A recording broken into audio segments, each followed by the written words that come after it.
Okay, we should be coming up on that any moment. No worries.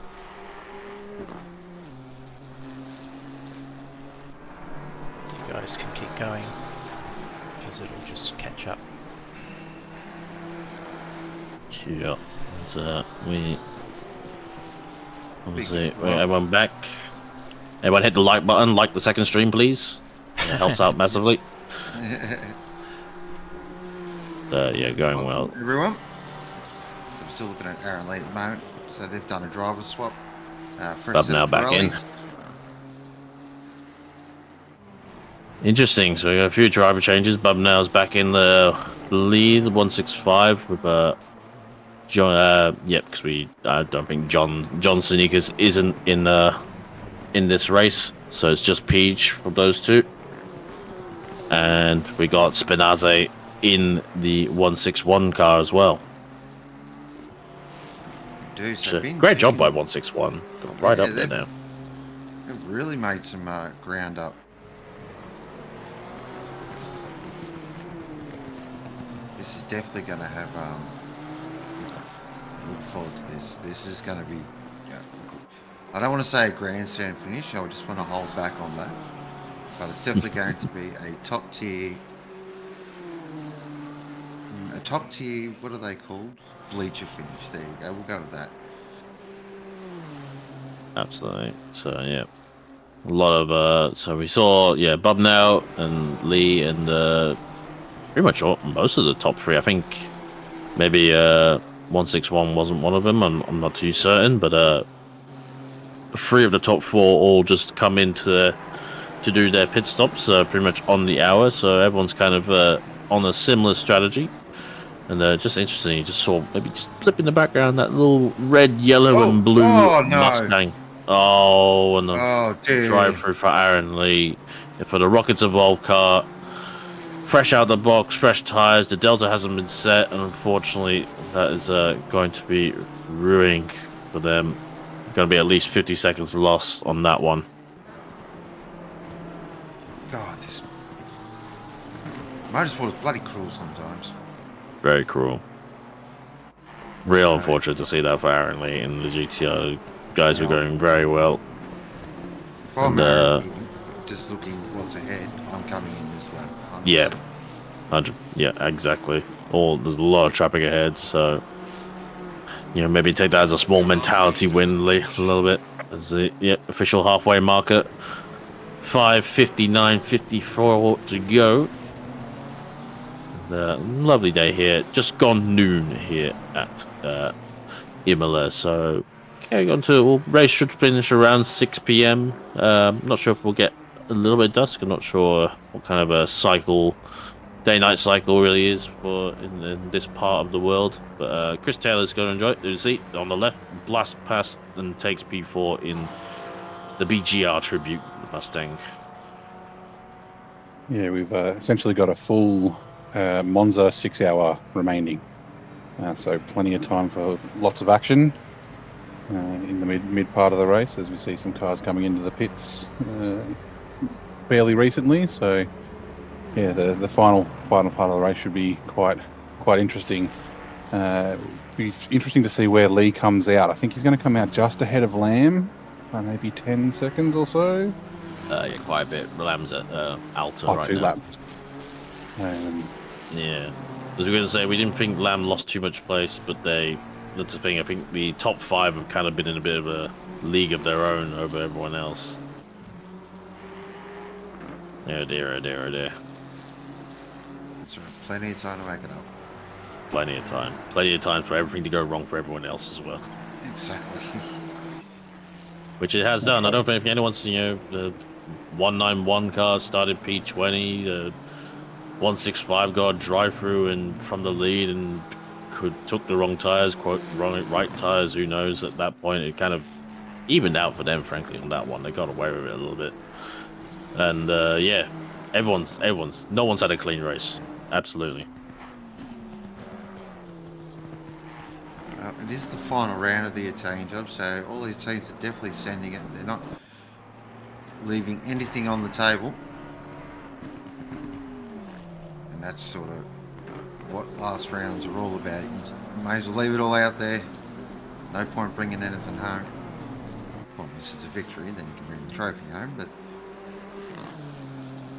only I'm sure you'll dust off, get the head down, and drive off and set more lap times. So we're in that weird period of the race where enduros normally do this. Cam's like me watches a lot of enduros as Spinazzi comes in to serve his stop. We're in a holding pattern at the moment, just waiting. Sort of drivers are just out there circulating, putting in fast laps. It's not raining, so you can turn your radar off there, Chrissy. So it's one of those things that you're just waiting for something to happen. And now we're just waiting. Yeah, this is the filler. You know, we've got to get the exposition done before we get to the big battle at the end, at the climax of the film. Wesley Yao and Wenzel now side by side along track, on track, nose to tail, I should say, for position for the AMP honors. Only halfway through, but Wesley Yao has been doing a good job. Oh, as Wenzel's looking inside, kind of maybe feels like he's got the bit between his teeth, and definitely got the opportunities to get the pass, as he has already seems to have gone past Scani, as we were watching earlier on.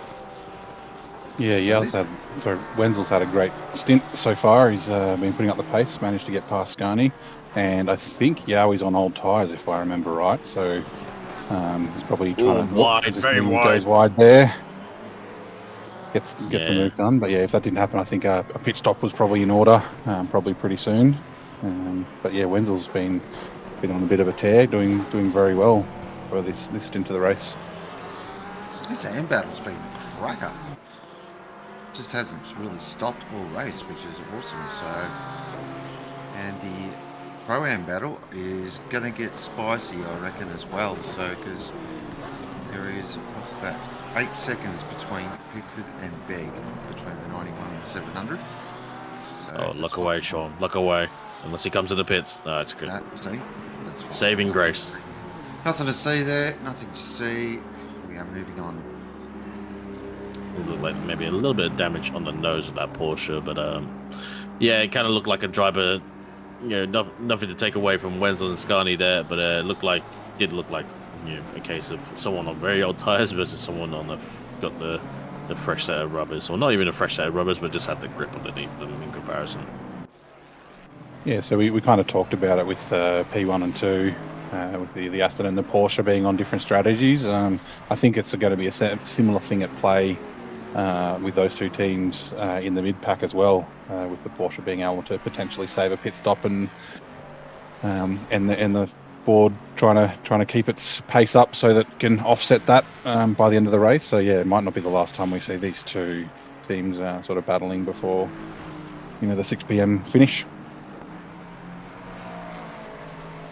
And just leave it at 6 p.m. in-game time. Yes. That is correct. Yeah. It'll be well past dark in the real world for most of us. Yep. Should be finishing up around 10 p.m. here on the east coast of Australia, or whatever the Queensland's use, whether they're daytimes or not, they have to be different.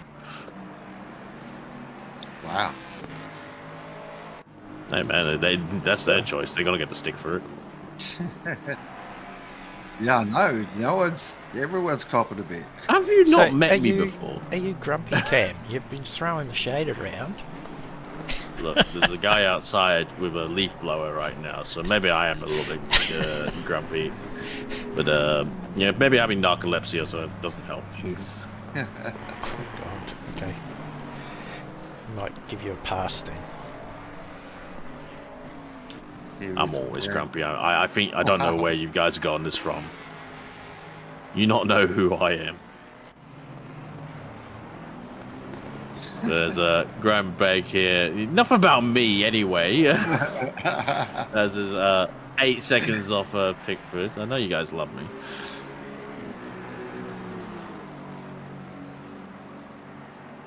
Yeah. It's hot.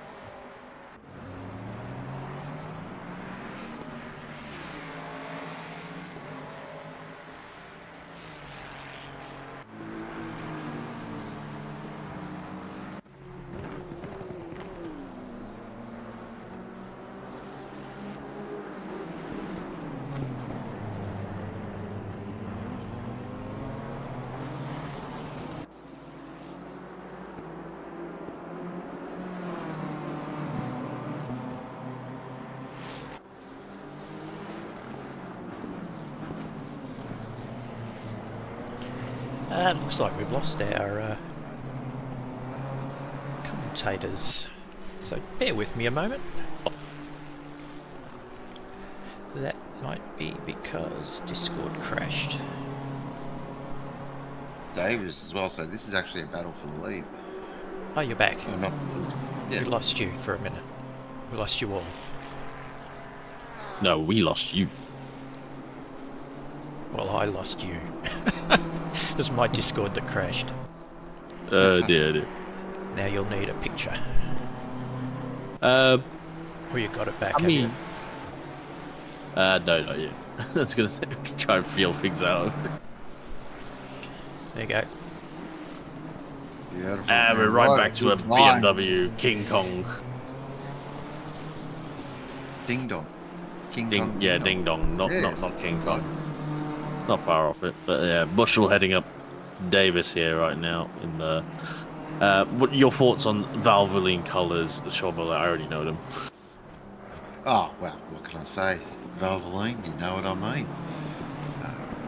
Bloody hell, That I was know that terrible, John Law's accent. I was just thinking, that was horrible. Valvoline, you know what I mean. That's better. one. Make it but- sound like it's something you would drink. Well, Don't drink Valvoline. yeah, don't drink. We're not condoning. Drink drinking. Castrol. Makes you drink Mobile One. Yeah, that's where it's at. So we are looking at Bushel here, the hamster, currently in 12th position. I think they'll be sort of happy with that. I know that they've definitely put pressure on themselves. So, but Davis behind is not letting Bushel go here. So this is a fantastic battle. Just Yeah. like to sort of see how this is going to play out. Two exactly the same vehicles. So, double ugly sticks. Oh, jeez. Oh. Don't want Yeah, to do look that at we don't have to any floor damage in ACC. I think everyone would be retired by now. But yeah, going well for Mark Bushell. As you can see also Chris Murphy under threat from Lamb in the Porsche, and Lamb has gone off. Let's go!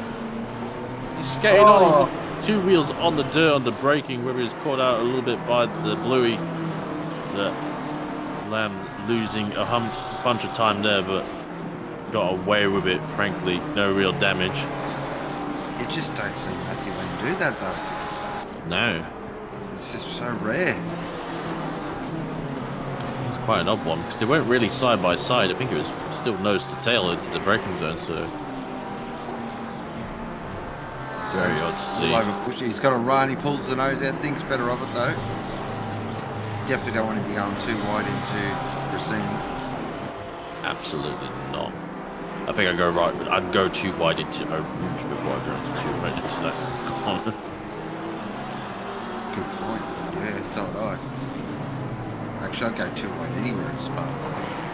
Yeah. Not into the pit entry, no. Look, that's probably not optimal. Yeah, I'd agree with that. It's quite narrow. But yeah, Mark Bushell doing a good job here. He has been driving Imola a little bit lately, but on LMU, because he's been loving LMU lately, despite R Factor 2 has crashed every 5 minutes, I'd like to point out. But anything, Mr. Bushell has been enjoying that one, but has obviously come back to ACC to practice the Enduro and subsequently race as well. Going well in the lovely set of BMWs with matching BMW as well, but the Kovacs red car, which is the 90, not the 90, 91. 91, yep. Which fetching set of liveries as well, with I believe Pete Viney does those. Does a great job. Pete Viney, being part of the Kovacs crew myself, so, and I love the little nod to Castrol there as well with the Kovacs symbol on the side. It's very cool, very cool. I will say this is going to be Bush- controversial. Oops, sorry, go on. I was going to say Bush got a little sideways there at the Mariano Alta, and again, it's just allowing Davis to close up, and then You got Pete right behind him now. Oh. He's either gonna break it up or to see what happens. And gonna have to get out of the way for the Porsche. And it's definitely not stopping anytime soon, having done its pit stop in the last 10 to 15 minutes by now, I imagine. And I'm sure Mark will want him to catch Davis as quickly as possible. But both these drivers going great in the 05 Motorsport part. One of our a couple of cars that are doing two-manning it with Steve Davis and Tim Brook. The replay now, we have got Matthew Lamb in the slipstream of Chris Murphy coming down into Tamburello. Brakes online, brakes a little bit later, but Finau's just braking a little bit later on his preferred marker, but couldn't really, thought he was going to go to the back and did the right thing to just get out of it. Don't just home into the car behind it if you know you can't get it stopped. Discretion is the better part of that, as they say. CE is human. They do make mistakes. They're not complete aliens. So back to your controversial opinion, because we need to hear this. The new Castrol logo and scheme, it's grown on me. I don't mind it. I'm not going to say it's better or worse, but I tolerate it. Mainly because of Randall's great-looking Mustang as well, supercars. Looks like Davis didn't want to yield into the last minute, and Beach went through. Really lost Davis a bunch of time there. I'm sure Page will have a nice calm reaction to that.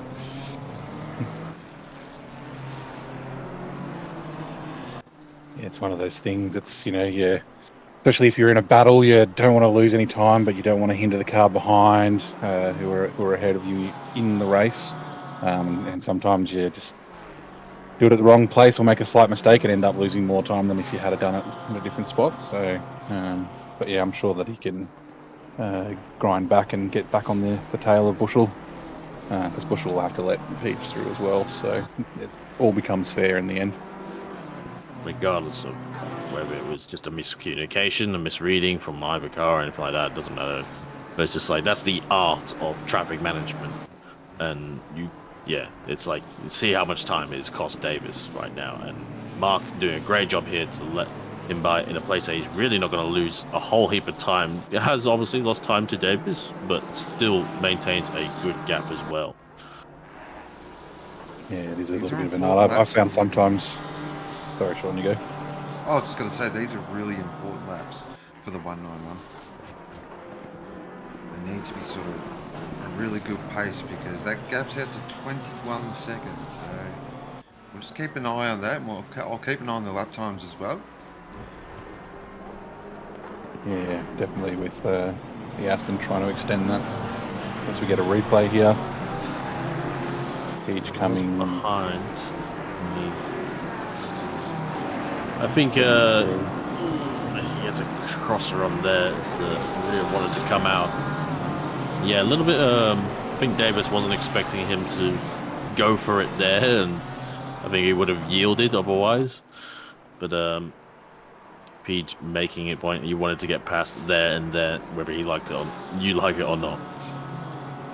Yeah, occasionally when you're letting blue flags through, you're like, oh, I'll let them go after the next chicane or something like that, and then maybe you run deep or make a mistake, or they get a better run in the corner before. It's like, oh, that plan's gone, and then you just sort of have to try and avoid contact and let them through. And he's got off. You can.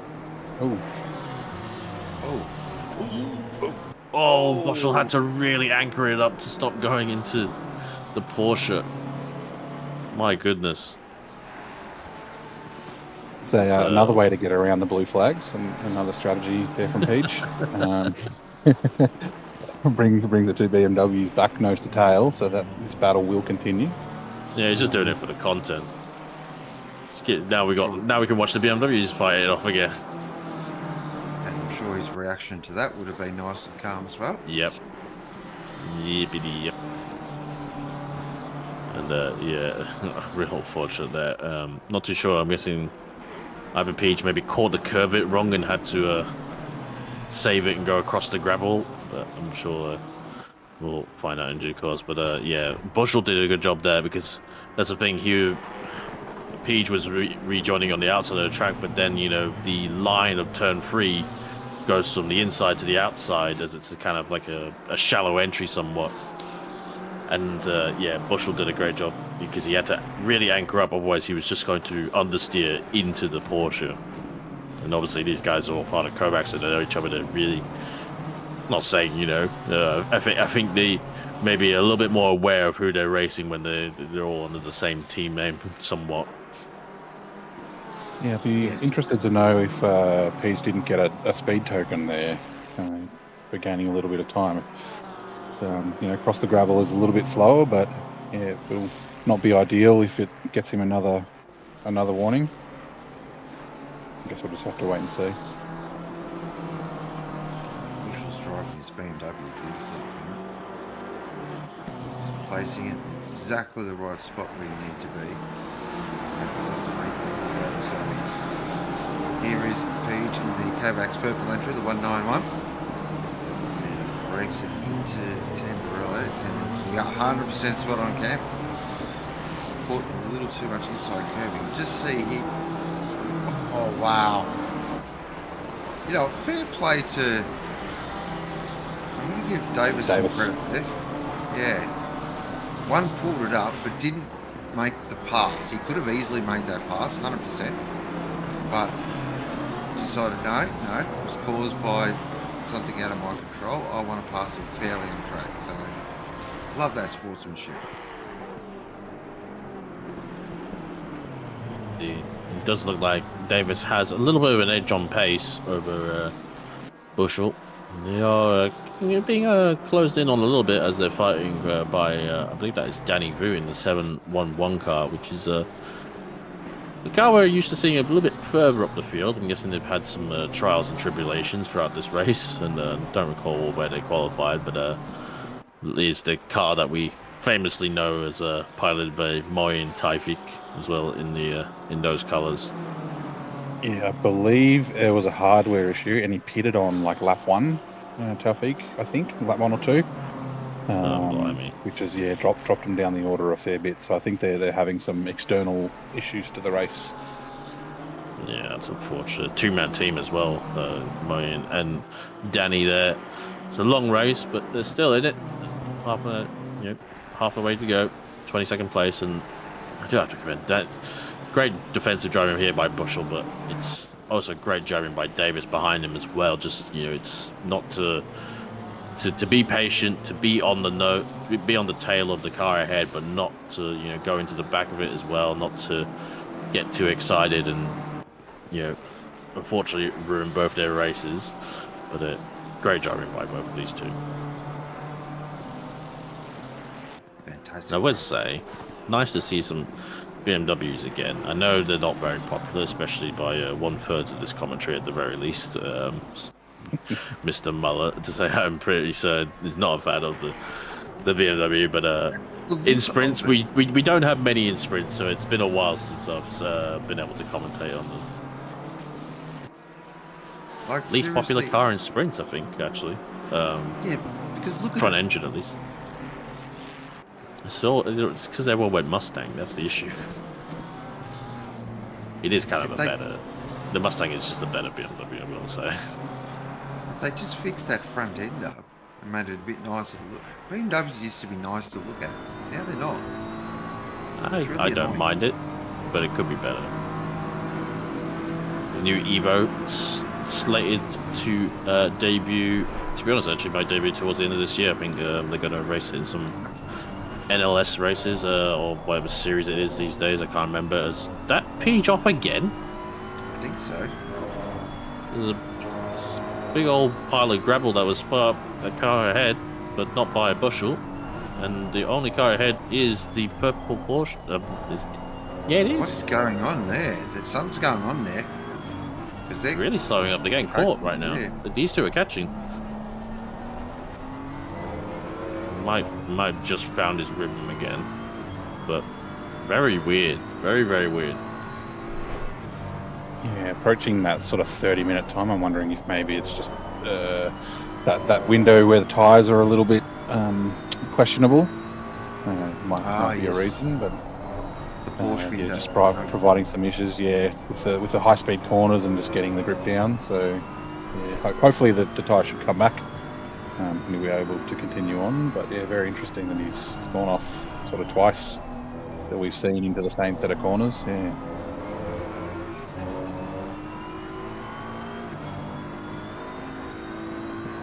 Which sounds like we're going to get a replay. They've got a big gap to P3, the Chris Taylor car, so you haven't got to worry about the car behind. But going into turn 1 now, turns it in, sausage, and just gets it wrong.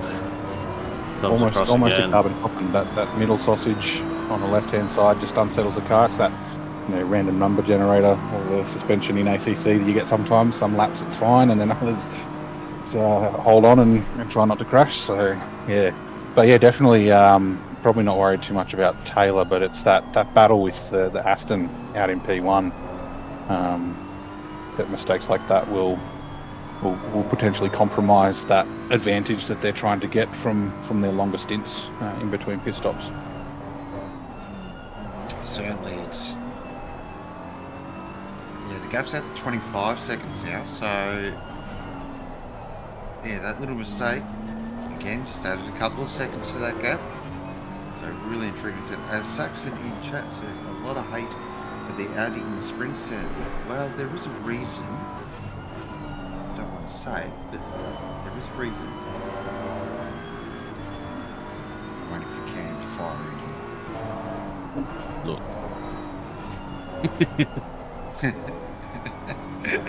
We're allowed to.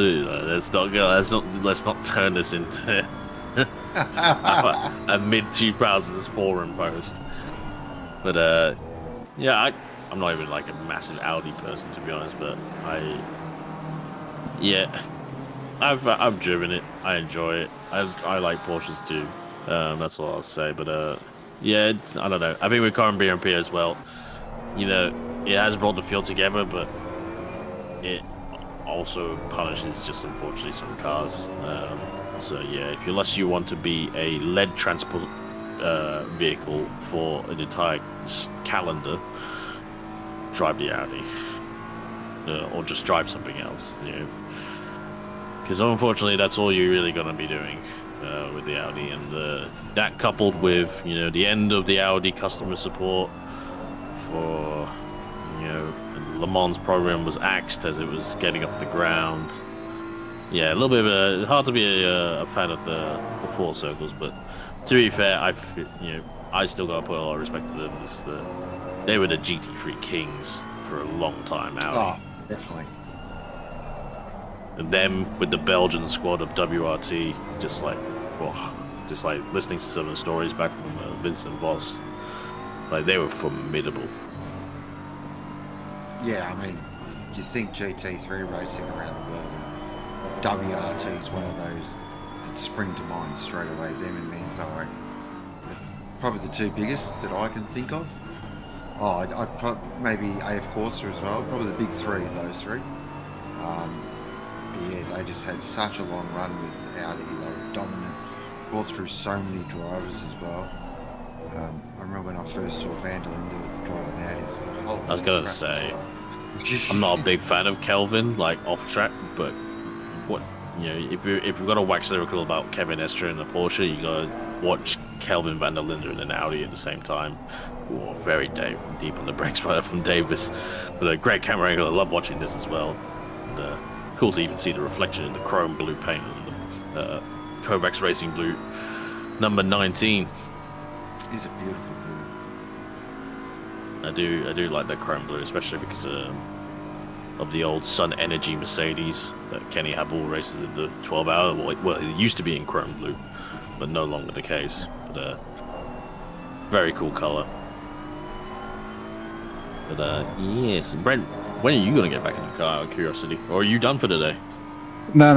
I've done 2 stints, and I've got 2 that'll come up a little bit later. So I've got Ethan Payno in the car at the moment. I'll jump out of the comms box about 5 and then jump in the next stint. Nice. Probably get another stint or 2, depending on weather and all that sort of stuff. Who's taking it to the end? Not sure. It might be me, might be someone else. Again, we'll just sort of play it by ear and see how we go. The best kind of strategy. That's right. Yeah, We've got I a respect a draft, right? And then as soon as the rain comes, it's like, oh well, that draft's out the window. So we've got an idea. Just it depends who it lands on. The plan is always the first casualty of a race. Yeah. And normally happens See- like one. Yeah, not even turn one. I was gonna say the looming large of the laundry house, Porsche coming in with Matthew Lamb. Dave's got a bad run there. Should probably let them go by now. Basically, he's grabbed them, and Lamb's gonna maybe force the issue. No, he looks at it, and yeah, Davis probably should have let him go there. That's not kosher.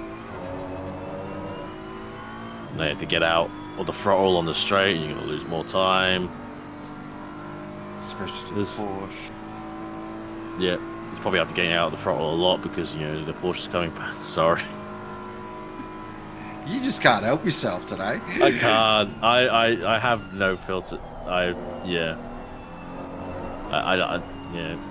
It gets me in trouble a lot. I just like to just keep egging it on. Yeah, that's the problem with the Porsche. It's just, when listening to the Van 4 podcast, like they were talking about the AMG that did the record this year at Bathurst, and it's just like. It's like, we don't really have like an extra couple hundred horsepower if we take the restrictors off on our Porsche. Like that's all we've got, pretty much. But that's You why think I they'll also admire they'll turbocharge the next GT3? Don't you dare swear at me like that. I know, but these Ferraris and McLarens now are getting they're putting out lots of power these days. I'm hoping the Porsche can stay in it with a naturally aspiration. They're right on that limit of like 500 horsepower. Yeah, it's a good question. I don't want it either, man. I'll admit, I don't want it too. It's just ever since I've known Porsche, the GT3 is naturally aspirated. It's just the way it is. But you are right. BMW with their turbocharged, Ferrari going turbocharged, which is something I thought I'd never see. The Aston's turbocharged. It seems to be the way forward. Lindenberg will be next one as well, which Yeah. I'm not happy about, because that's my favorite naturally aspirated engine on this grid. Because I think with turbocharged GT3 cars, you can control the BOP better as well. It's a lot easier to control it. So, look, I'd love to see Porsche pull one out of the books and build a new GT3 engine. It's absolutely rocket ship. But again, you've got to sort of compete against competition. So, these other manufacturers are starting to win a lot more on Porsche, isn't it? That looked like a small bump on the rear view camera. Bit of Morse code there. Yeah. I was going to say, I think that these two have been nose to tail the whole time. We've been going on for the last 10, 20 minutes now. And Davis is, getting on it a little bit with JC's catching these guys. 30 seconds. Maybe at this rate, might catch them getting it eventually, but it'll be a while. But yeah, continues. Sorry, Sean. Oh, no. Yeah, it's just... So you got to sort of follow the trends, and Porsche been naturally aspirated for as long as I've known in GT3 racing. To think, like 15 years ago, GT was actually all turbocharging banned. It was only when McLaren first showed up. Back with the old 458, V8 naturally aspirated. That thing was sync. That thing sang a lot. The good news is it's not like coming into the pits. Porsche comes in. Sorry. But it's not like Porsche doesn't have a turbocharged engine sitting there. So Yeah. scrap the Yeah, I think- car engine, throw it in, job done. That's right. With the the naturally aspirated engine, if they want to get more power out of it, it's either more displacement or more revs, and then you've got the trade-off of fuel, which is not too much of a consideration because they generally run stint timers. But that turbocharged, helping with your potential fuel economy, as well as the BOP being a little bit easier to to wrangle in instead of working with restrictors on naturally aspirated engines. You just adjust the boost, and helps with that sort of thing. So yeah, it'll be a bit of a shame because you won't have that high revving Porsche engine that we're sort of come to get used to. Definitely a great sound. I'm sure that a turbocharged, whether it's a flat six or what they run in, it'll be a little lower revving and maybe not sound as good as what we're used to. I'm still amazed. I was watching GT World Challenge America last weekend, I think, and they were at Road America. Kronos, please put it in the game. But anyway, yes, the 992 Porsche that was out there racing, not for the first time, had its diffuser fall off due to a rear collision. Seems to just, one knock and it's gone, sadly, with the Porsche. But they're still able to drive that thing without a rear diffuser at times, which is still wild to me. I don't know if it's as bad as the Mustang's first outing where the brake fell off. I'd take the trunk fall off instead of a rear diffuser. I think the diffuser is a pretty crucial part. But yeah, it's wild. And that said, though, you're able to drive in watching onboards from Spa 24 last year, where Lawrence Van Voort would literally go through Blanchimont in the dark at night and then have to do a full corrective lock just because the aero wash from the cars ahead. And this game kind of makes it a bit easy sometimes with its in comparison to what they do in real life. You have to take it down a notch with in comparison to the pros, to say the least.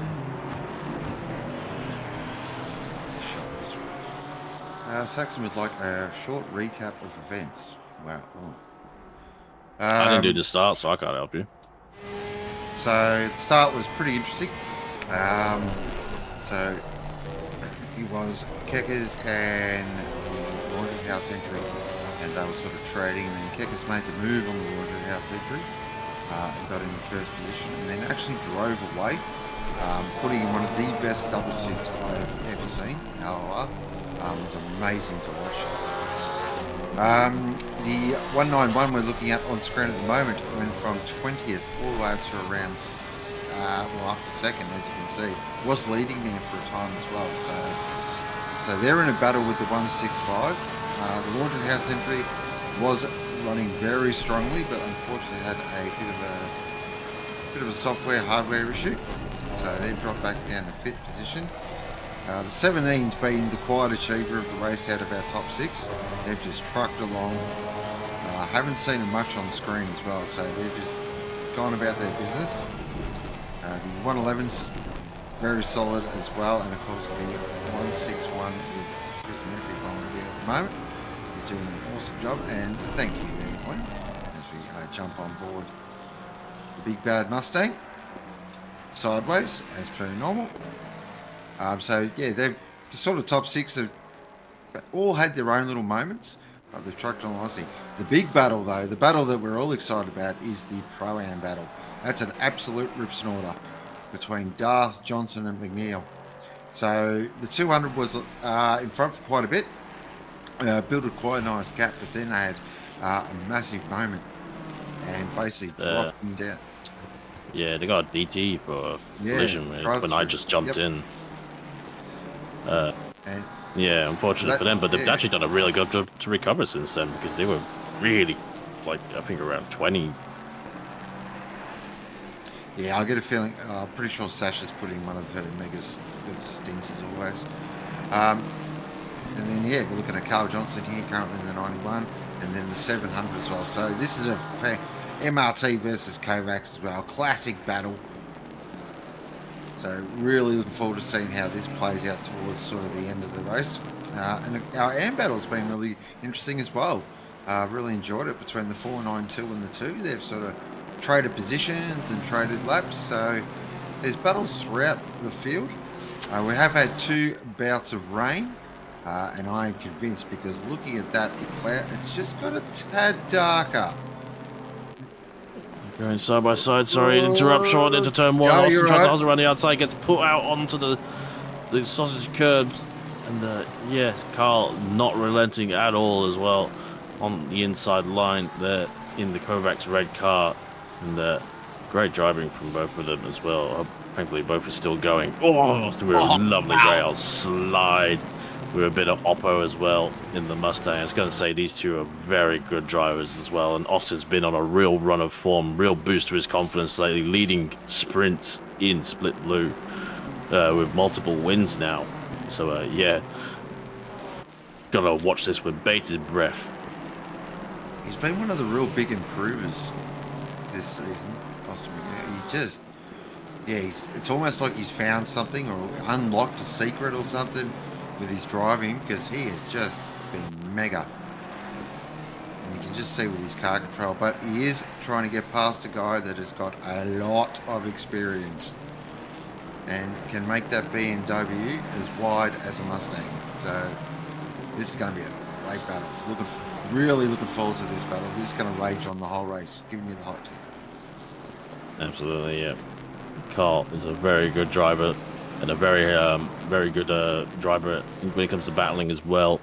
Hard charger, no nonsense, and Austin doing a great job. I did get a chance to share a car, and I believe he kind of had a little bit of a break from sim racing late last year, and he's kind of come back to it, and he's just kind of been getting quicker and quicker and quicker and quicker. It's like feed out with not shootout. That's Damiano Fercolini. It's a car further down the field. The 500, I think it's now Dylan McDowell is heading up that car now.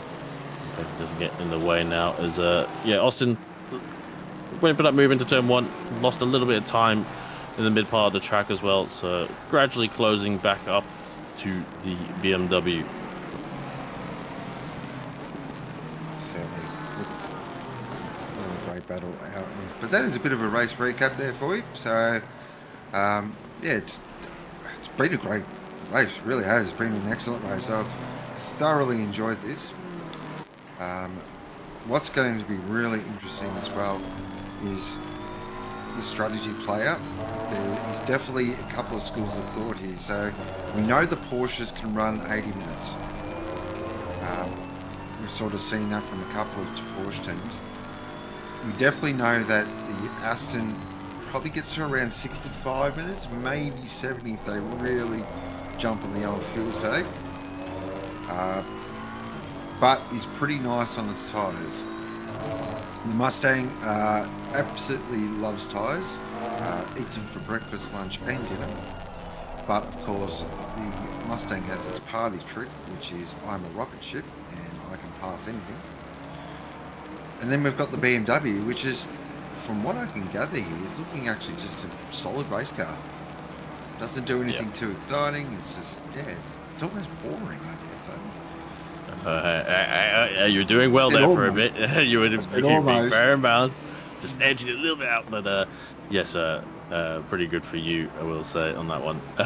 But yes, BMW, good car, good over curbs, good traction as well, very torquey motor as well in the BMW. It's like it just gets its power down better, I think, from what I've seen from the Mustang. The Mustang is good, but it's like it does struggle to kind of like use its thundering fire under the hood.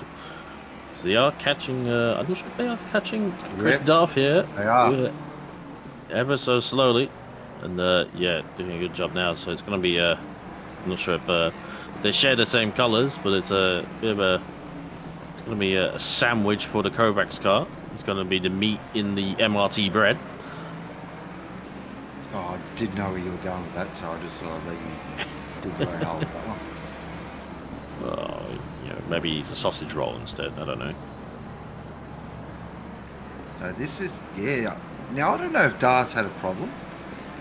Or, because that gap is closed right up. It's really closing down, yeah.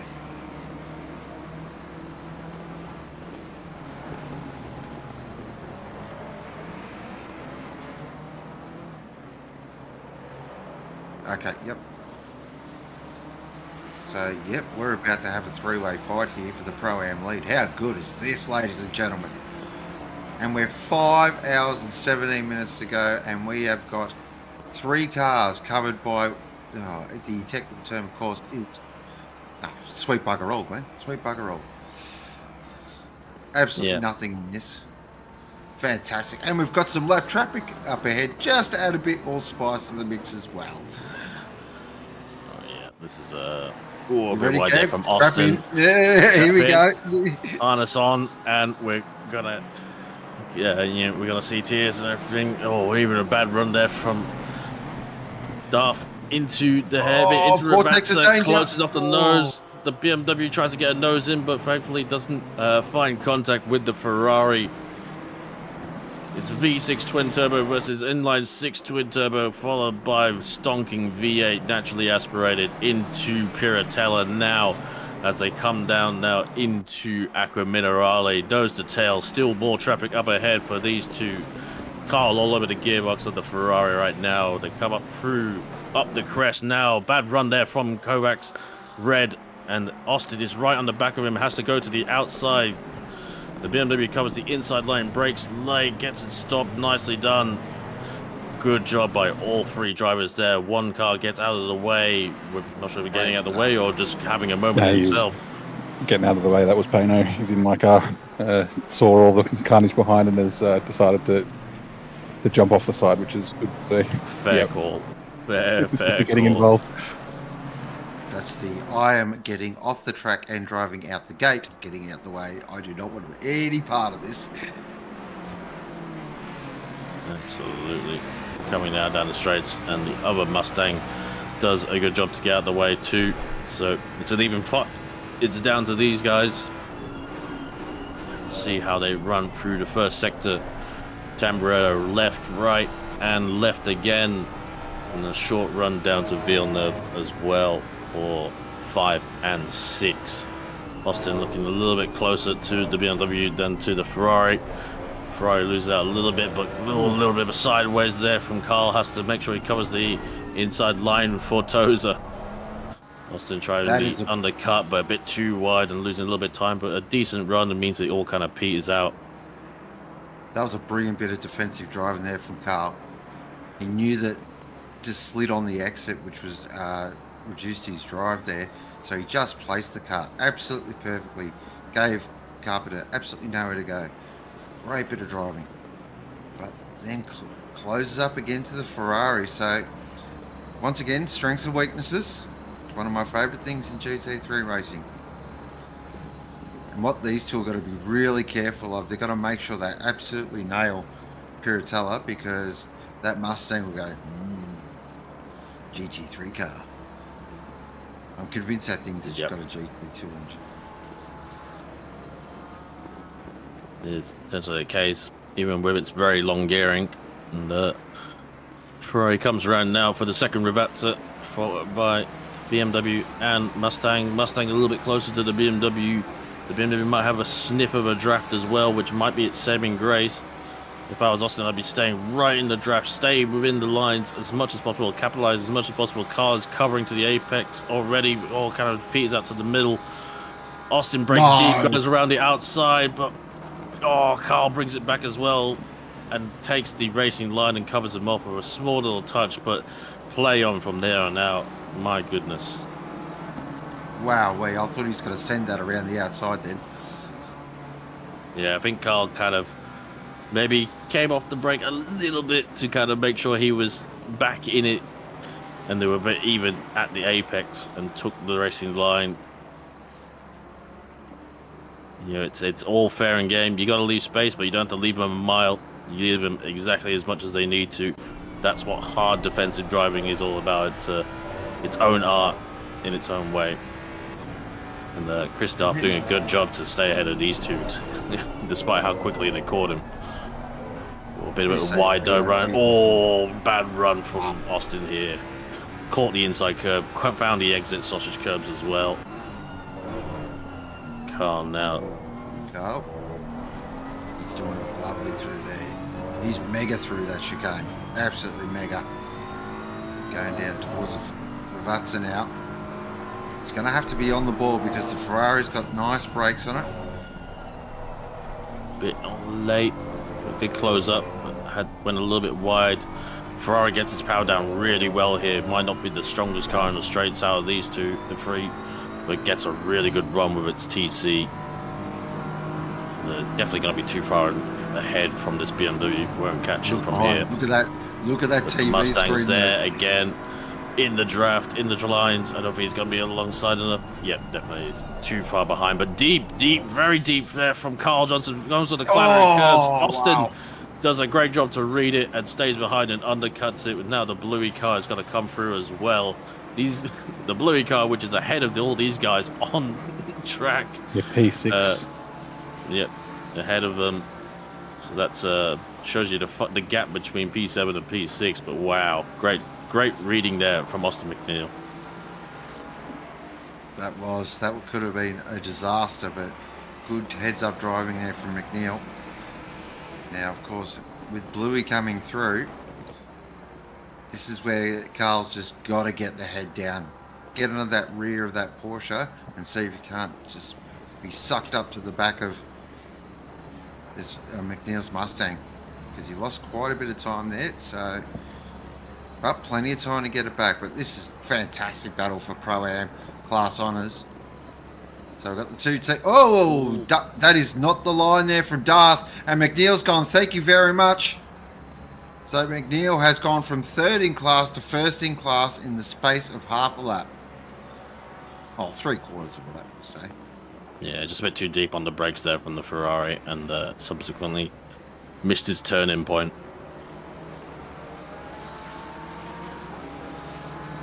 Austin surely's got to run away here, because it must be so depressing. These guys are, 7th, 8th, and 9th, but 6th is right behind him. That shows how far ahead he is. And Austin will be doing everything to make sure he isn't caught by the Bluey car. I think that's just the class structure working well. Yeah, it's fair. It's fair. Austin, though, I will say, definitely pro-rated driver now, that's for sure. Yes, 100%. 100% been he's won 2 sprint rounds on merit. Like, not even in the Mustang as well. It's not even, you can't just say he's enjoying the car too much. He probably is, but he's repping the Lamborghini in sprints. So just all round very, very quick guy. Love it. Very nice guy as well, we'll say. Looks like Darth here is getting out of it. Ooh, quite tactical there, because he's going to hold the inside line. But maybe there's going to be a crisscross from Carl. It's going to be too wide now, down into Ackerman and Raleigh. The BMW's a nose ahead, and Darth gets out of it. Great driving there from the BMW. I thought that was maybe like a bit meek there from Darth. Surprised he got out that early for the blue flag car, but they're still going, still on track, straight car. Can't complain really. I reckon he sat on the radio just saying, it's okay, it's a long day. And you've got me to put back in the car.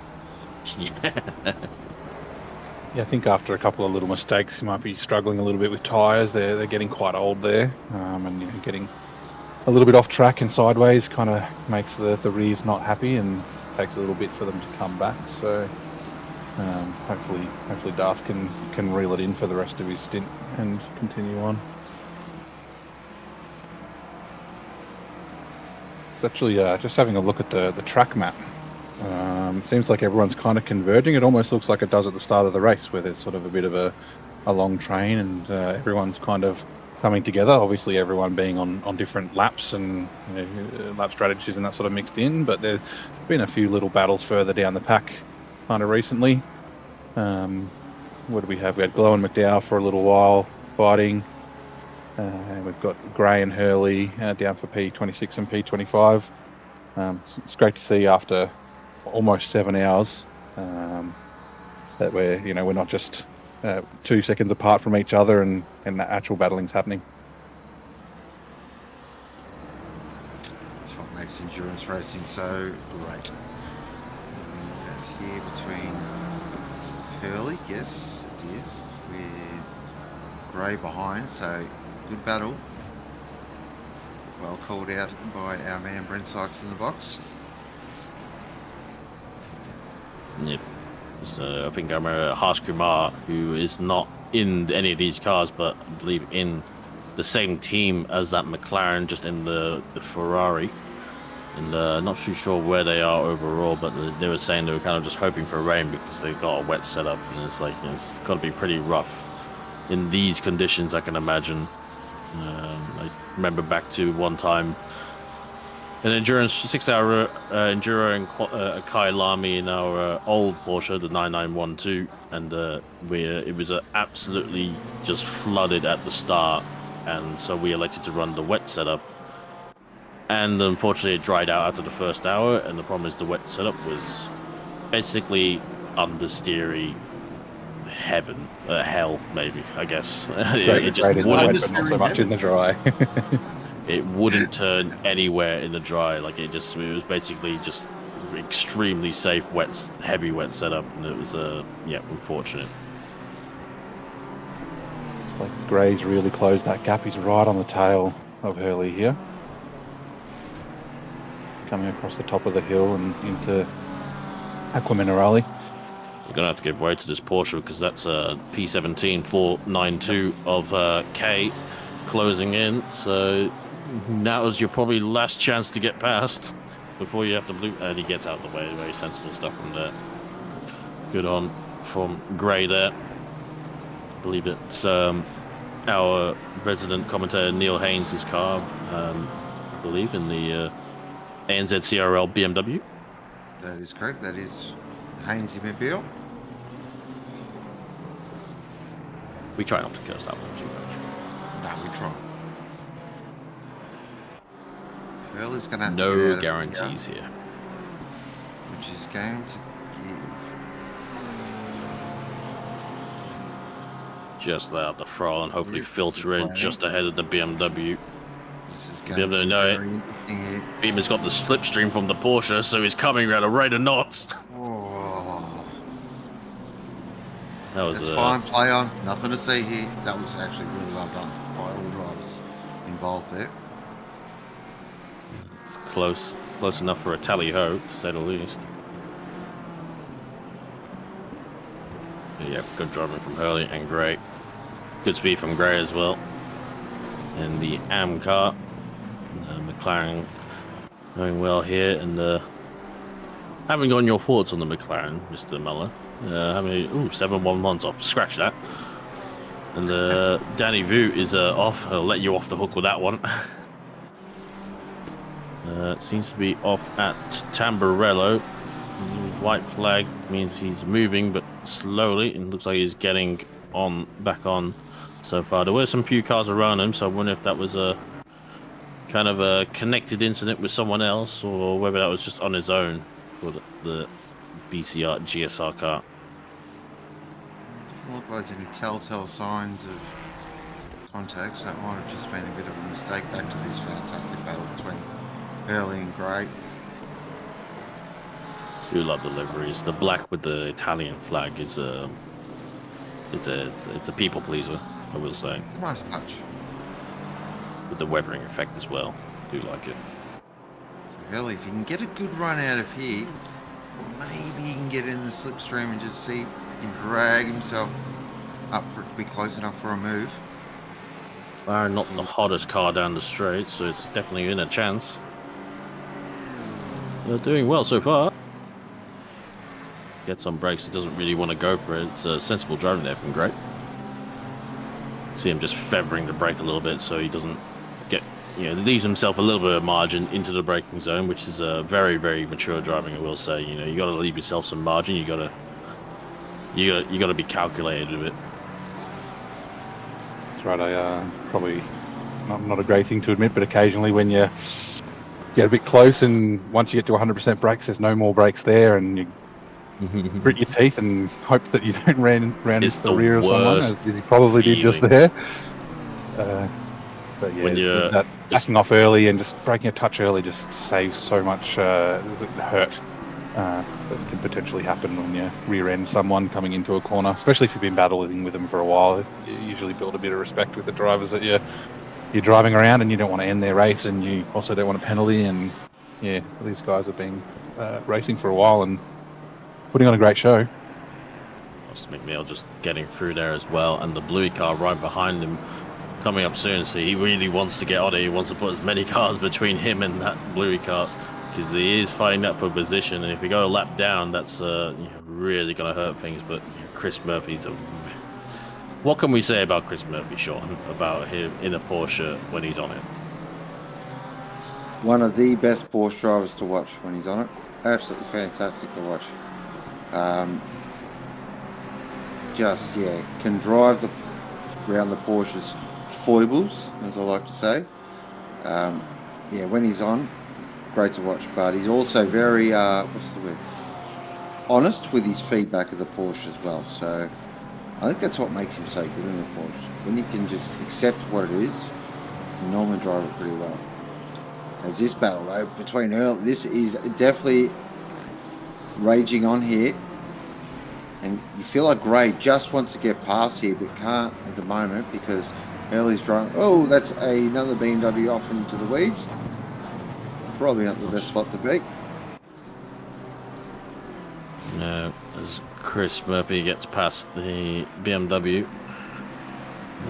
Unfortunately for Hurley and Gray's battle, while it was close, I think it's going to be separated by a bit as the battle we were watching beforehand, the fight for P6, 7, 8, and 9 are all coming through. And it's endurance racing. It's all part and parcel. It ebbs and flows. You just got to minimize time loss. Yeah, exactly. It's all about mistake minimize. You know the word I'm thinking of, the M word. Minimization. That works. That's sort of what endurance racing is all about. So if you can minimize those mistakes, it can make a huge difference. Carl's going to send it on Hurley. Whoa. Well, it's now back to being close again. I scratched what I said. And we're right back to it as 2 or 3 cars go through since the last lap. Wow. And It's almost like, when you're fighting with a sibling, and mum comes in the room and tells you off, then mum leaves and then start fighting again. Straight back to it. Yep. Oh dear. It's, the 90 car has come in through a pit stop and is now got a drive-through. And that car is, I think, that car qualified P5, I believe, whether one of them was in chat earlier or whether someone who knows the team for the Sofa King slow. And just gone from bad to worse overall. Great. Nose to tail, nostrils to gearbox on the. That's so late, but a little bit touch on the end. Surprised he didn't make it at first contact, but a little bit of secondary contact as well. Wow, that looks so deep on the brakes. That was. There was no room. Eyes flash.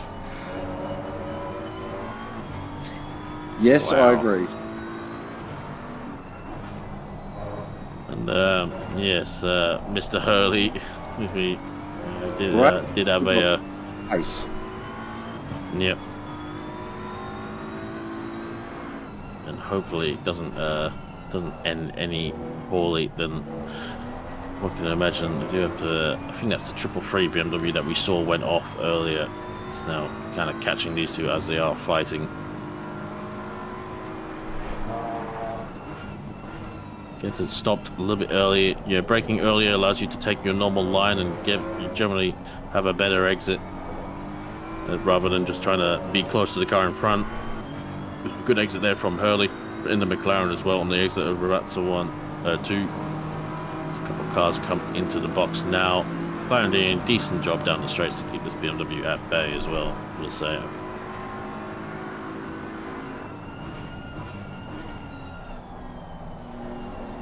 Very well here, Greg. Currently 3rd in class.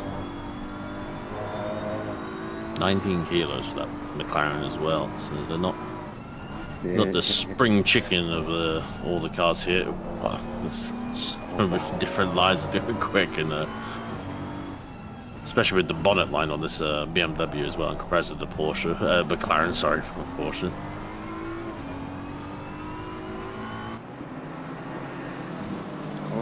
Murphy speeding the pits. Apparently SG30. Oh no. Music to Austin McNeil's ears, surely. Because that's it won't be a full lap, that. I don't think the overall time lost for an SG30, but it's really not that far off. About 2/3 of a lap, I think. It's about 70 seconds or so. Yeah, it's a bit of a hit. put them back into that fight that they were just lapping. Oh dear, it's not good for Bluey. I think a lot of people will be petitioning to have Imola resurface because of that bump into the pit lane entry. I think that's catching a lot of people out, to say the very least. It's a horrible thing. Who puts a bump there? Like, seriously, come on. It's very interesting in the wet as well. Yeah. It makes your braking length a little bit longer. And I wouldn't be surprised if it's the reason why the pit board is sitting on the other side of the pit lane wall. Yes. A bump and someone's hit it. I will admit, well, the first time I raced here in ACC, I've raced Imola before, but I never really did a pit stop in the old AC. It's just like I blew through that thing at 120 Ks, first discovering where the line was. It was quite wild, but never mind. Gray and Hurley. Wow. Oh, sorry, I thought they were side by side, and now like back to line formation, still kicking off somewhat.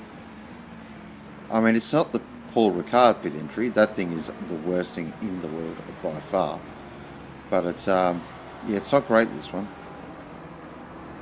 Yeah, it's pretty tricky. Paul Ricard's did recently change theirs in real life, which hasn't been reflected in game. Paul Ricard's feel like you need a handbrake.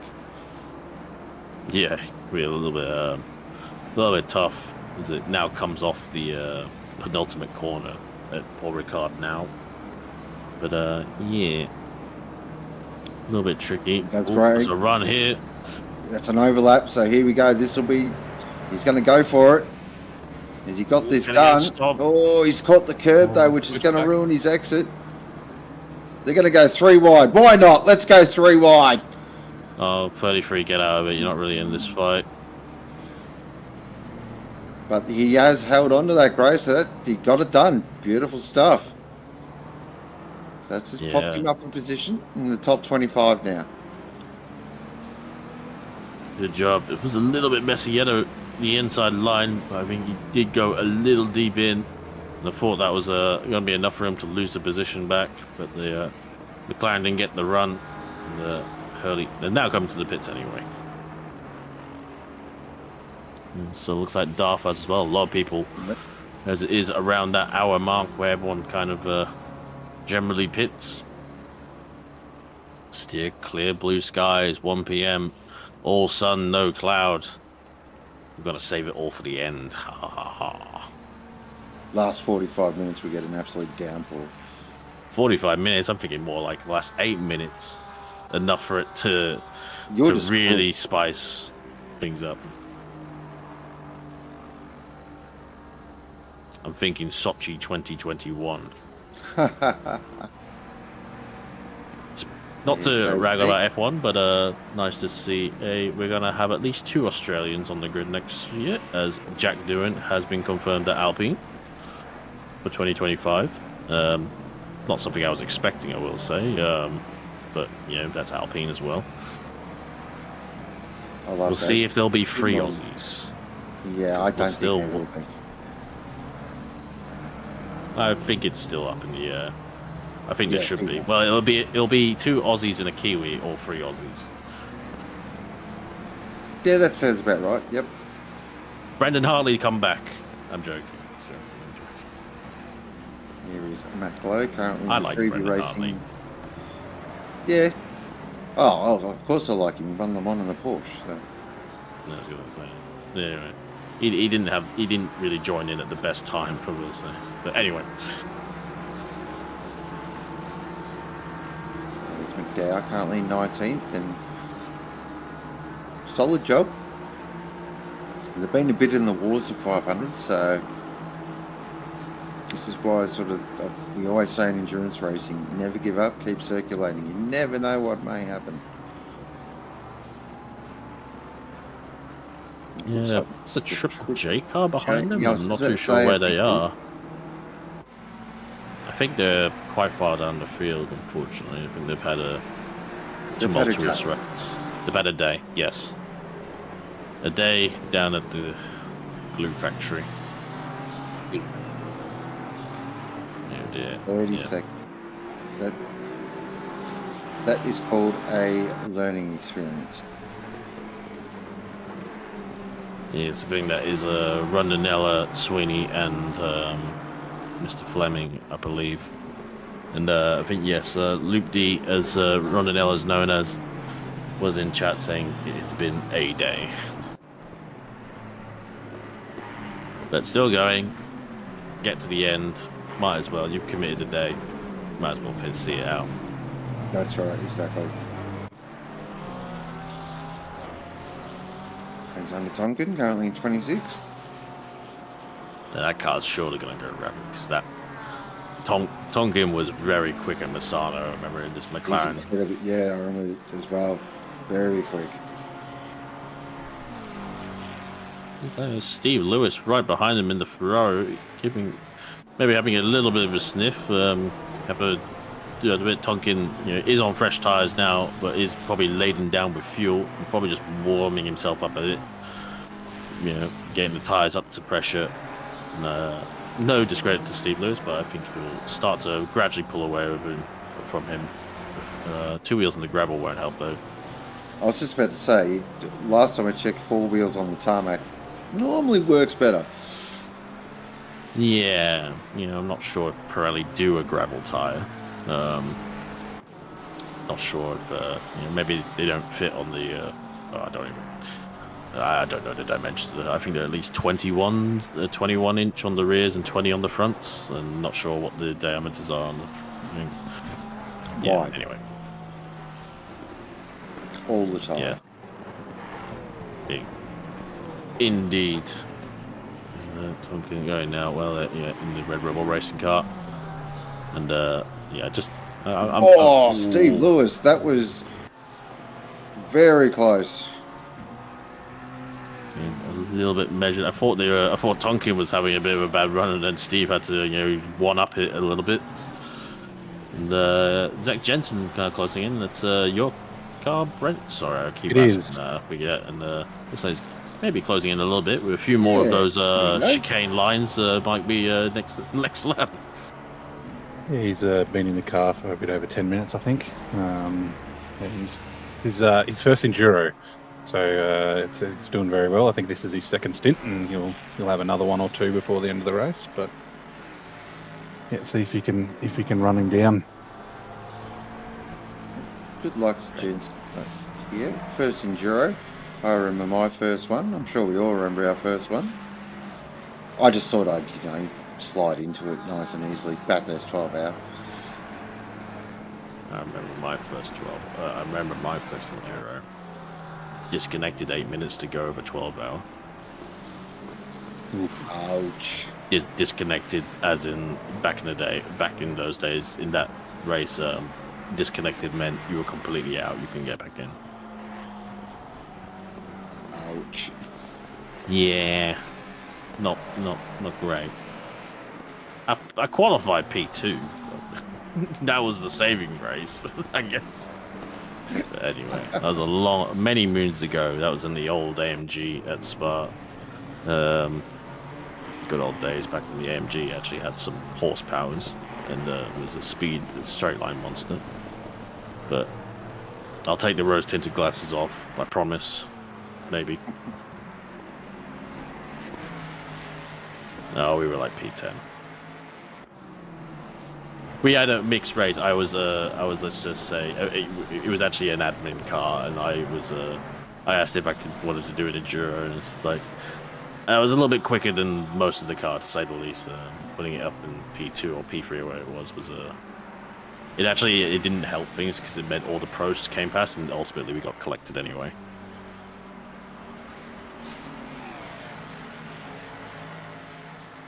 Anyway, Gray comes into the pits now in the 16 BMW. Be interested to see where he comes out relative to Tonkin, having gotten ahead of that car on track. But no discredit to ANZ CRL. I think you got a mean feat to keep ahead of Tonkin, I will say. Yeah, especially now that his tyres and everything's warmed up. I reckon he'll be absolutely flying. He's up with his Curatella. That's where he's at the moment. It's weird. I'm not this track. I don't like braking zones in general on racetracks. Never have. But I love the braking zone in the Piratella. I don't know, it just feels so good. It's like you just come over the hill and then you hit the brakes and turn it in. When you get Piratella, like, oh, it's one of the best feelings. I think it's aided by that little jink right over the crest, so you Yeah. kind of like, you know, it's only a small amount, but you kind of like, you kind of, yeah, I get what you're saying. Makes it a bit into a multi-corner, but I struggle with Piratella. Generally take too much speed and get the warnings on the exit, sadly. It's like the Nürburgring. I love the braking zone in the Bergwerk, where you sort of plunge down the hill and absolutely fire it into Bergwerk as deep as you can go. And if you nail that, you sort of go with a smile on your face. Exit, you get that full throttle all the way up the long hill, Yeah. up to Kesselchen and Curve. It's one of the great entries. Also, it's a really nice part of the track with all the trees that hang over the track. And if you get there the right part of the day, you get a lot of God rays coming through the sun and that sort of stuff. So it's great. Oh, stop, go 30 there for Haynes. Ooh. So that was leaving there. Real shame. You're not the only one, lads, and you won't be the last. Have we seen a lot of speeding in the pit lane today, or is it just me? No, I feel like a lot. a It's lot. the crater Like, that's in the entry. yeah. Yeah, and the missing board it probably doesn't help as well. I mean, how hard is it would be put that board on a stick on the edge on the fence, like? Yeah, I know. I hate it because the board's on the left side, so you're actually blindsided from it on entry. So even if it was there, it's useless anyway. Plus, it's client. Multi-million-dollar race series, but we'll just have a little plastic board. Yeah. It's like, what, really? And if it survives the race, it doesn't survive the fans generally. Everything gets everything that's not nailed down gets stolen at racetracks. Especially at Albert Park. Oh, sorry. Yes, exactly what I'm thinking of. Oh, look, Peach is in the box. Oh, so was the 111 as well. So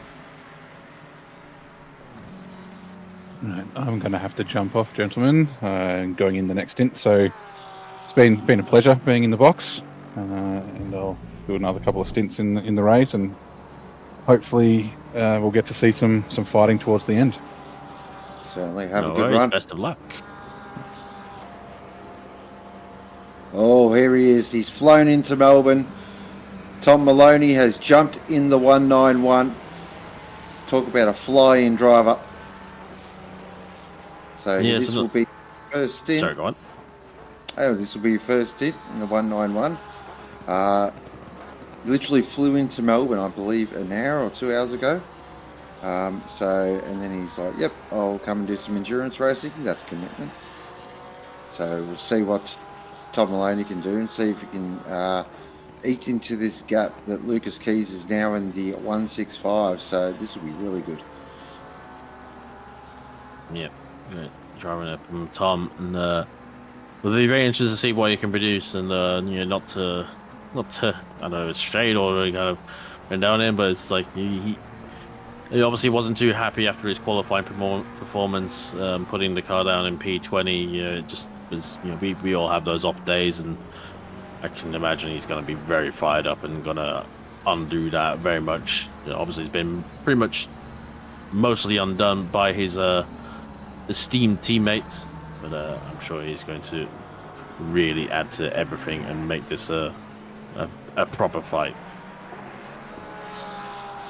I definitely think we've got a proper fight. 100%, we do. Again, the 17 is just circulating beautifully at the moment. It's just trucking along nicely. Brad Cook in the car at the moment, and they have just literally been good. Wow, the 992's up to 4th. Seriously? I know we've had stops, but Jesus. As Gallo has jumped in as well. Or was that actually cleansed and legit. I'm just trying to work that out there. So Yeah, unfortunately, Brett had, I think, most of the timings on who's on the stint timers. So yeah. yeah, it's the 992 haven't really been keeping tabs on them, so it's hard to say whether they've been in that car for that long. But Bruno Gallo wielding it now. There we go. It's, Yep, so that's a legit P4. Wow. he's into relations, so he's about a sector behind on track. Whether that's relying them being on the same lap, because I do want to put that asterisk in, because they were like two laps behind, I think, the top 5 at one point. But yeah, we'll see how things go on that one. Nope, 27 seconds, so they are on the same lap still. Yep.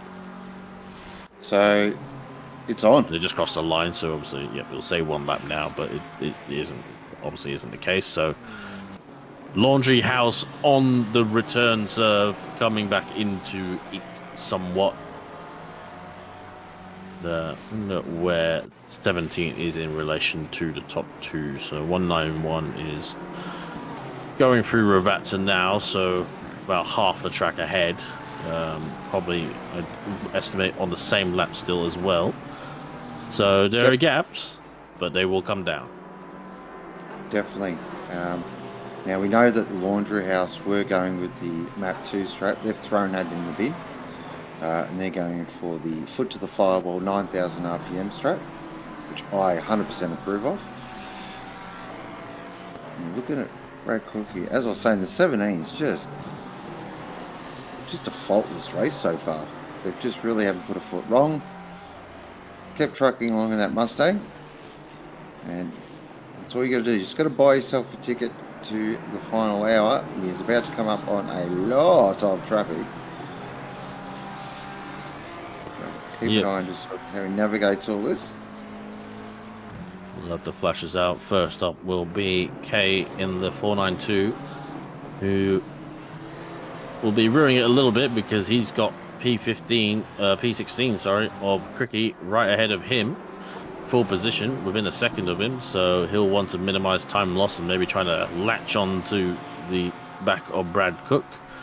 To close up to the GTR. He's got a fair old task ahead of him if he wants to get past the GTR in the Porsche. And, we've seen it earlier. Mike Cricky has been doing a great job of just consistently taking his lines and driving, and that's all he needs to do, especially when he's got the moolah under the hood down the straights. So that one is dispatched, and now time for Cricky. The next car for Nathan Monks is a fair fit of the field, so I think that looks like Carl Johnson and Chris Murphy ahead of them. So yeah, they'll get out in due course once he gets there.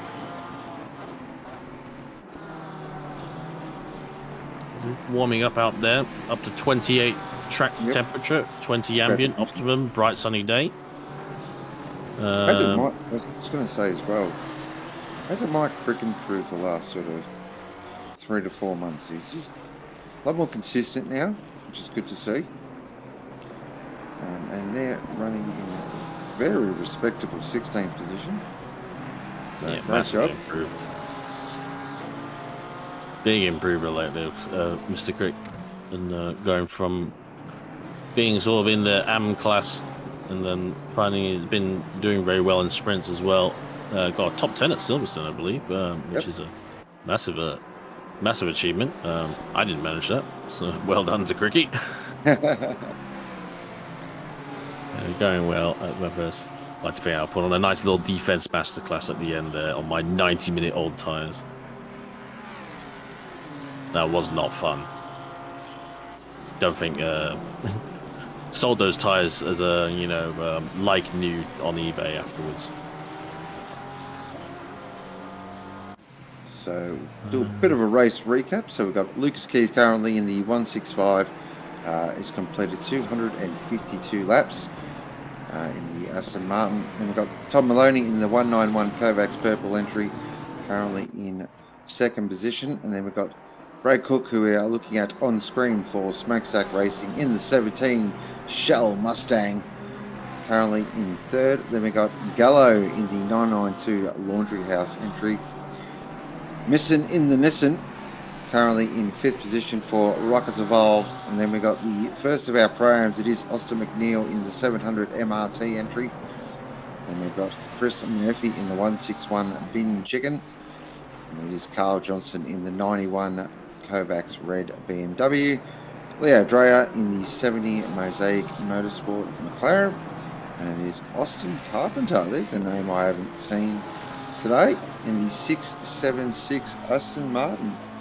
Who is, I had that in front of me, Kovacs and Convicts Colonials. and Colonials. Not Yes. Kovacs, sorry, my bad. Not Kovacs and Colonials.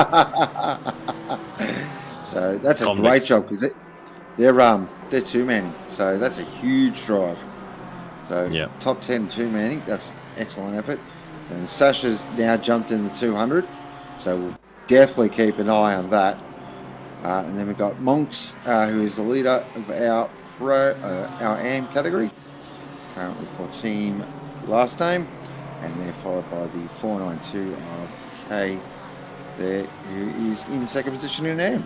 And that is your race recap.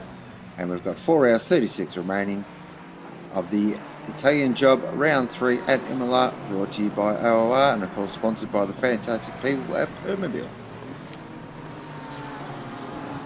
Yeah, great job by everyone to put this event on this lovely Saturday here in late August.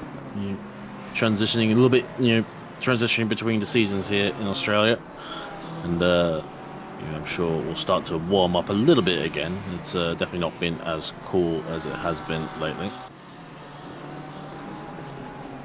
Nice and sunny out there at Imola, that said, in this race. Now going to a little bit of cloud cover, but nothing threatening. Track down to 27. Yeah, if this is Brad's car, looking about as red as a British tourist on Bondi Beach. Wow. Just gets past the Kovacs blue car. Not sure who's behind that. It looks like it's Viney right now.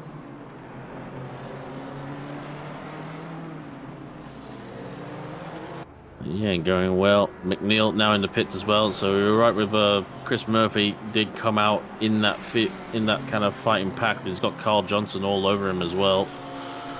But yeah, that stop go 30 really unfortunately put them all the way back. Certainly did. Right, let's just try to. Oh, geez, that's a bit close. That always worries me when that happens. What was I going to say? I've lost my train of thought. Bloody hell, old age. Seriously, don't get old people. Yeah, just don't do it. Yeah, it's overrated. Completely overrated.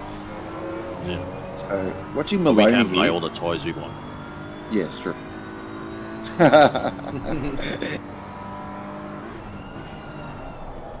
So with 4 hours 33 to go, this weather's just intriguing me a lot because we've had full sunshine and now we've just got a bit of cloud cover rolling in. So, and the track temp has dropped back down to 27. It is 1 degree, I know, which is sweet bugger all, but we'll just keep an eye on that. Isn't it funny? All commentators, whether it's real motorsport or sim racing motorsport, they are all weather watchers and weathermen. Every single one of them. Yeah, indeed. We all get it wrong as well. Oh, of course, So- yeah, definitely. Yeah. The most famous Think- one in Australia would definitely be Neil Crompton. I think it might be alluding to that Sydney round, I'm guessing. No, Uh, I don't know what you're talking about. I need to watch that full race back, to be fair, at some point. But I know the famous bit, to say the least. But yes, the rain is maybe some F1 commentators would look at this weather and be like, "Oh, rain any second now," as they like to maybe make it sound more pertinent than it actually is. But yeah, Rain looking in a pretty second? dry so Look, far. better get the red flag ready. Yeah. Zero wind as well, so nothing's blowing it in if it is around. Speaking of Formula One and all things F1, we do welcome in Lando Norris's #1 fan, the one and only JC. Nice. That's a good introduction from you. He's looking pretty quick at Zandvoort too. Here's my man Lando. So looking forward to qualifying tonight. Will you have time to watch it? The F1 was on. Yeah. I believe I did forget last night as well, but I was about to say, I wouldn't mind Zandvoort in ACC. Forgetting we have it in ACC. It's been a while since It's been probably ages since we've been to Zandvoort, hasn't it? And it's I tell you what, it's high on the list. Not just it's high on the list of a few people's tracks, favorite tracks too. It's much maligned. I think a lot of people are really not fans of it at all. But you've got some lovers.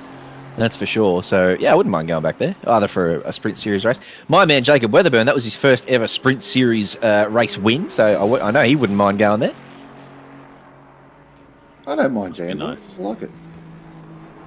Sasha getting really close to the back of Austin Carpenter.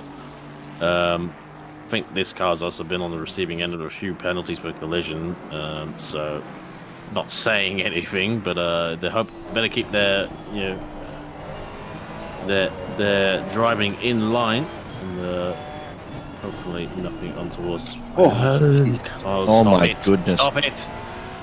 Especially Austin Carpenter. Austin is racing from the States as well, so there's that little bit of jeopardy into it. Have to be 3 o'clock in the morning over there in the States too, and I think this is Austin's. It's either second stint or potentially even third stint in a row, double stinting at least. I know that much. I was battling for most of the last hour, so. He's got to be feeling it, poor old Austin. As I said, 3 o'clock in the morning and double stinting. He'd be pretty fatigued at this point.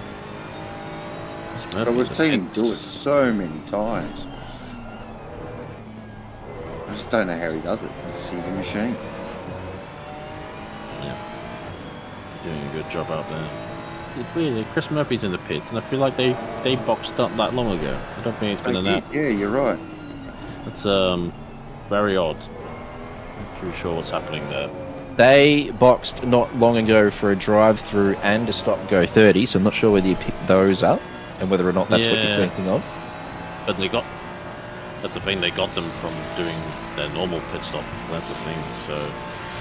Yeah, it's got Babby in the car now, so we'll see what happened. I'm sure maybe someone in chat will be able to shed some light on that one. So just checking that gap on the race lead. Lucas Keys leading the way. 26 seconds to the good to Mr. Maloney. And then Cook there in third. And then Gallo there in fourth position.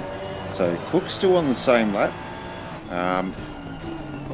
As Sasha tries to go around the outside. That is bold. Well, I think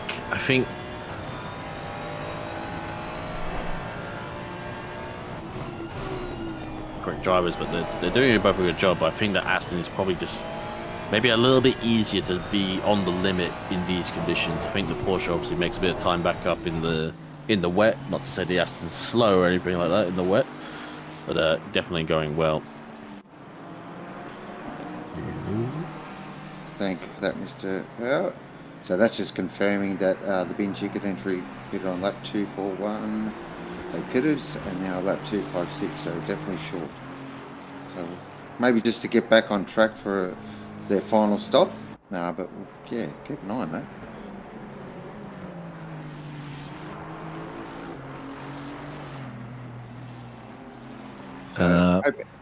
Where are we at, Goat? Am I the only one who can't see the stream right now? Yep, no, you're definitely not, but we're going well, and probably get things back on track. Which commentators won't rail. Commentary. Why not? What's new? Yeah. Well, it's coming. Yes. Good stuff, Glenn. This battle raging on between Sasha. I don't mind this either, these two having a bit of a ding-dong, because we are currently chasing them down. It looks like we've disposed of Davis, and now we're P12 we're coming after these guys. We want this top 10. So if these two just want to slow each other down a little bit over the next hour or so, that'd be very much appreciated. I don't want to solo your parade, and I really don't want to. But is that Yes, he 4 does. laps? That 4 laps, is that actually the? Oh my No. God, That's us 3 being laps. 4 laps down on the leader. We are 1 lap behind them. Okay. Don't feel bad, JC. He's been absolutely ripping on everyone today. He's a meanie, mate. I'm telling you, he is one of the meanest people in OOR. Wow. He's a bully. What do you mean, wow? You admitted it. On stream. I don't feel like everyone could be so high and mighty. I think, I've had enough names called at me. I'm happy to throw those firebombs back. Yes, I'm more just umming and ahhing on whether you are 4 laps down. It's still a big gap to these two. Yeah, no, So, definitely not 4 laps down to these guys. We're 4 laps down the leaders. We are 1 lap behind these guys. It's a minute and 28 seconds, Yep. the gap at the moment.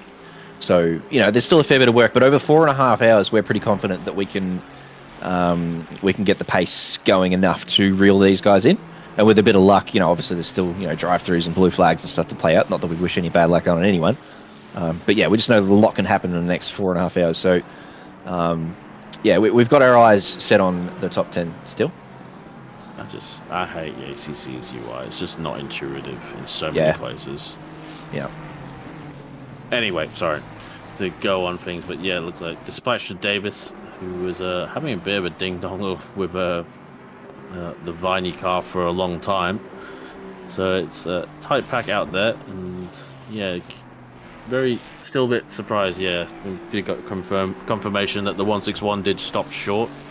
So, compounded with the SG30 that they had and stuff like that, it was looking very good for them, but unfortunately looking very polar opposite now. So But, just keep it on. Still going well. Sorry to interrupt there. It looks like Austin's just found a little bit. Not a lot, but enough to sort of just relieve the pressure valve just a bit. So, Sasha.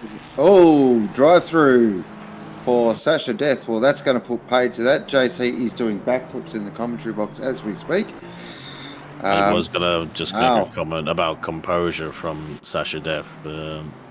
Hence why Austin's got a bit of a gap. But yes, very unfortunate for 200, but looked like very much self-inflicted as well.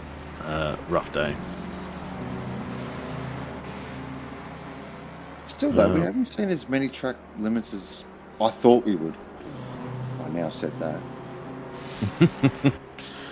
Well, if the track limits on it, it's the speeding penalties into the pit lane, or unfortunately, some collisions do happen. So it's going to take a big chunk out of Sasha Death's time before we get a weather burn, but it's still going up to Piratella, so probably got at least 30 seconds to find. But a few more of those drive-throughs, it'll come down real quick.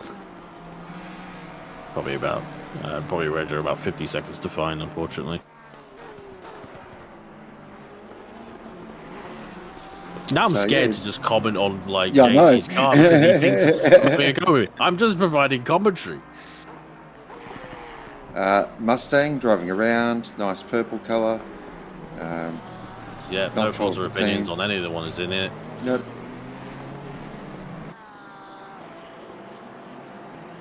We're currently sitting on 3 track cuts this car. Yeah. Ooh. Yeah. So just not trying to get involved in any of the cursing here. We've got one session though, nice little curse there. And look, regarding you, man, obviously there's no animosity. We're just pulling the chain a bit. But I think Muller and I obviously greet each other quite warmly and give each other a bit of a juice up. And any other comment that comes in here, it's the one and only and all that sort of stuff. Especially in chat, we love everyone in chat. We try and boost each other up, and it just feels like some of the stuff that we get from you is a little bit the opposite way. And it just feels a bit bad because I want to love you. I want to give you the juice up. You're one of the best commentators we've got, but I can't really, I can't come back at you with love if all you give to me is nastiness.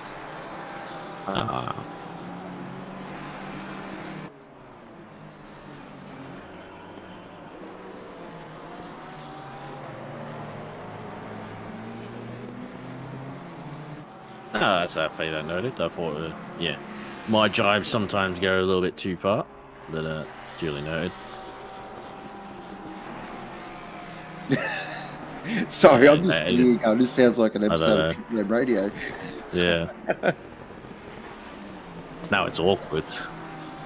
Yeah. I want a Hobbsy back in the booth now. Oh, wow. It's better than the dead air right now. It's frozen solid right Oh. now. But we've got some information. Rain in 30. Rain in 30. Oh, thank God there's something. Here we go. So, once again, Sean the weatherman was right.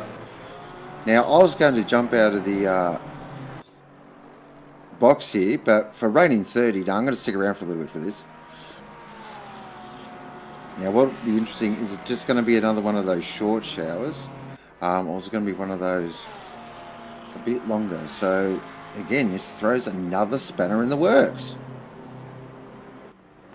100% right, Jan. Group hug for everyone. Couldn't agree more. Well said.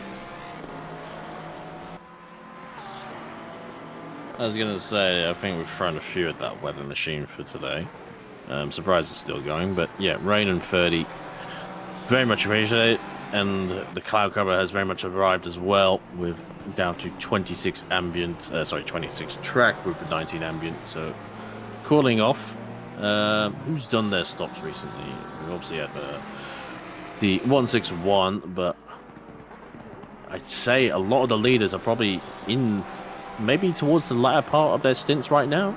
So are they gonna like suddenly turn their engines down to try and, you know, get to when that rain arrives, rather than having to box beforehand, like we saw Sean Bubnow did with the last rain shower? Well, we don't have to worry about the Porsches because they can run for 5 hours, so they're fine. But yeah, Lucas, interesting to see how many laps Lucas has 18. done. He's done 18, 18, guys. eh? Yep. I can tell you. He's done 18. Bruno's done 18 in 992. And Tom's done 14 in 191. Based off. Oh! Drive through for 17. Oh. Just went through variant hit Alta. Yeah, I ain't up to that one. Yep. That is going to promote Bruno Gallo up to P3 surely. We're only 27 seconds behind Mr. Cook. And that's very right, unfortunate. John. Right around the traffic as well. So unfortunate there for the smokestack racing. Teams will be keeping a very close eye too on what this rain shower actually looks like as it develops. So it's now gotten a little bit heavier in 30 minutes. The rain showers that we've had so far have been a 17-minute shower with some heavy rain in the middle that had a lot of drivers coming in for the wet tyres. And then that second shower we had was only 11 minutes long and not quite as heavy. You saw a lot more drivers went through it on the dry tyres and just stuck it out. So if this shower is anything similar, it's going to be important to see how long the shower goes for and how heavy it is. And especially now with the track temp having increased and it's a lot later in the day, the track's more likely to dry up quicker. So yeah, so the team's keeping a close eye on that weather radar at the moment. You know, it's funny. We all say the weather radar, but it's not really a radar, is it? It's like a couple of clouds and the sun, and like, oh yeah, it's going to rain or something. Like, it's always fascinated me with ACC. It does so many things so well, but then things where you think, oh, that's a bit, what's the word? A bit console-ish, even. You know what I mean? It's such a strange game sometimes. Yeah, like Cam was talking about the timing board before. He's spot on. Like that needs some work. And then the weather widget, definitely another one.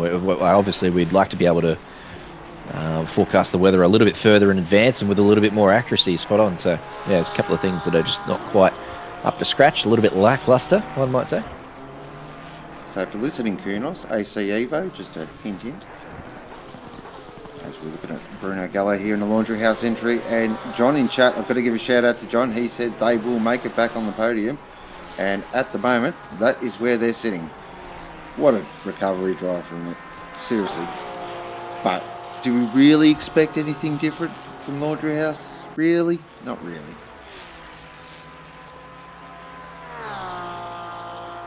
And big fan of all the drivers. They're all just masters of what they do.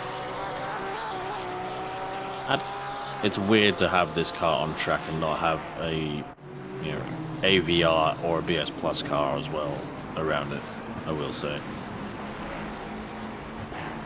Kind of just used to seeing all of those pro level teams in the same race. If we get a certain enduro at a certain track, I reckon we'll have all of them on the track at the same time. Just a gut feel.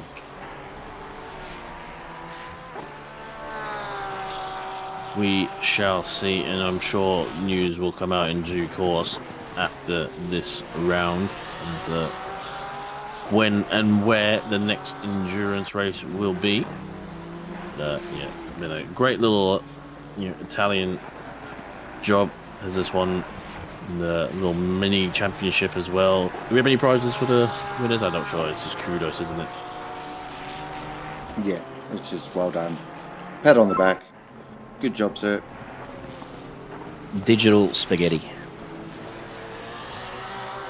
Nice. Right, look at that medium intensity at 30 minutes as well. So, be very interested to see how much that rain shower is going to be a factor. Because last time round, when the rain came, it was a very short spell. It was about 10 minutes of rainfall, and to be honest, whether you went dries or slicks, it kind of didn't really work either way. And it's all about that compromise. So, the one I'm most interested in here, just based off sort of fuel numbers and what we know, is definitely Lucas Keys and the Aston. And surely they couldn't get caught out again.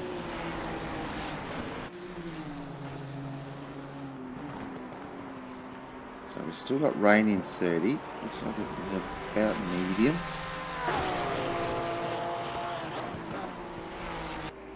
Apparently got a nice battle here for P6 at the moment. So I'm sure our esteemed race director will get that organised. And here we are, right here. So Clark and Bab. And we've got that Pethy Bridge there as well. It certainly is. So this is a three-way fight. So, Bin Chicken, Kovacs, and MRT. What could go wrong? How is the 700 dropped behind these two? Because they were actually ahead on track at full position. They were. And they've all just served a stop, pretty much. That's very odd. Not too sure what's happened there.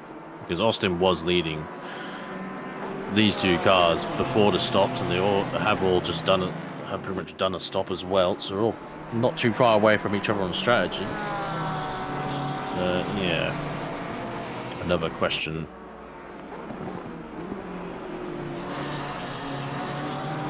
Never question yourself. Another question yourself. I'm sure we'll find out in due course. But, yes. That means we get a great battle on for the 161, followed by the 91 and 700. It did prove a very scintillating battle when they had Chris Duff in it before for the 200, but that's now dropped back. And nice to see Graham Hill in the 70. The McLaren Mosaic Motorsport car has made it now into the top 10. They've been grinding away at that a fair while, but been quite under the radar, frankly. Graham Hill doing Graham Hill things, really. It's not shocked at that at all. Tell you what, Clark is giving Bab the good old-fashioned, how you going here? He is really applying the blowtorch. Yeah, Petherbridge just dropped back another second or so that lap, so I don't know whether there's an issue there for the 700 car, but as you said, they seem to have dropped off the pace a little bit over the last 15-20 minutes. That rain radar too, still reading medium to heavy rain in 30 minutes, so this is going to be a much heavier shower, at least longer in duration than we've seen from the previous two, so definitely getting on the wet tyres I think will be the play in the next, probably the next 15 minutes now. That timing's so crucial, though, when you pull into the pits. It can really make or break a stint. If you time it perfectly, you look like an absolute hero. You get it one lap wrong, and yeah, you don't feel pretty good about yourself. So I've heard. You just got to own it. Never make any mistakes. Perfect driving. It's always the car's fault. Yeah, car's fault, engineer, bad setup, mechanics. Yeah, the Alan Prost book of excuses. Wow, he went there. Co-founded by Nelson Piquet. Oh, here we go. So that's what's happened. Well found, Gwen Germain. Very nicely done on the cameras. I'm guessing the BMW is probably doing it's probably going to filter out in between these two. Yeah, it's probably ahead on track. Yep, Carl Johnson, you can see he's still in the car on the timing board. So yeah, very interesting. Good job by Glenn, yes, to find that one. Mr. Clarkey looking all over the back of Babby as well. Definitely stronger in the toe as well with the BMW. Babby, we know what Babby's like. He's got this. I'm not cursing. I'm trying not to curse, please. It's just probably warming up those tyres in the bin chicken Porsche. Now he should. Gut feel is he'll just start to eke a gap here. Yeah, dropping Peffy Bridge by a rate of knots as well. It's 4-5 seconds now. And unfortunately, it looks like the 700 doesn't have a response to the pace from these two. Maybe got the pressures maybe a bit wrong, just kind of not in the groove, not in the belt. And it's not always about skill, it's kind of how you are in the moment, how well you're driving, your mentality, your sort of tiredness, overall state. Maybe a few drivers are a bit worn out by now, whether they've done 1 stint, 2, 3, probably, there's probably some out there who've done 5 or even more than that, because there's a few 2-man teams out there. I would be surprised if anyone's done 5 stints yet. Well, the realm of possibility. 91 is putting a stamp on this Pro-Am victory right now. Absolutely. Charles Clark has jumped in his Kovacs red entry and is absolutely setting beautiful laps here. He's flying.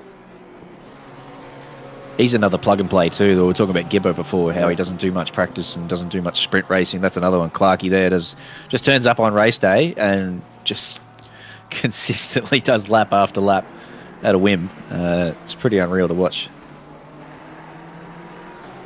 Certainly is.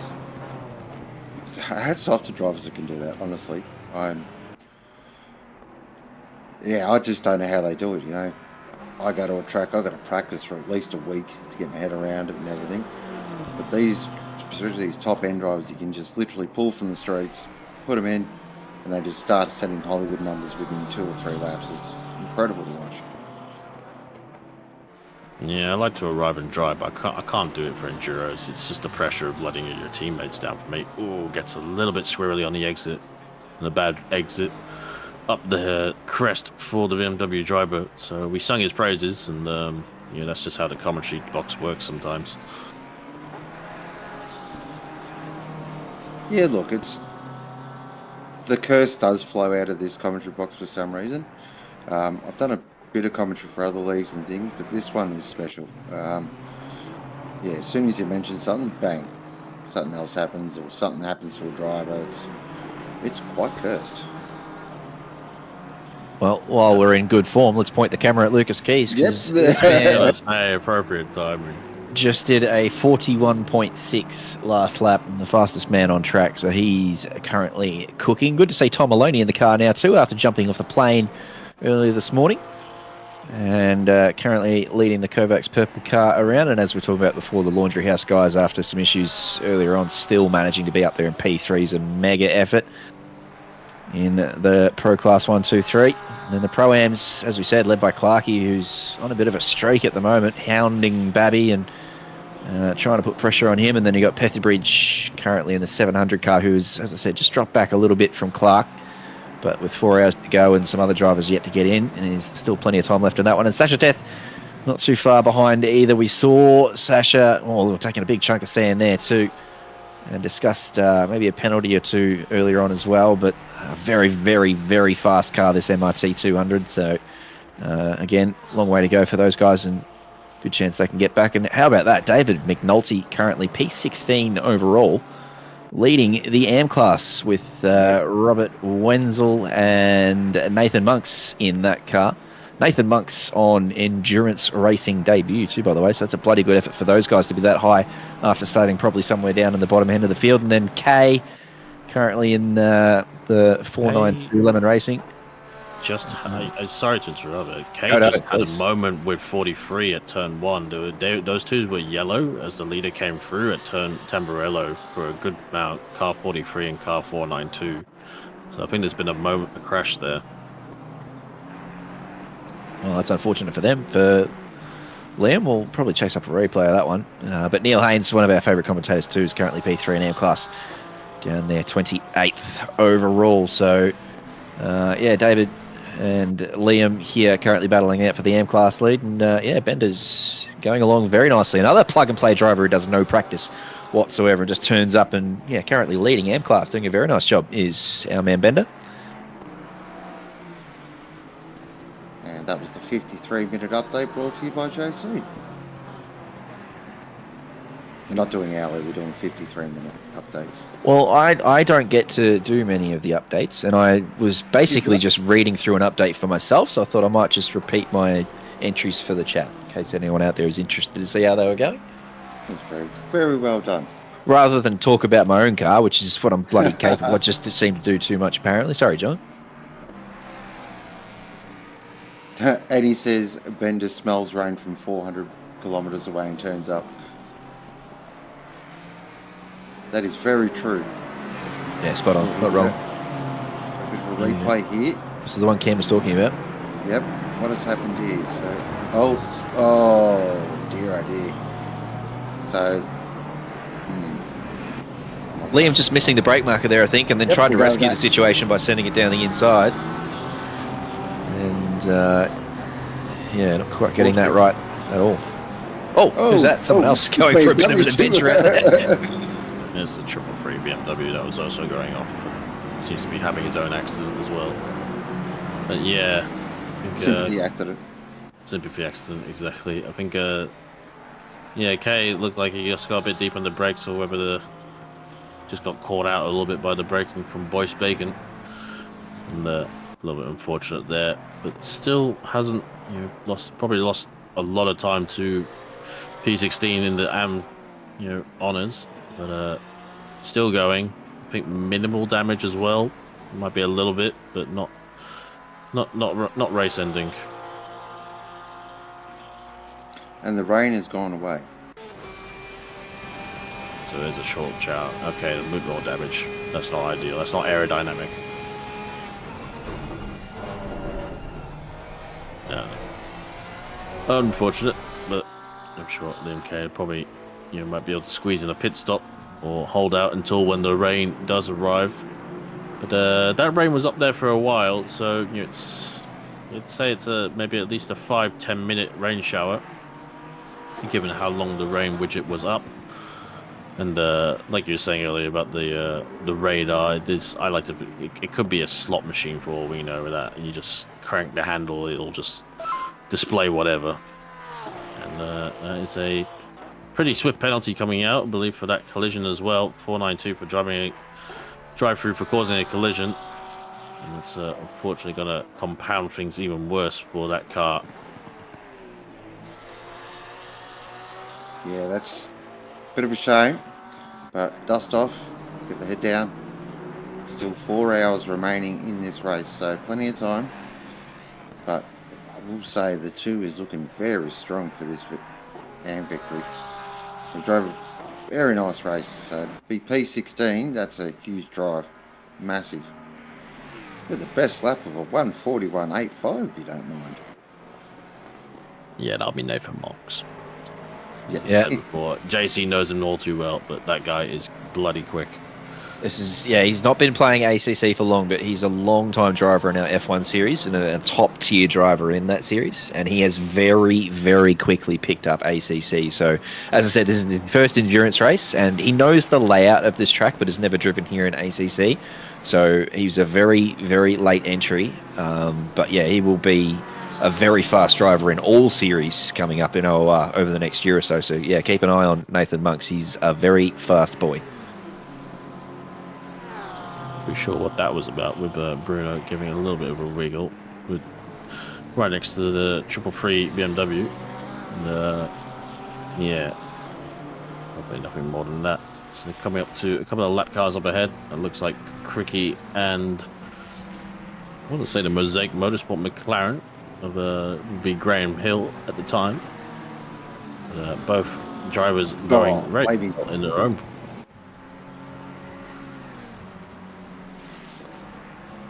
Here gets out of the way for the laundry house car.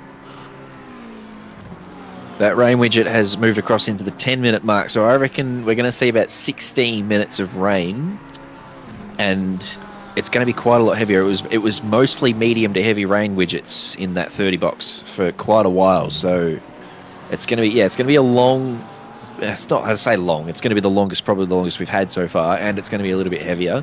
But again, with the ambient temperature being 19 and the track temp being 26, it could dry out just as quickly as the ones that we've had previous. So this is just another really sticky situation for a lot of cars, and an interesting decision that some of them will try and ride it out simply because they have to, whereas others might have the luxury to jump on the wets because they're almost towards the end of their stint and just go for a bit of a run on the wets. So yeah, it's going to be another interesting one. Gut feel, the 191's in a beautiful position here. I just feel like because the Porsche can just run forever, because the 165 would be coming towards the end of their stint, but with Maloney behind the wheel, who's setting some beautiful laps at the moment. The gap is at 43 seconds to the 165, so we are getting to that realm of a pit stop. So this is all going to come down to the wire as we've just ticked under 4 hours to go. And there's blue flags waving everywhere. And of course, Mr. Maloney. Well, it's good to have a chat with Mr. Maloney. He's very honest with his thoughts about racing and just sport in general, but mostly about umpiring. He's got some very strong opinions about that. Of course, he's an umpire himself. Because I am a one-eyed football supporter, so we always have a bit of a clash about rules. But driving beautifully, as always. But yeah, I like the 191's position here at the moment. Yep, definitely been out of the wars. I think, yeah, to be honest, we saw 992 have its game crash. Lucas Keys, they had the 165 had its stop go 30 or drive through, whichever it was, for speeding in pit lane. 191 has been kind of free about Cooks had they had stop go or drive through. Same for the missing GTR 111, and it's well, the 191. I'm teeing up a curse by saying they're not having. They've had it all clean and dandy so far. But maybe they got it out of the way with qualifying. They used all their bad luck there. Well, they did have that incident with the blue flag with popped it into the wall. Yeah. So I must have missed that. Blame me. Basically, Speaking of sideways in the walls, yellow flag in the middle sector there. Cameron Norris's car and Matt Glow at the wheel, I believe. Yep. So P17. Oh, park there, sir. That looks like hardware. That's worse than an off. That's that looks like a park. Oh dear. You've been quietly doing well in that mid-teen pack for the 187 for Freebie Racing. Cameron Norris, Aaron James, and Matt Glow now at the wheel, but that car is showing as much life as you might like, Grandad. Good lord. Jeez, wow, that took a dark turn. Someone please take up. So keep talking. Just keep. Yeah, that's definitely most likely hardware. That's a real shame. And while we've been here looking at this, it is just getting darker. I just noticed that then. Rolling in. You can just see it went from sunny just to it just grayed out instantly. See, this was only a few seconds ago. Look how sunny it is. So we'll keep an eye on this in the Freedom Mobile. That's what Thank you, Glenn, for the HUD as well. You can see the throttle traces. Yep. So full throttle here, everything looks good. TC2 off, nice. Braking, that's hardware. Still got brakes, still got turning. Is he up turning? No. That's something's happened there. I reckon wheel. that wheel decided I don't want to play anymore. Yep, very big sadness. Yeah. You can see the steering trace just above the throttle, and it's pretty much didn't move at all. Oh, I'm blind. Yeah, look at that. Dark. Just turn the lights off. Unfortunately, the race control will give that car every chance to keep moving, but it can't stay there forever, and we'll eventually have to get.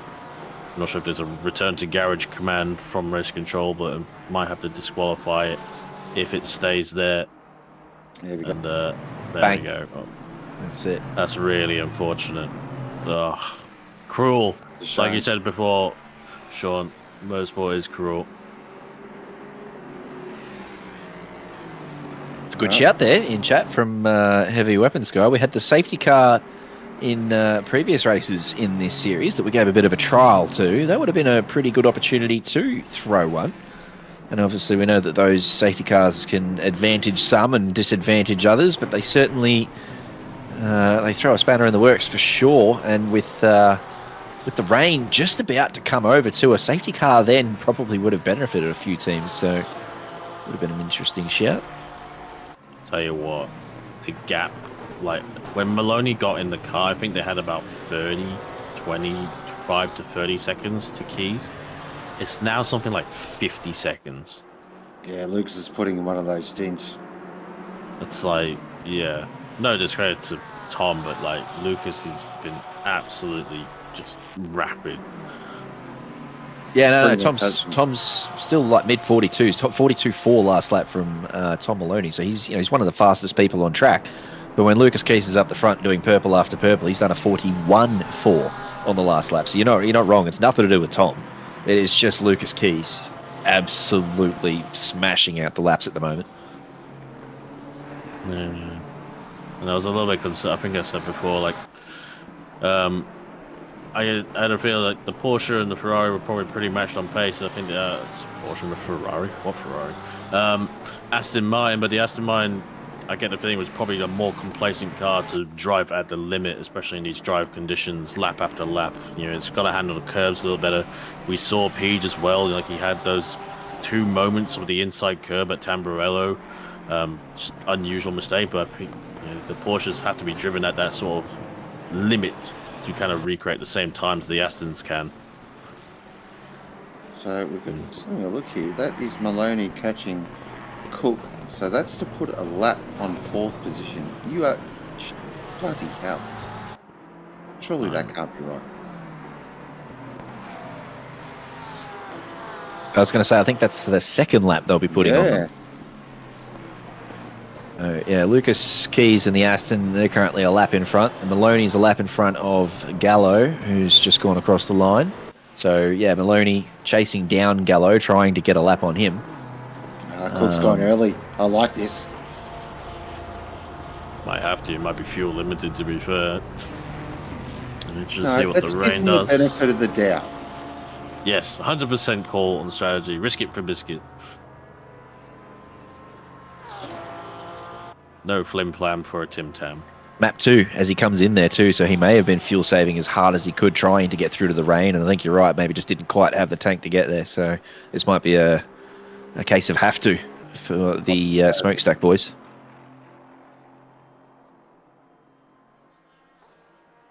Chris Taylor Thank in you, chat Chris just Taylor. confirmed it. Yep. Yeah, well, make sure you I'll go try back to give map you 1 on your credit way there, out. Chris. Don't leave it on map 2 when you go out there. No rain yet, but surely imminent. I can imagine this car must be. They've been out for a while as well. It's Lucas Keys. So, oh, there we go. Rain. With the automatic wiper came on straight away. Oh. Now I hope the 17-foot wet's on. Still 10 minutes of rain to happen. Oh no, we've got to wait. We've got to wait for it to switch over.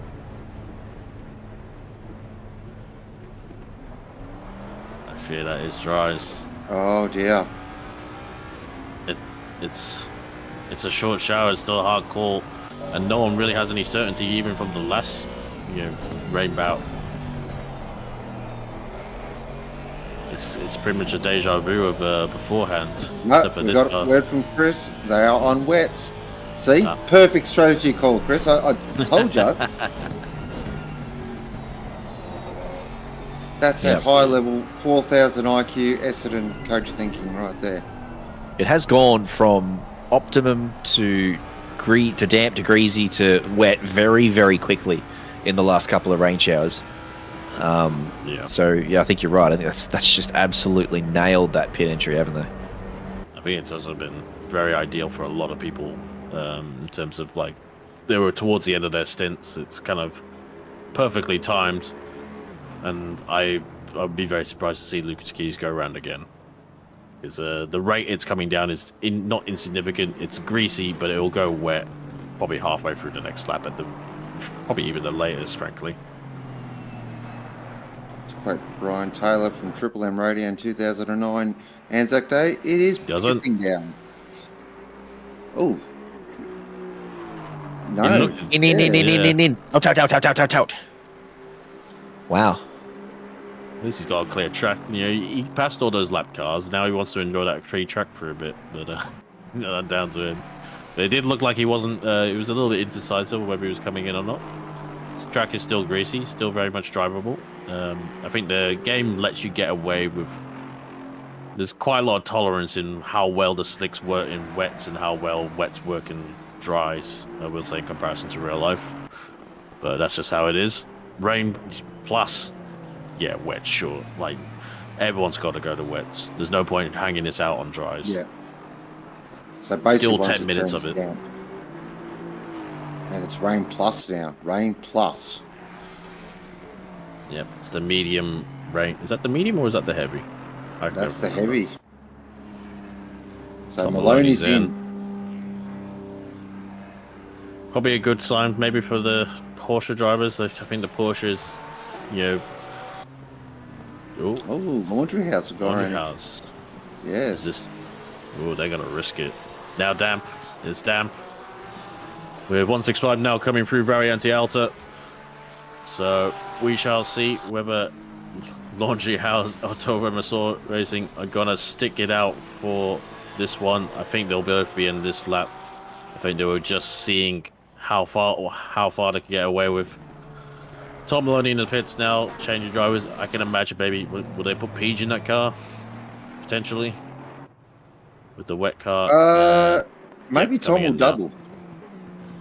Yeah, Tom will double, gets it stopped nicely before navigates the crater. And see Gallo there scrabbling for traction on the exit a little bit. So they would have lost a bit of time this lap, but not too badly. Let's see what Laundry House do. It's too much. It's too much. Surely they're back in the fight. They don't have to risk it this much. They're gonna risk it this much. Oh, wow. Wow. Bruno Gallo and Laundry House say noah and stay out, and they're gonna continue in this heavy rain. It's now gone to light. I've got a feeling they sniff a chance at a victory here. They really want to put themselves well and truly. That's the thing, Yeah. they weren't that far off anyway. So I'm surprised how much they're risking it when they were already kind of back in the fight as it was. And Keys still in the box, but 191 still far away from them, so they're not going to come out ahead. And 165 is moving. Transiting has now left the pit lane as well, coming now down to turn 1. I imagine on a set of no markings, Pirelli wets. Yeah. That's the thing. These guys are going to be they're still going to be red hot as well in the Aston Martin in this weather. Now a fully wet track. Let's watch Laundry House. I'm not. You're not supposed to. You're not supposed to do that in a Porsche on slicks in the rain. Seriously. That looks insanely treacherous, doesn't it? There's so many curbs here. Like so much of the racing line is curbs here, and is so slippery. About the even on TC wet still on tyres. 3 as well. Just maximum send. But as John rightly pointing out, they've got plenty of gap to the car behind. He's really struggling to keep this on the road.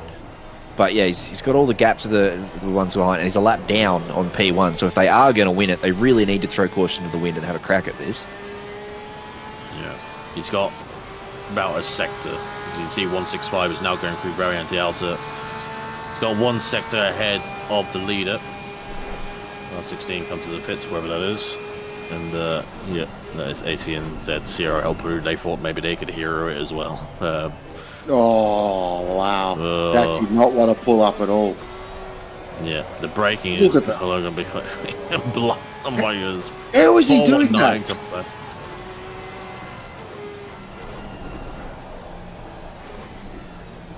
419, that's the P20 Squeers driven Porsche on its way through. So that goes to show you the pace difference there. Squires fast in his own right, but not anywhere near the pace of Gallo, but he just walked past Bruno there. So Bruno's going to have to try and stick it out now. They've got to commit to it now. I don't know about you guys, but if I was in this car, I'd be in the fence by now. For sure. No, gee. I know it's treacherous, but I do have fun when you do this. I just wouldn't do it in these with this as an endurer. But yes, rain is moved off the 10, so it is when it stops, it will stop. It's really hard just for him to arrest the speed, even with the ABS kicking in. So the traction. He is saved by the fact that he has at least some decent gaps behind and not a lot of traffic around him, because I think if he had so much traffic trying to get past him, it would be causing him so much time. It looks like there's another car ahead on dries based on how quickly the Porsches just navigated past it. Who is that? Looks like one of the Red Rebel racing cars on Voyager. 620 something. 623. Rebel Racing, the Harsh Kumar Tatalan Weber and Herbert car. Looks like they're also doing on the dries only. To be fair, they were pretty far down, so they've all nothing to lose, if anything. Get it stopped for Tamburello. Oh. You have to rely on your brake foot rather really than the ABS in these conditions. And You know your 16 motorsport history, Cam. This is giving me 1987 Glenn Seaton vibes. Blimey as well. Yeah, that's a throwback and a half. A lot of famous drivers out there. I know Jensen Byrne said, his dad couldn't afford wet tires when he was learning the kart, so you just learn on slick tires on a wet track. But it's a bit different when you have 500 plus horsepower underneath you. Rain ends in 3 minutes, so This could John be makes it- pivotal. yep. John makes a very good point as well. It does depend on how quick this track dries. And this only works if Gallo keeps it straight, which he is doing an exceptional job. He's exceeding expectations. Because this strategy only, if he fences it, even if he spins once, those tires are pretty much not going to come back to him in these conditions at all. So, whatever temp and pressure is at SG30, unfortunately for car 5, that is Davis. That looks like Weber Burnt is right on the back of Hill as well.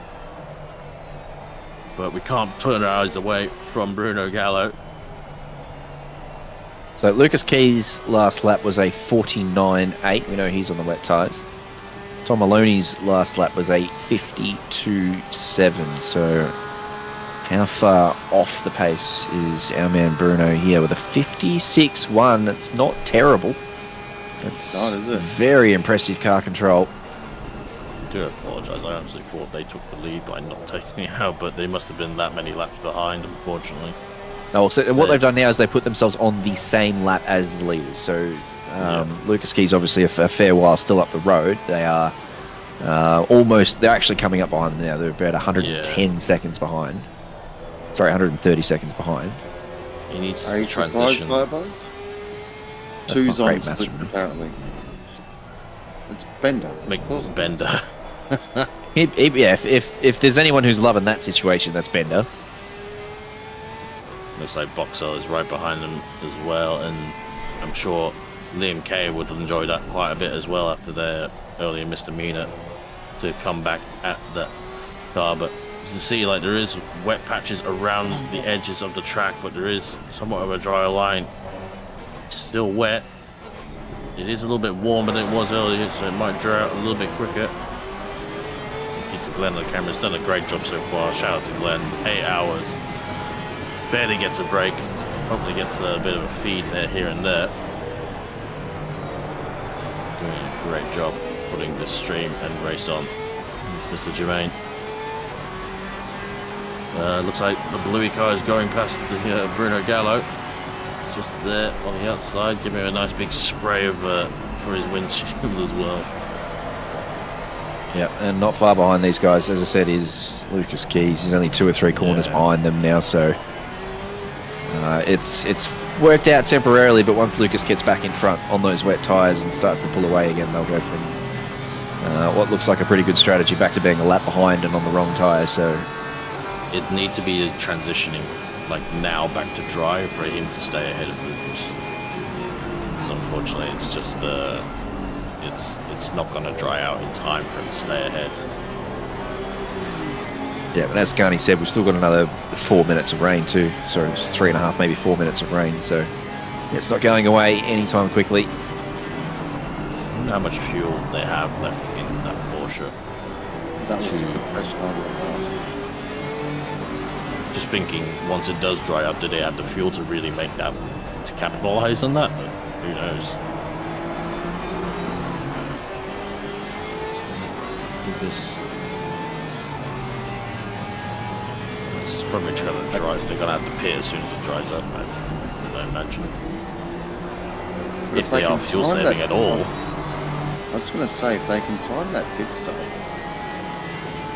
you know, if there's fuel saving, we don't know if they're fuel saving, but if they can save, you know, like 10 minutes, maybe 15, every time that pit stop, get on slicks, whack another alien in and see how they go. Yep. Must be nice having all those aliens at your disposal. You just put one alien in, Yeah. put another alien in.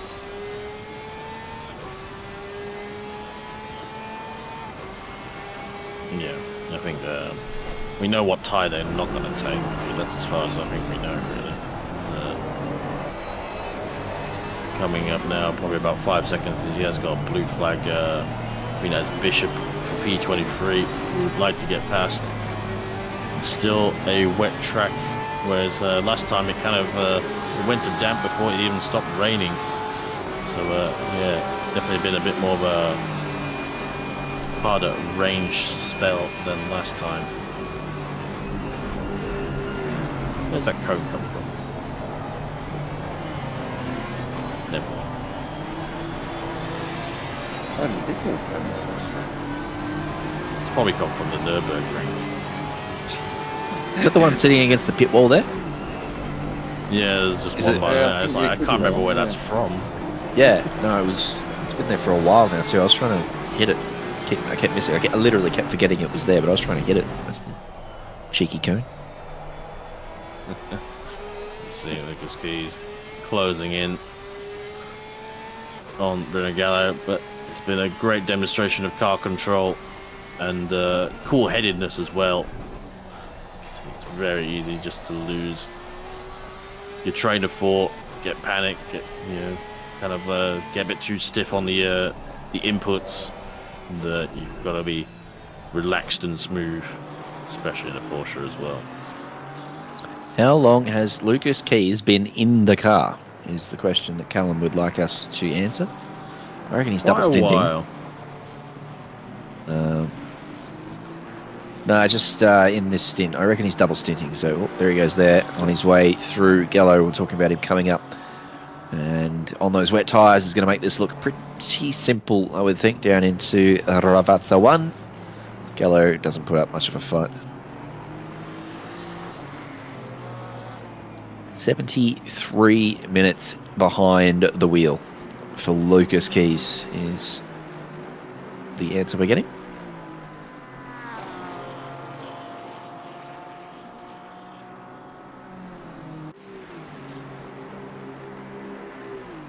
So it's a double stint if they're filled up. Yes, is this just a splash and dash though? And they're obviously going to have to go back on the dries. And Lucas has done a fair bit of driving today, so he'd be pushing close to that max stint driver time too. So might be just getting his laps out of the way now before Bub Now and Dink Donk jump back into the car to finish off round 3. Yeah, it seems like Chris Curley is doing a sort of bookends of this race. Pretty much since I've been watching, it's been just Bub Now and the Keister. If they get Cooley in the car for the last couple of hours, they're going to be super hard to stop because his pace at the start was just otherworldly. He disposed of the Laundry House guys very quickly and then just tore away. He was stupid quick early on, so if he's got that in him for the last couple of hours and they're already in P1, he'll be very, very hard to stop. So it has stopped raining. And it is cloud cover for the next 30 minutes. So this track, it's going to be interesting to see how this dries out and plays out. Especially with, that's the 700 taking the alternate line. Get out of the bay off the Laundry House Porsche. I wonder if that car's on dry still. It's not showing great pace out there.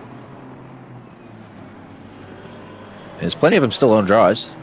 K in the 492, Boxall in the 474, Weatherburn 716.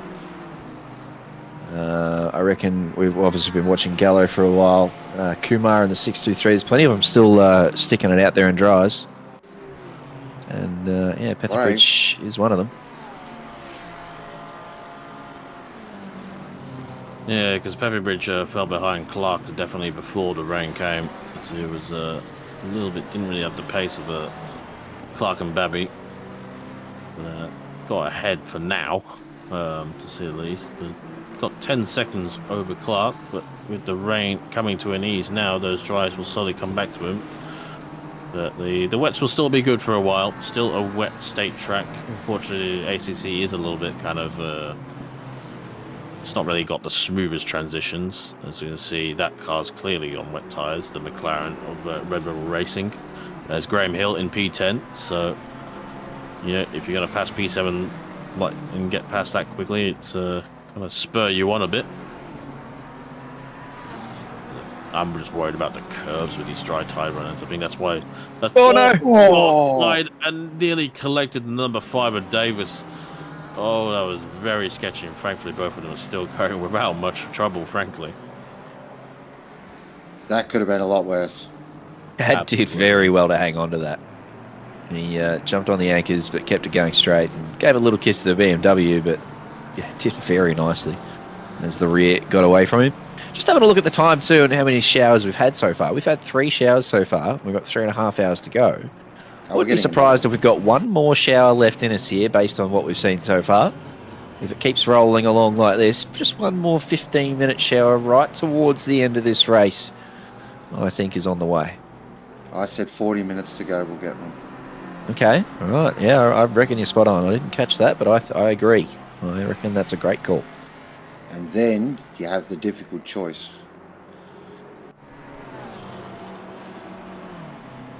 Which is what we're all about. I'm actually loving this from some of these teams here, staying out on slick tyres. It's just, I love a bold strategy call. Sometimes it works, sometimes it doesn't. When you try something different, you've got to applaud it, 100%. So P4 and 5 are going side by side into the Alta. I just saw back there. wow. Here we are, battle of the iconic liveries. Sam's really on it. He's Whoa, as they come through the corner into Ravazza. The sun has come out. Both of these guys, not too short. Yeah, Hignet's on the dry sets and missing in the Nissan in the full wets with one of the best cars in the wet conditions, I will say.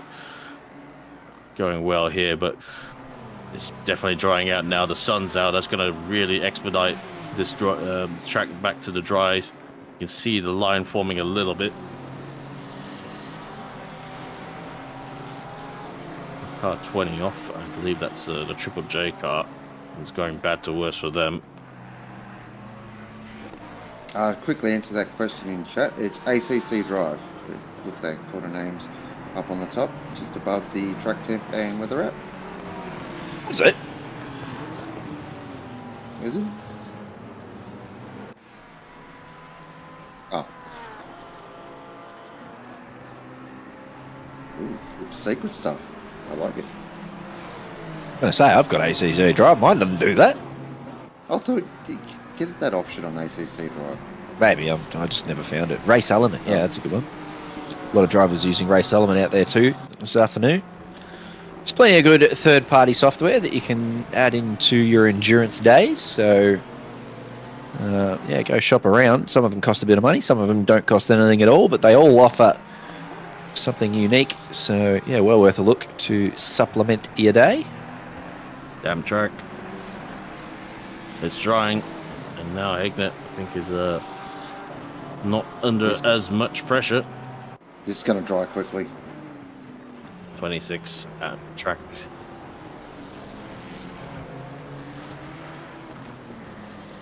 Where is the 992? Kind of just in his no man's land a little bit.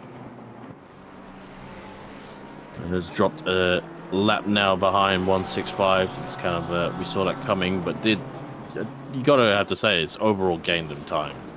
Yeah, it definitely has gained him time. Just a little bit under pressure here.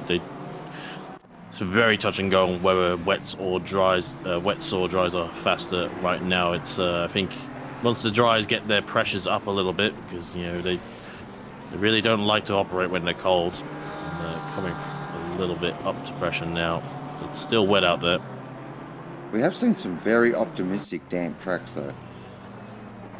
Yeah, I was gonna say AC's sometimes it's a bit of a, you know, doesn't really have the smooth transitions between the states, and then you know you see damp and you think, okay, maybe wets are better, and then drive out on it, it's just not what you're expecting. Yeah, then all of a sudden you break a little bit offline and you often in the gravel trap. So again, Kunos, if you're listening, ACC Evo, just saying.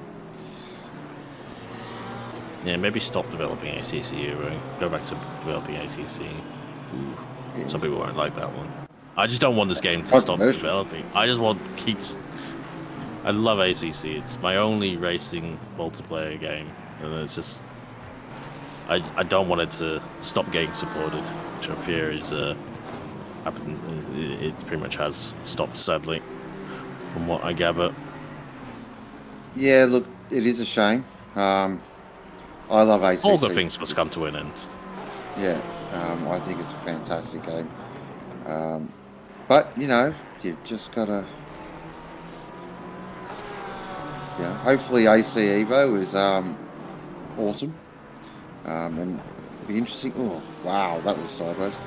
And hopefully there is that GT3 element in AC's Evo that we can keep racing with. So, of course, watch this space.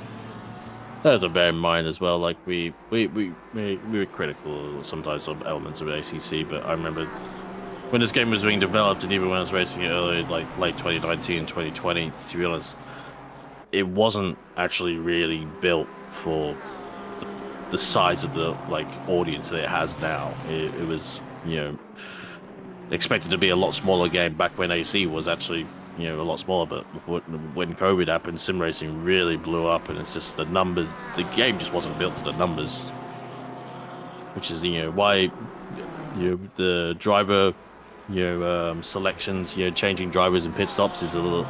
It was kind of added as a afterthought, if anything. Yeah, but it's been a good testing bed for Kunos in terms of things that they know that they need to improve on, and what they need to fix and that. So hopefully, they've learned from sort of the feedback from the community and also just in general testing for things they can implement for AC Evo, hopefully.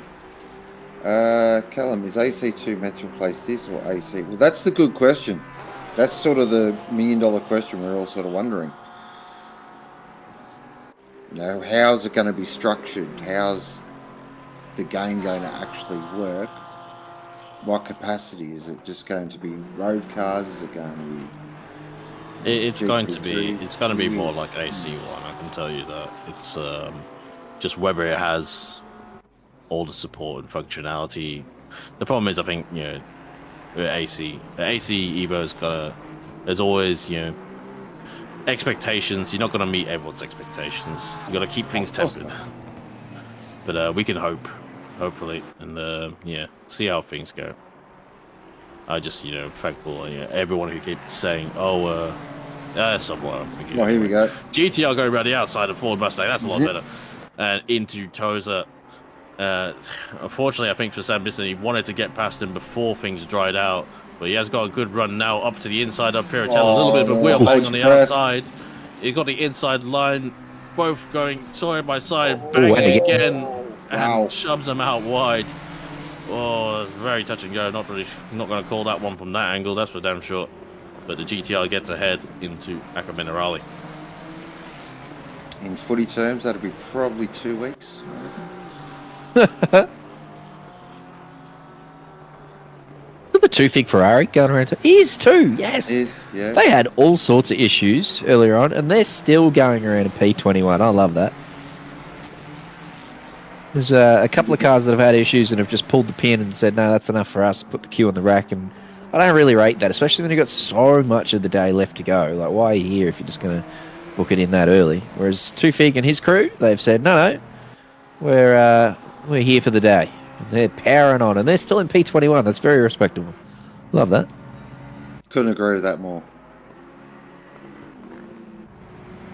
You put all the effort in to practice and, do qualifying and set all that up and that, and then you get an hour and a half in the race. You're like, no, I've had enough for the day then. Yeah, I'm 100% in agreement with you there. Not just that, letting your teammates down too. Like Josh Holmes, I was talking to Josh Holmes before, and he was in the McLaren that was going around in the top 10.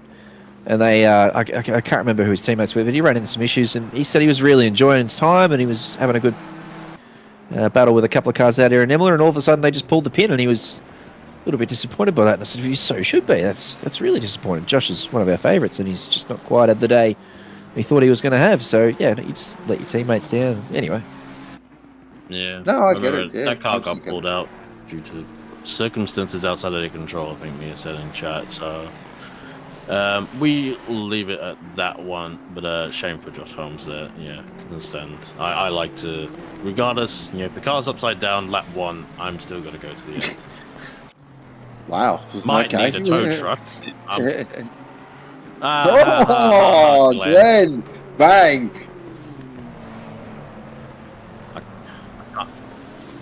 Yeah. I sometimes wonder whether they can hear you, Glenn, because you're very sharp. The chat just hears us start laughing, and I don't know whether they can hear you or not. So yeah, I'm glad they can't, because you get very nasty sometimes. Glenn's not TOS compliant. The things he says in our ears. Demo. GTR comes in, follows the Mosaic Motorsport. Ooh, gets to the what an entry. Yes, on point, Sam Missing. Clark is also in. Yep, everyone we saw. Laundry House come in. everyone will be bolting on dries. It's now a greasy track, and everyone's going to start going quick again, which you know what that means? Fresh deltas, which means drive-throughs. And track limits and drive-throughs. Let's see what Lucas Key does. I feel like he's been out there. No, he hasn't been out there forever. I forget they put the wets on. What do they do? Because they did it pretty early, so will they cut it short, or will they burn those wets up until they literally fall off the car? They probably are trying to extend until they can get to... What do you reckon you need to get to for a 70-minute stint? 70... Oh, they're probably at that point now. 20 minutes, get to the hour mark. It'll be decent enough for them. I think they'd do that. I guess their concern is that is there another rain stint coming? Yeah. So, you know, they're just trying to stretch this out as long as they can. But they're down in the 47s now. So we're well and truly past the crossover point because the dry runners out there doing 46s will be catching them. Callum Gibbons. Again, don't want to talk about my own car too much, but Jan's in chat saying, go Gibber. He was the fastest man on track last lap with a 46.6. So, yeah, definitely over the crossover point now as the dry runners start to really put the pedal down.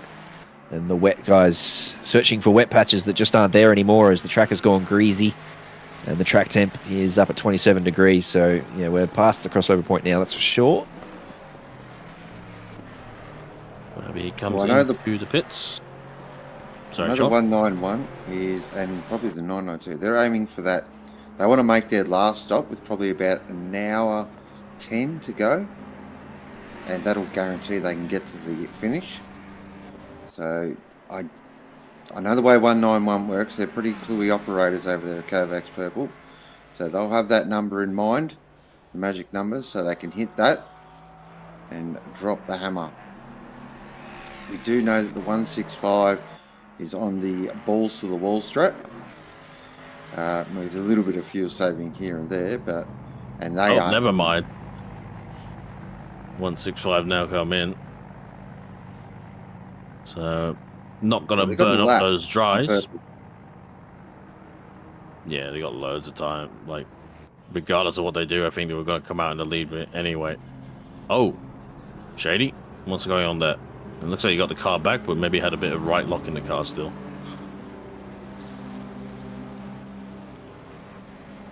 Hignett comes in for a set of dries. Sorry, Sean, go. I was going to say, but does the 165 always another pit stop on top of the 191? That's what we're going to keep an eye on. I'm sure sure John in chat will be all across that. I think they'd have to. That car's got to stop at least 2 times if it's dry to the end.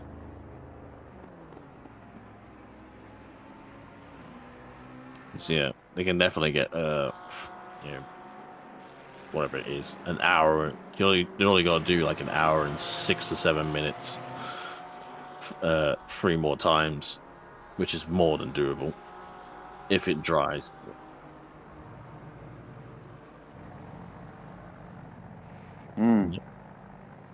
Yeah, incredible. Sasha doing such things, really. It's just, how's the 200? The 200's back in the lead of Pro-Am again. Unbelievable. So Sasha's jumped the 91 and the 700 and is now trucking along. What if we didn't catch today with a slick runner who has stayed out? Or are they on wet still? Actually, I couldn't see yellow markings. Yeah, they're still on wets, so they haven't boxed. Which is probably, there's a few positions in that, to say the least. DC9 as well. Oh god, that cut. Wet on a dry track, like, the car just won't stop at all. Like, it's not even like out of control, it's just like, you have to brake so early. Or just send it, like Sasha style. Getting towards. Yes, absolutely. Getting close to the final quarter of the race. Sean Bub now back in the car. We've seen it a few times. So maybe a purely triple to the end, maybe. Oh, Key's back in. Not too certain, but Did you just say Cooley triple to the end? It's not undoable. Like, you know, if you met Cooley, he's a bit mad like that. Look, man, if I did a quadruple one time, Cooley can do a triple. He's probably in far better shape than I am, well, that's for sure. Sasha Def comes in and, yeah, probably gets rid of the melted, wet tires. I'm not sure what the track state is currently. It's probably either gone back to optimum. It's optimum. It went from greasy to optimum. Yeah, there's that much rubber down. It doesn't even get washed away. Yes, because that makes sense. I mean, it does to a degree with short showers. But yeah, probably you'd lose a little bit of rubber. It wouldn't be necessarily optimum, yeah.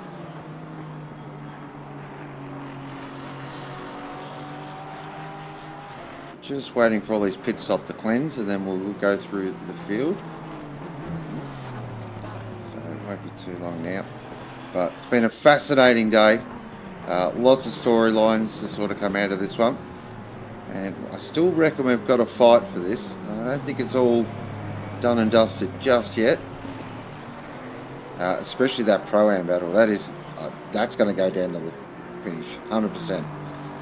And the Am battle's a nice beauty as well, but bend up with a hero stint in the wet on slicks.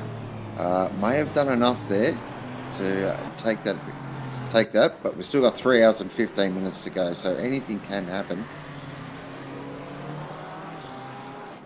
And with motorsport, it normally does. There was the man in question on screen at the moment. So it rained, stayed on slicks in a Mustang, if you don't mind. That is an extraordinary driving effort. Keep seeing the Snowy Rivers car Reynolds with that colour scheme. Oh yeah, I get it. It's probably not intentional. It's just Mustang with that shade of blue on it. And I do have to admit, the Mustang is a very just even when it's just like standing still, it just looks fantastic. I'm always a fan of the big front engine barges. And, nice to see a few of them because I thought everything was going a little bit the way of mid engines for a while, especially in the real life scene with the GTR. And the GTR was stopped support, and the Bentley got stopped support was ending as well, and didn't know what BMW was going to do as well for a bit. But the barges are back. Yeah, we've got the Lexus coming next year. Stupid Corvettes are now becoming mid-engined. The Mercedes, Lexus. I always get that confused. No. I think actually Mercedes is actually postponed to 2026 now. Lexus still don't know. Yeah. Mercedes are going to make. That's the thing. It's the same model. Well, they've got a new model of the AMG that they're going to base it on now, which is I don't know. Who knows what Mercedes are doing, frankly. But probably Toyota's Lexus LGT3, GRGT3, can have some good success. And interesting to see the GTR maintained its lead ahead of the Mustang. Chris is looking very racy here now, though. Yeah, Chris is looking very quick. Mr. going very well in his own sprint championship campaign in, I believe, Split Yellow. I'm not sure if he's still leading in it, but he's had a win, probably a couple now. He's diving left and right, filling the mirrors of Aaron Lee.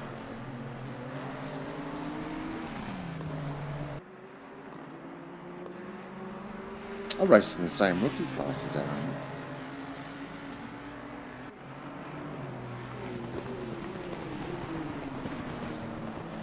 He's had a pretty meteoric rise to the top. Yeah, he's in Split Blue, and he's like Jamie, also in the GTR, and he seems to have a little bit ebbs and flows with his pace, but very much on it with when he is driving. And he's been around for a long time, I think, Aaron Lee. If it's the same A Lee that I've seen in the very distant past, I think in Season 8, when very wide though, and a compromised line for turn 2, and unfortunately for Chris Taylor, he's not really going to have anywhere to capitalize because the GTR still fills up all the racing line. Good run now down to Villeneuve, but you don't stick it in there unless you have a certified certificate to be there. You still there, JC? I am, yeah. I'm just keeping an eye on the timing board, and there's just a couple of battles really starting to develop. Now that the pit stops are shaken out, there's a battle for P7 going on with Bartlett trying to get Pickford. One that's got me really interested, though, is we were talking about Bender before. He's only 10 seconds back from Boxall, who's only 4 seconds behind Viney. So that one's just developing slowly, that battle for P14. And then Damiano here, Thurcolini's currently a second behind Archer as well. So just a couple of little battles up and down the timing board here. I'm just watching the fastest laps come back to these drivers too, and it's just an interesting watch. So apologies, but I have just been entrenched in this timing board. It's very interesting watching the drivers find their pace after the wetness ends and it comes back to optimum, and some drivers get back to racing speed super duper quick. Others take a little bit while longer, and that can sort of create battles that we weren't watching previously. Couldn't agree more. Well, I'm going to step away for like 10 minutes. Going to make myself a nice cup of coffee and grab a quick bite to eat. And I'll leave you in the capable hands of Cameron and Jason. That's a great shout. Thanks I wouldn't very much, mind a Sean. coffee, actually. Yeah, you can go make me a coffee too. True, this whole race, start, finish. You're going to be here for the end by the sounds of things even. Go rest up, Sean. Oh. Here's a run. Here's a run. I reckon he's got a run, Taylor. He's going to have a go down the inside. And again. Stuck on the outside. As you said, that bloody GTR's nice and wide, and Aaron's got it in all the right places so far, so defending nicely, but Tay looking extremely quick here in the smokestack racing forward. Who's that man? It's Leo Dry in the Mosaic car in P11. Kind of doing his own thing with Taufik behind him, so not car's pole position. GTR now down into Minerale. And Chris doing a great job. Just gotta force the aero. Just gotta fill the mirrors, be a distraction to get past. The GTR's got enough to fend off the Ford Mustang down the straights. One few cars in very late, almost at God. It must have been an absolute cigarette paper between the two of them there. That was very, very close, and Chris compromising his exit a little bit as a result. They were so close on that occasion that we got to see Mario on the front bonnet there. That's the first time I've spotted Mario sneaking out of the grills there. And we were very, very close by that. Those two nearly coming together, yeah. And now that Sean's not here, I feel safe to say this. The GTR sounds so much better than the Porsche. Goodness gracious, what a noise this car makes. Oh, look at the Ford here. The Ford bearing down. The Nissan defending the inside is always the best way to defend down here into turn one, is keep this inside, and the Ford just won't have enough turn in, and doesn't matter how well he takes them, the GTR hangs on again. Yeah, he tried to do a little bit of the undercut, the switchback, but he got a bit of couldn't get the power down at turn 2 and lost momentum. But yeah, Aaron doing everything, but he put 2 wheel on the gravel. It's going to be a compromised exit.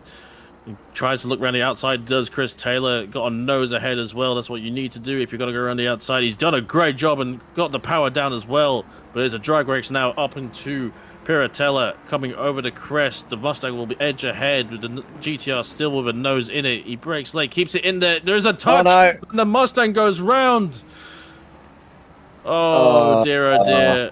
Oh, that's not good. That's poor. And Chris Taylor slews around and gets it back facing the right direction, and he's clear. But that is absolutely not what we want to see.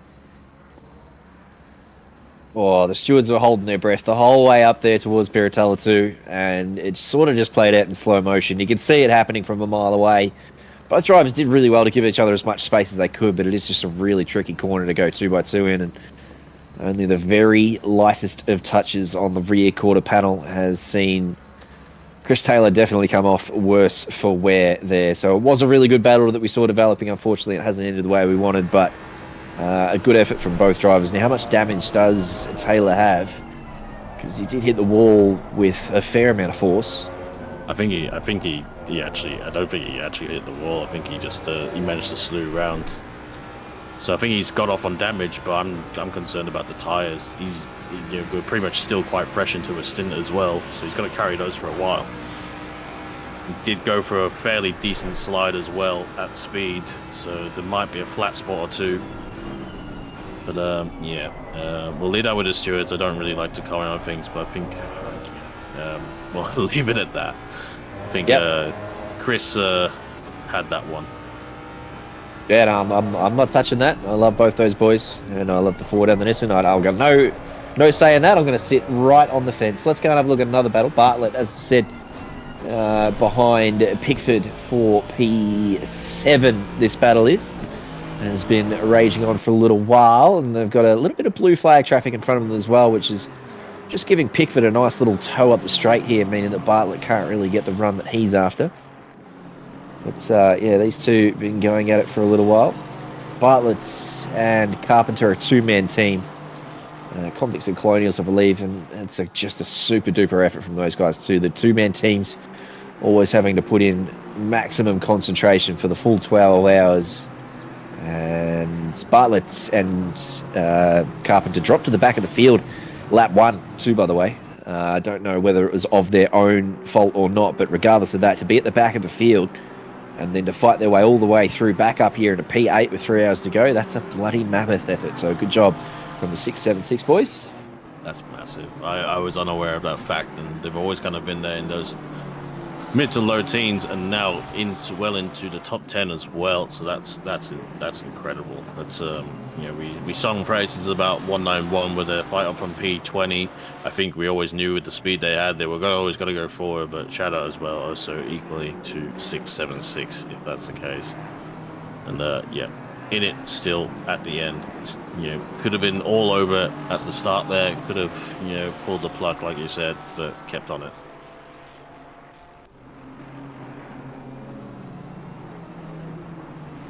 It's starting to peter out now. I love with 33 tracks, all the cars seem to occupy the same spots. No one spaces out at all. They're all big sort of bunches here and there and big gaps in the track. But the Aston Martin's got a good run now in the slipstream of the BMW. Not sure if it was a bad run from Picky off the last corner. He's got the outside line so close, touching almost. But the BMW's going to hold the inside line, and inside lane is king at Tamburello. Yeah, 10 times out of 10 defending down the inside there is going to work for you. As long as you can make the apexes, you're in the box seat for sure.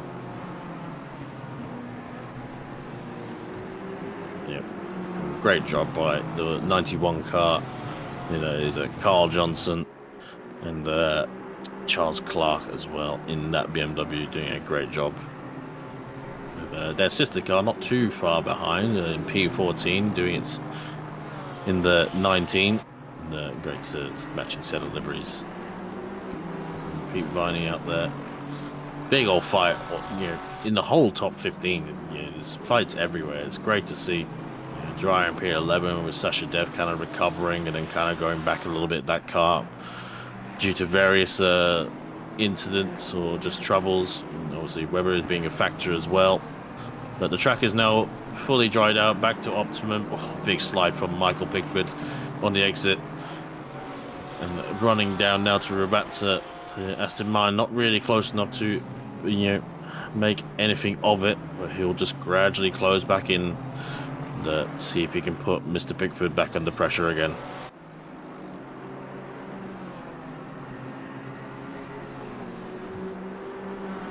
Nipper is not too far behind here either, actually. 9th. He's 10 seconds back at the moment, but he was about a second quicker than these two due to their battle. So the longer this rages on, Nipper's in that 700 MRT car will just be sniffing. He'll start to see those two in his windscreen pretty shortly. And he's starting to close that window as well as he comes through with a 42.5. That's another full second, basically, that he's taking out of Bartlett. So he's coming with a storm the longer these two fight on.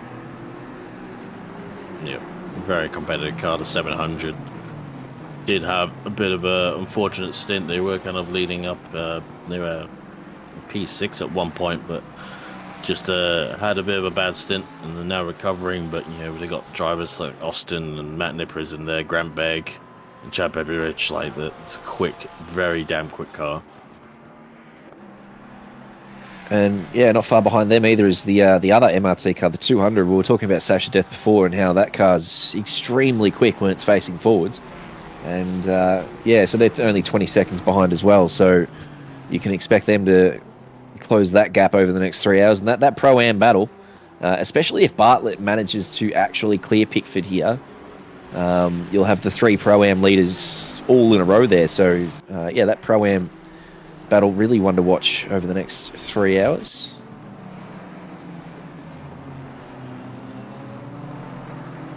Yep, indeed. Hopefully 200 can stay out of any more trouble. They're damn quick, but is one of those cars that is two-manning it, so lots of stints for the drivers.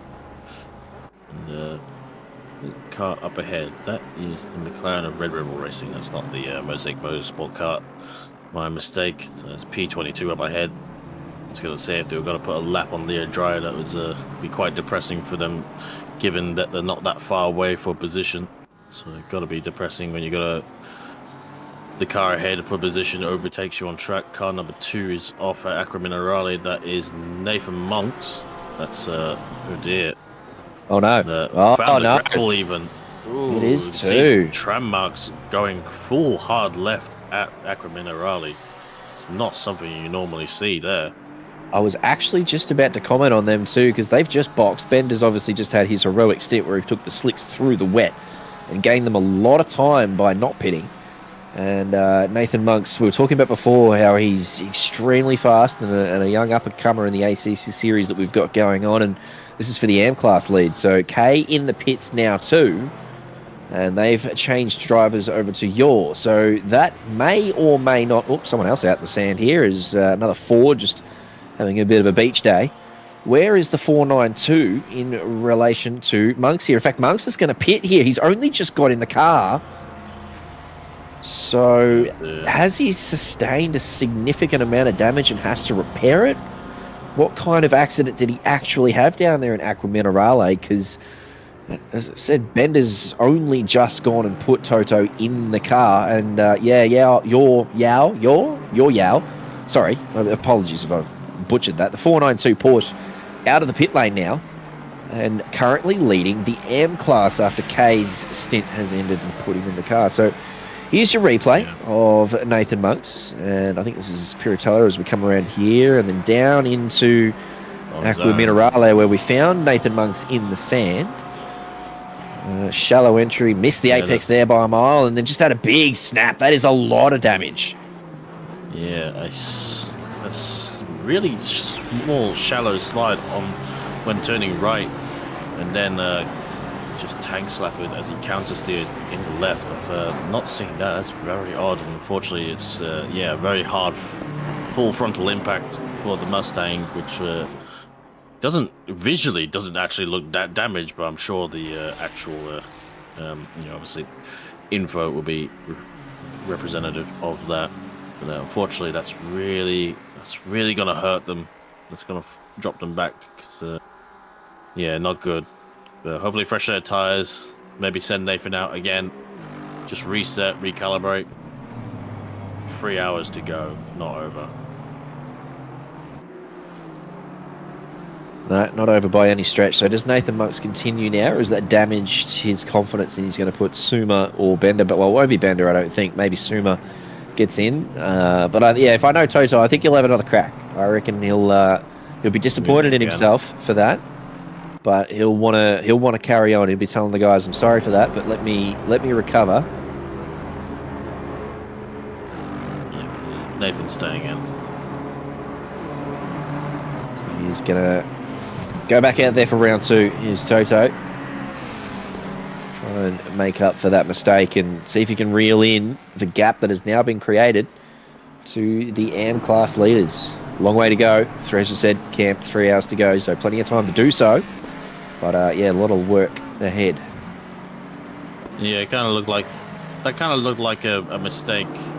That was kind of looked like something that you would do if you were trying to be taking it easy, like you were trying to be safe and conservative, which we would be at the start of a stint, want to ease the tires in. But it's something I've done in the past as well, where you try to play it safe, but because you're just not driving the way you normally do, like sometimes you can't just fully let off the throttle in some cars. Some cars will off throttle oversteer. They kind of need that they need to go at speed to work, and that may have been a factor in that one, unfortunately for Nathan Monks.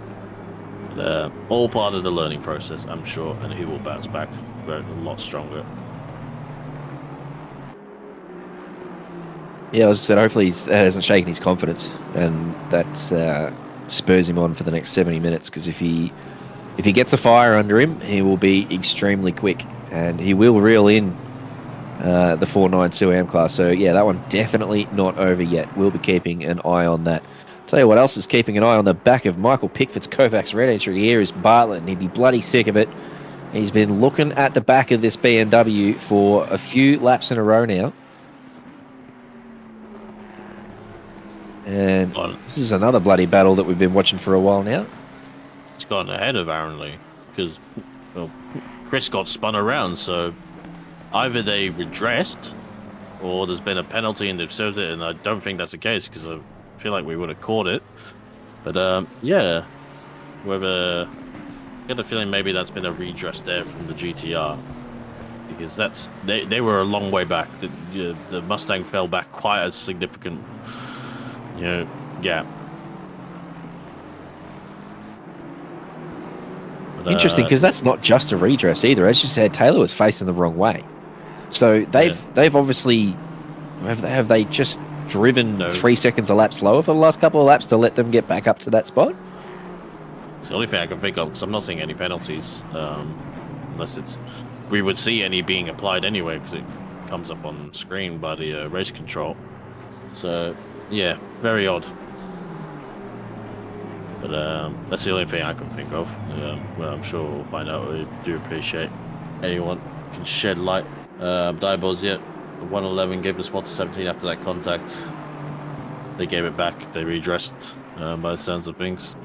That is a massive display of sportsmanship, if indeed that is the case, because I was the same. As I said, we wanted to sit on the fence. We didn't want to get involved. But at first glance, I would have said probably a racing incident. So if those guys have decided to redress that, and as I said, they would have had to have given up 15, 20 seconds of race time to do so. That's a huge decision. And hey, I wonder if that's going to have any effect, though, because stewards sometimes, whether it's... I wonder if it's already been sent off to the stewards, though. That's what I'm concerned about, because normally you can redress, but it doesn't mean you're going to be abstained from a penalty, that's for sure. Well, as Diabol said, they've green flagged it, so if that's the case, then all's fair, love and war, play on.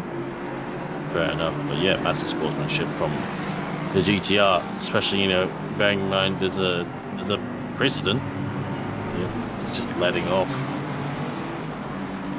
And the GTR just slowing up, and would have had to give up at least about 20 seconds, I'd probably wager, because Chris had to flick spin the car around just to get everything to recover from the incident. So yeah, they're just letting back past. I think they kind of know they're not in the fight with the top three a little bit as well, so maybe that was a factor into it, but it's still a great display of sportsmanship as well. Yeah, absolutely. If that's the spirit behind the Nissan boys, that's, as you said, spot on. They're not fighting for the podium, and they wanted to have a red-hot battle with these smokestack boys and potentially the bin chicken guys who aren't too far away either. If they thought that that's what their battle was, they didn't want to see it end that way, then that's why they've gone ahead and addressed it. That's huge from Rockets Evolved, and hats off if that is indeed the case. Yeah, especially given a precedent. Redressing definitely does not abstain you from any penalty. But yeah, play on, and we'll see how things go from there. Bartlett looks like Pickford's kind of found his mojo a little bit. Granted, not pulling away massively from the Aston, but very much not as much as under the threat before as he was beforehand. They've got a few lap cars to negotiate, so Butler will be here to pounce if anything goes too awry.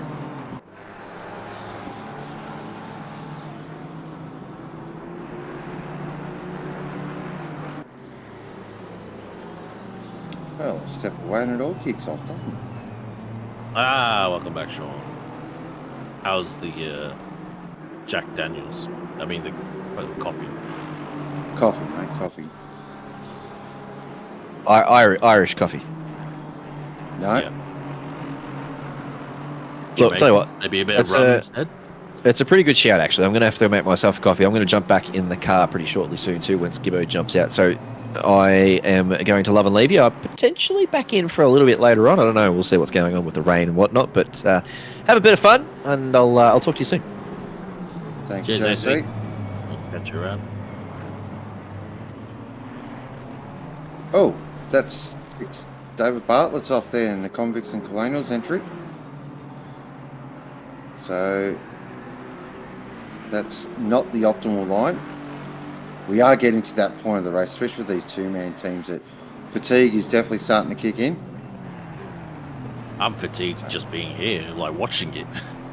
Frankly, Yeah, it Not gets to like say- that. Yeah. Not to say I'm getting bored. It's just just being here. Like it's I think it's like it's the focus, the attention, the mental. Even if you're not even driving, obviously you got the physicality to it when you're actually driving, but you got the sort of like mental drain of just being focused in the zone, and can yeah, especially if you're a two-man team as well. Like I would not want to do this many stints.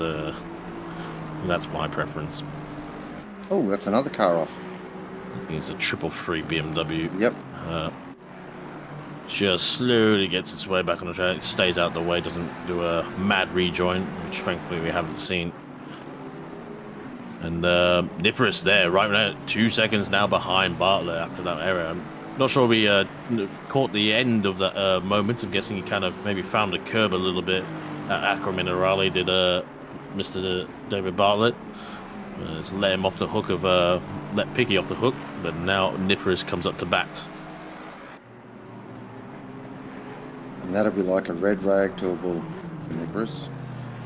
You'll see that and go, oh, right. And that's always an extra couple of tenths. It'd be like a kebab shop to a pisshead. Okay, that's one analogy, yep. It's not bad. Yeah, I think it's a common British term. Not sure if we really use the term pisshead here, but anyway. Oh, we use pisshead, drunk, alco. We use all the terms. All the time. Yeah. But the bombs like chips in their kebab, which I just can't get my head around. I'm not a kebab person. No. I'm a simple person. I just want a pizza and maybe some chips. I just don't want to pay the current prices though, right these days, because a box of chips used to be cheap and now it's a joke. But that's just Sydney. I think that could be a Sydney thing. That is just Sydney. I've got a local pizza shop here that does a large pizza, 1.25 bottle of drink, and a garlic bread for $25 to your door. No, that's not bad. Normally Yeah. anything delivered these days is a complete rip-off. The trick is you ring the restaurant itself. You don't go through. Yeah. Yeah, I used to work for them. Fees galore everywhere. They charge the restaurants 30%, so they put the restaurants put everything up by 30%. That's it. And this is the advice that you get here at our Top Tips. Yeah. Slightly, I don't know how many I've done. I'm not sure if I'm even on the schedule right now, but there's no one here to take over, so unless I get kicked out, then I'm still here. I wouldn't mind some dinner, I will say.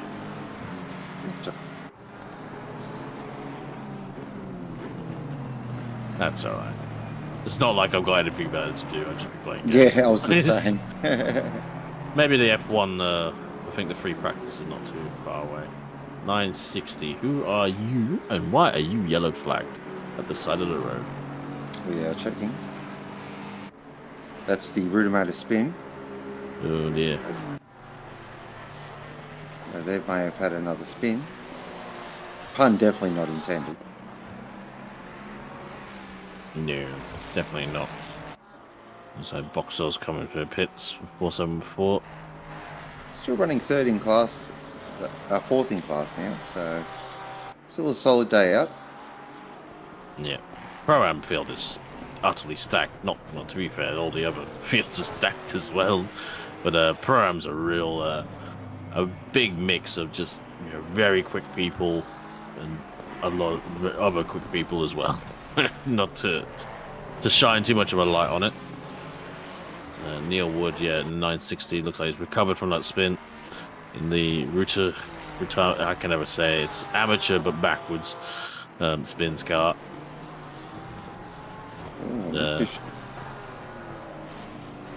Oh, wow. And Smooth himself. we got Barry White here. We do have Barry White. Top of the evening, John. Oh, it's expected. It's not unusual to be. Sorry, that's the best I could do. Hiya, guys. How are we doing? Okay, well, Oh, how that are was you? Glenn. I thought I was John.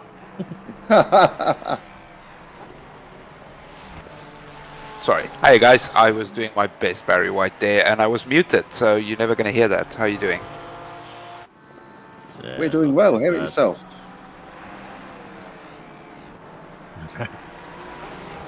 Barry Sheen, maybe.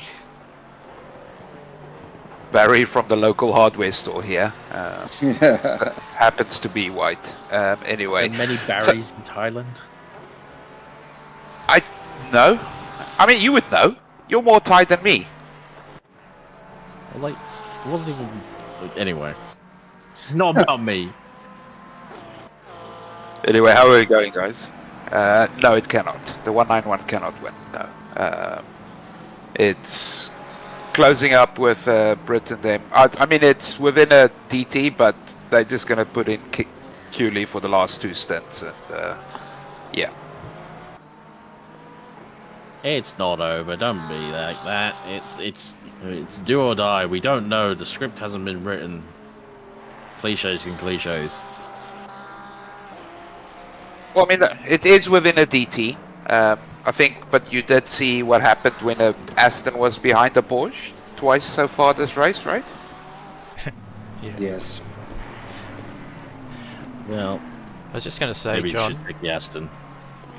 Sorry, guys. I was just going to say, if you'd said at the beginning of the day, starting at P20, that you'd be P2, you'd probably have taken that. Oh, 100%. I think it's been like I woke up late this morning because it starts 7 o'clock our time. So when I switched on and I was like, for the first 5 minutes of the stream I was watching, I couldn't see the positions and I didn't see JP's name in like the top from 10th downwards, and I was like, oh no, they quit. It's done. There's a rage quit, and then finally they showed up in P6. So top effort by the boys. Just not the fastest, just very consistent, no warnings, and made the right calls at the right time for strategy. So well played. A lot of luck involved with Matt and them having their game crash, but the rest of it, yeah, very proud of them. JP's opening stint was one of the best I've seen. It was incredible. Yeah, I mean, this just goes to show to everybody that if you are very angry for years and years in the same Discord, people will get out of your way when you get at the back of them. There you go, another top tip. That's not advice. Don't everyone suddenly be really angry in octane on the Discord. That's not a I don't want a field of JPs. Yeah, that one JP is enough. Let's leave it there. Yeah. But, also, I think that's enough blowing smoke up his ass. So yeah. I was gonna say they've been doing a great job, but yeah, the Aston Martin's been on an absolute tear this whole race. So whether it's wet or dry, they've just been so quick. But, I must admit that in the wet they were flying. There was one stage where I was looking at Lucas was 2 seconds a lap faster than anybody else in the wet. So very impressive. And honestly, very impressive by Noski as well. I've been very impressed by his pace today. He's not looked out of place leading the race. Definitely not. Super proud of Noski. As I've drove with him before, yeah, amazing effort. He'll be absolutely stoked with this. So he's just got to roll it around now, get to that final sort of 2.5 to 2 hours to go, and then plug in that Mr. Dink Donk, who I've heard is pretty rapid. He's pretty quick, but he also gave his team an orange engine after his first double stint. So, you know, there's always the chance of Cooley blowing an engine. That's always there. And he has to double stint at the end. So, you know, that's probably this car's biggest hope for a win. But yeah, I'm just having a quick look through the field, and it seems like there's quite a few small little battles, and you know, everybody has someone to fight. So really good to see at Imola. You know, it's a high skill ceiling track, but people have been rapid in this race so far. The Pro-Am battle's been raging all day between Kovacs Red and the two MRT cars. They've swapped positions, and yeah, it's just been a joy to watch, really. Pickford currently driving in the Kovacs Red BMW, and we've got Nippers in the 700. Pick is so quick, you know, and he's probably like just come back from a 48-hour long haul drive with his truck as well and not slept, and then he jumps in the rig with the VR and he just keeps knocking out amazing lap times. Looking at his pace, it's actually a bit faster than those around him, as is Matt Nippers, who's been rolled out of the old MRT closet for the Enduro, and he's closing up on Bartlett. It's always an impressive thing to see that. I'm going to take a break from the broadcast box, and I'll probably be back in for hour 2 to go. And yeah, I'll leave it in the hands of John and Sean, and I'll catch you later. Cue the rain. Sam. See ya, mate.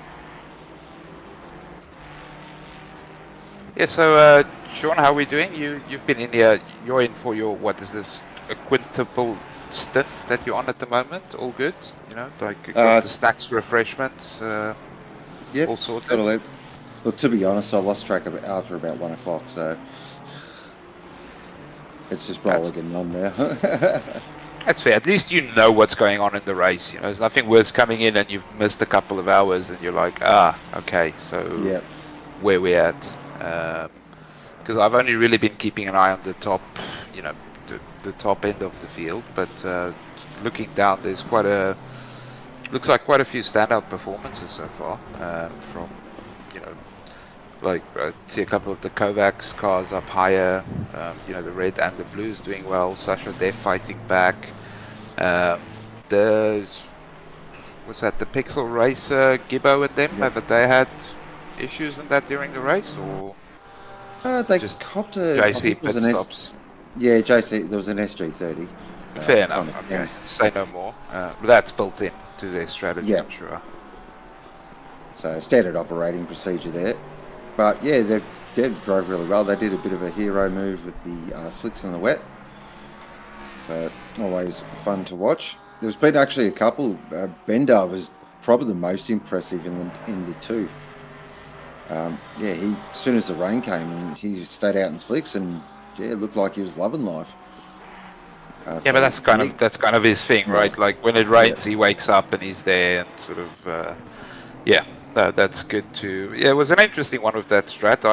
We were in deep discussion through the rainstorms and what to do, and you know, I know the second one we stayed out on slicks and that's what essentially got track position at the end.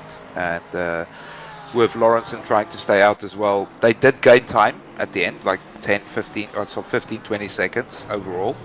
But I think you guys were on board with them. It was a bit dodgy. Yeah. Basically, unless you're an alien, that's in the fence. So incredible to watch, though. It really was. Do you think we'll get rain again? I mean, it would spice it up a little bit, but it's kind of like ACC weather these days seems like it's very much of the same, right? So I guess if we will get it, will be again one of those 15-minute showers, like, which is kind of cool because it allows you, to take that chance, stay out or come in. See a lot of. So it's amazing how many stop-go ferries and DTs we've seen for pit lanes, and that's just people not adjusting for coming into the pits in the wet. I know even JP, who's usually like a metronome in his pit stops, he missed his pit box by a good car length. So yeah, it adds a little bit of spice, but I think where we are now, looking at the sun, track's nice and hot. I don't know, maybe a little shower. I don't think it will make a big difference at the moment, but there's definitely I saw Carl Johnson in the wet was just absolutely flying. Babs was flying in the wet. There's a couple of guys that are clearly very good wet weather specialists, so they'll be hoping for it. Yeah, well, I said 30 minutes to go, we'll get it. 30 to 40 minutes to go, we'll get a shower. That's my gut feel. Which will be a nice little tricky window as well. So you have a lot of teams will have to think what they're going to do. I think that we figured out that today, no one's really happy driving the Porsche. I don't know if you've seen, but that's really it's so bad over the curbs. Inconsistent, to be honest, over the curbs. It's not that it's bad over it, but it seems to shine at its best when it's these changeable, greasy conditions. Either on the wets and the greasy or on the dries and greasy. It seems to be the fastest car on track, but for outright pace, it's just lacking that little bit. Yeah, it's a shame because it's so good in certain situations, but just give it 5 kilometres more. It's not hard. Come on, Kunos. Just 5 extra kilometres. That's all it needs, and it'd be brilliant. Yeah, no, I like I say, it's some people swear by it, love it. You love it, but yeah, it's we can't. Looking at the podium, there's not much to complain about, to be honest. As we're seeing Matt here, so Bartlett's sort of opened up the gap a little bit. So the Brewers just settling in, maybe going through that weird tire phase in the Mustang, or as I call it, the whole stint that it's always on crappy tires. Here's Michael Evans, currently 26. Is that Neil Wood? No, it's not. That's the Cavex Red Tree, just making a nice pass there, getting it done nice and early. Good job. Got out of the way. That is Neil Wood behind. So this is a fight for position here. It's a bit of an AM class battle. Yeah, so that's for the final step on the AM podium, right? So all to play for. That BMW looks like it's been in the wars so far today. They've had as we're using the saying, they've had a day. Thing is, though, I've not seen any massive crashes. Maybe I've missed them if they were, but I mean that doesn't look like a little boom. But it feels like we've not seen those big 2-3 car crashes where you're talking minutes of damage. As we see Wood coming nicely defended by Evans there, but he looks like he's down on top speed in that Beamer. Oh, polygon missing. What's happened here? So, apparently the polygon GTR is missing. Just having a quick look down the leaderboard. Yeah, and it could be the polygon GTR. And that was the with Scarney and Cricket. Oh, they were having such a good run as well. They were. I'm sure Scarney will give us a quick update if he jumps in.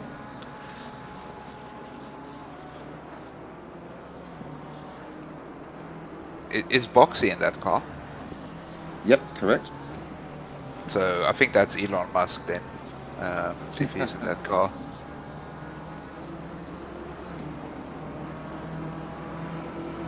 Boxy's PC died. Oh no, Boxy! No, we're having such a good run, man. That's very shame. well. Yeah, no, sorry to hear that, man. Like it's just hopefully people will learn when you drive a car that punishes you, you will get punished. Time to move on to a Ford. Wow. Sorry, No, but no, I don't know okay. if you know this. I'm not a big fan of the GTR. No, I don't know if you've noticed before, but no, it's not my favorite car. Yeah, it's not mine either, with its stupid gearing. I mean, the gearing and the fact that it seems to be driven by total psychopaths.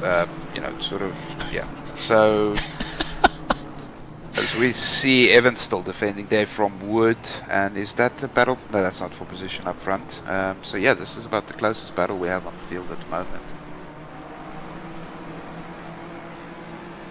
And it is for something, as you're saying, it is for the final step on the AMP. Wait, I've got. So Chris Taylor is. Wait, no, sorry, excuse me. I got Pitwall absolutely cucked me. He's a lap and a second behind. I thought he made up a lap. Apologies for that. But yeah, the field's like a few. You can see a few mini battles, like sort of brewing. But this is about the only one where we have cars within a second.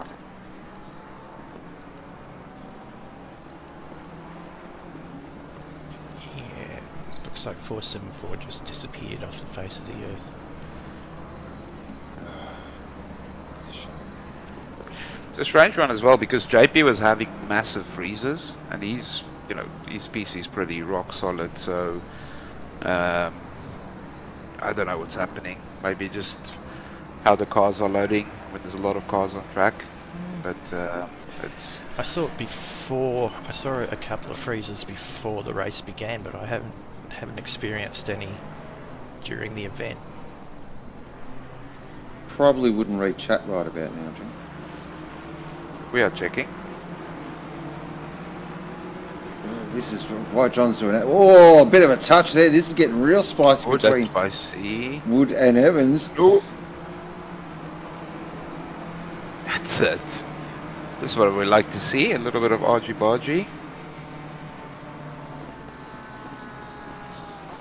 That was Wood just letting him know he's there. Wait, who said that? Sorry, I just read the chat.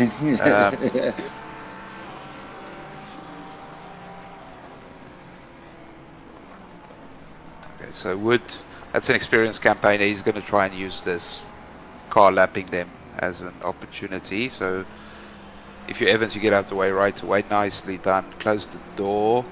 Door is closed, but here comes a few more cars to lap them. This is where the skill as a blue flag comes in, is how do you come out of this with an advantage.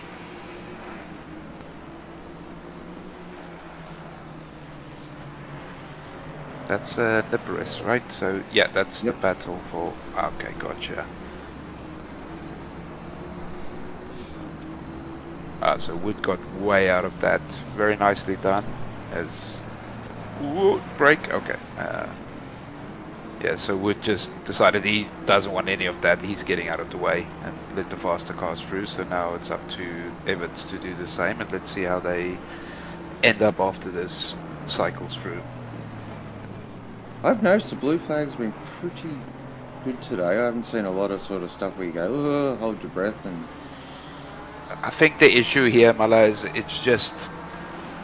it's not that they've been bad, it's that the closing speeds can be so high, and the nature of this track is, if you have someone that breaks into Aqua Minerale, for example, the first bit, and you don't, you are so on the edge heading in there. If someone does something that you're not anticipating, that's when the blue flags become, and I'm putting inverted commas, issues, because it's very difficult to adjust quick enough, so it's thrown a few guys off there. I know a couple of people got track warnings and DTs because they just couldn't quite predict with a blue flag. But overall, I think after the first couple of hours, the stewards brought out big sticks for blue flags, and they've definitely improved. And here we are, straight back on each other after all of that. Wood's right back. That's a really good sort of picture and illustration there on how the blue flags work. So no advantage for anyone. So it's business as normal. Great to see. So what can Wood do here? He does look Oh, a so little there's a bit more question racing. for you. There's a question for you. Oh, yep. Trent Calang asking, what has he missed? He's only just started watching. I'll leave that Wow. one to you, Miller. It's only 10 hours to It's recap. 10 hours. Yeah, no worries. Look, it's been an interesting day. So we had the laundry house car on pole, and then we had the 165, or Kekis Mobiles, I like to call it, because he was behind the wheel and took the lead with about 5 laps and started to drive off into the distance. So looking very strong. We had a nice battle there. We had JP coming through the field from 20th in the Kovacs Purple entry, which was also really good to watch.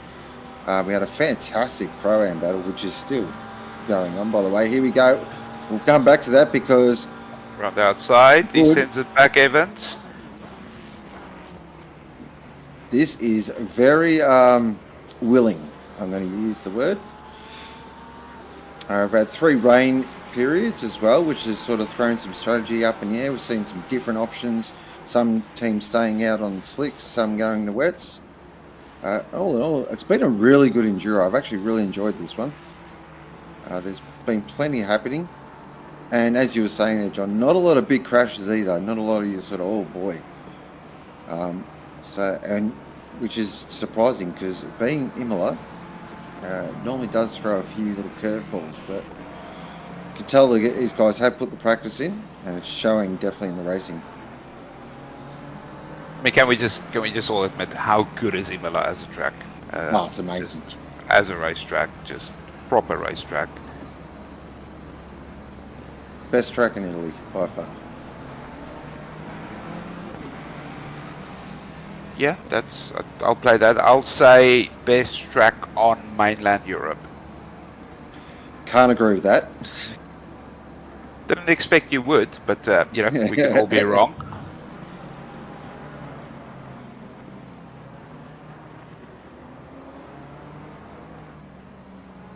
So we got Callum in chat says Imola is 8 out of 10. Yeah, I'll give that. Yeah, that's fair. Good. Yeah, 100%. 8 out of 10. Imola over Spa. Yeah, I mean, Spa isn't even the best track in Belgium, so I don't know why we're discussing this.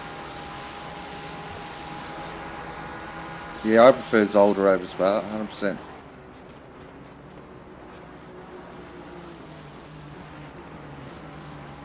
Nord's number 1. Look, I love the Nordschleife. Most people know that. I could hot lap around that joint all day. Racing on it though, that's a completely different ball game. It's very much patience, and yeah, you've got to really have your wits about you racing on Nords. So, Lucas saying dumb Lucas things again. We'll just ignore that. No, and look, don't get me wrong, Spa is a brilliant track for anything with downforce. I'm not a big fan of the iteration we have here. As we see Wood now, this is going to be a brave move. He gets it done finally. So 5 laps later, he's done it. Nicely done, Mr. Wood. Good hang on in the back. did we see a move there? Wow. That was opportunistic. Don't know if that was for position, but it was definitely opportunistic.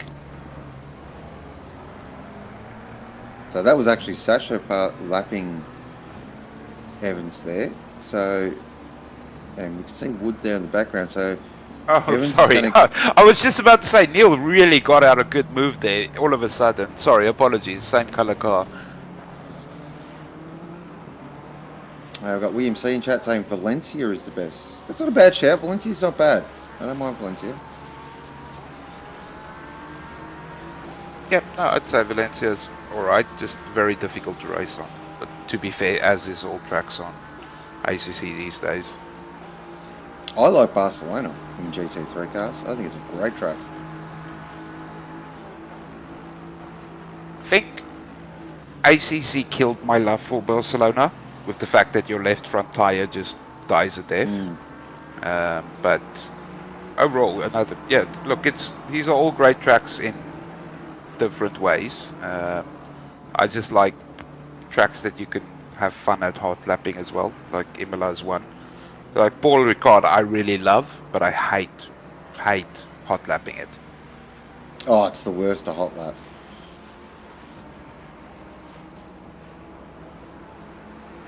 Brilliant racing, though. Paul Ricard Yeah. always throws up great racing. Great racing. For me, it's simple. It's Silverstone, then Imola. That's it. And it's just for the flow, how precise you need to be, how easy it is to make little mistakes. Yeah, no, I love it.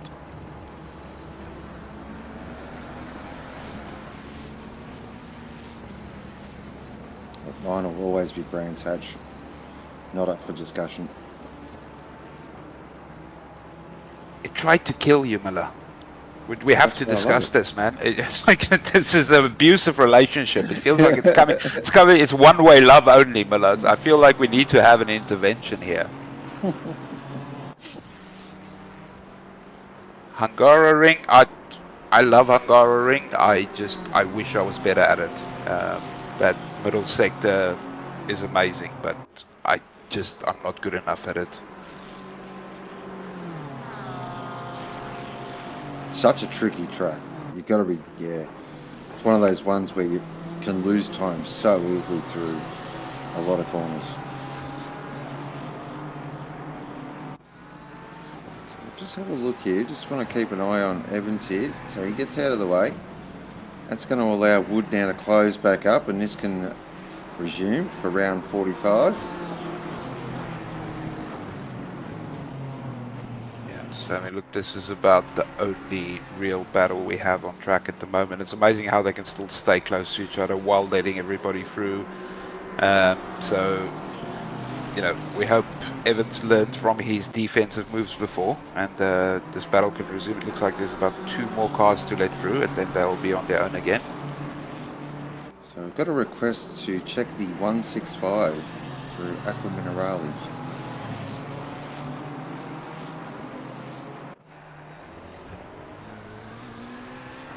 I believe so.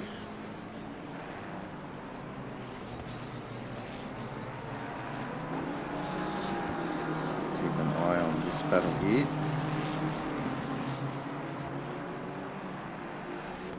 I do love these AM drivers, like these AM teams. They really get stuck in, don't they?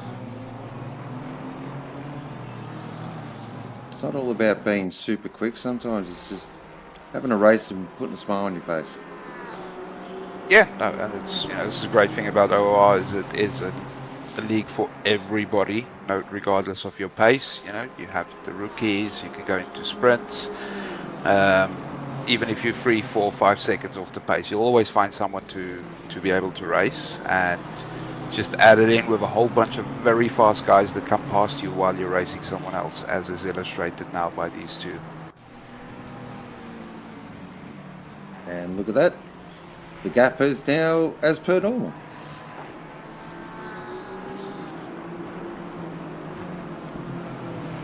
You have to feel like Wood seems to be the faster car out of the two.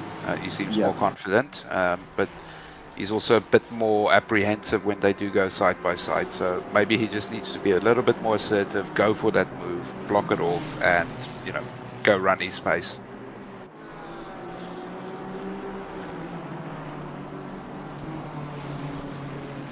Evans definitely defending with vigour. So, as you're saying, he's just got to... Oh, here we go. He's got to run here. Wood's up. They're side by side now, heading into Grassini, and gets it done. Nicely done there from Neil Wood. Lovely move. Saw the opportunity and absolutely went for it. So now we'll see if he can pull a gap here, but Evans is right in the toe here. So head down now towards Ravazza. But thinks better of it. The Ferrari. You're not outbraking a Ferrari. Oh, Wood goes wide. Oh, blocks it off though. Now it's going to be a drag race. I think Wood might lose this drag race though. And the Triple J Aston just sitting there going, "Oh, this is actually good to watch. I might just kick back, grab some popcorn, and watch this one."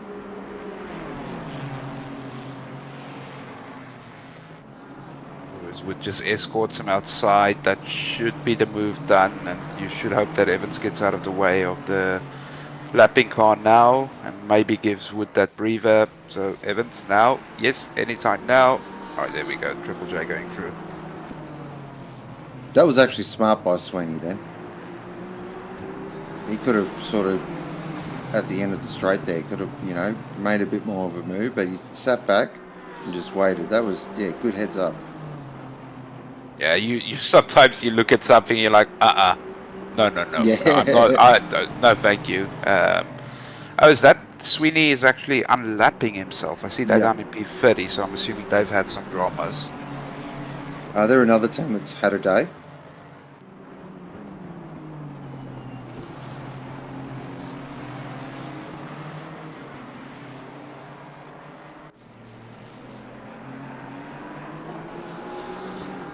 Quick look at if we have anything else going on, and not much happening.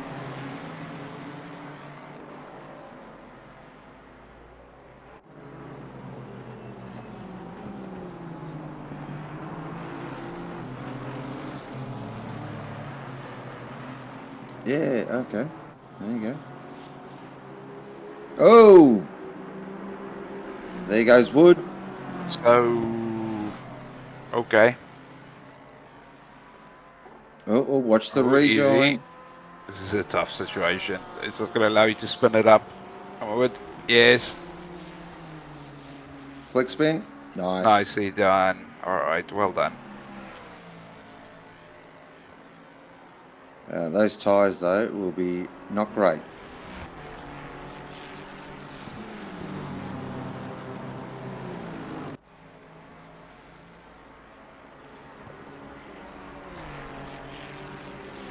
This is definitely when the fatigue kicks in. Yeah, I think so. It's like that. Yeah, it's almost 10 hours into the race. Doesn't even matter if you're not the one driving. You're still sitting there spotting, you know, working out strategy, seeing what's happening. You know, it's worse to watch someone drive your car than you yourself. But yeah, seems... Actually, we've got a battle for P26 now. Zenson is on the back of Evans. So Zenson was the big gainer there. So Evans again forced to defend, as we see Zenson out of his beloved Bentley, which I think he's dropped now in favor of the superior Ford Mustang.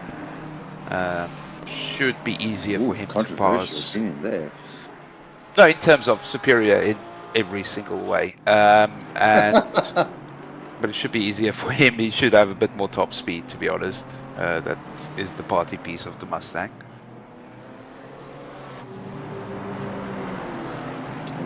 Replay, yep, of Wood, and just lost the rear.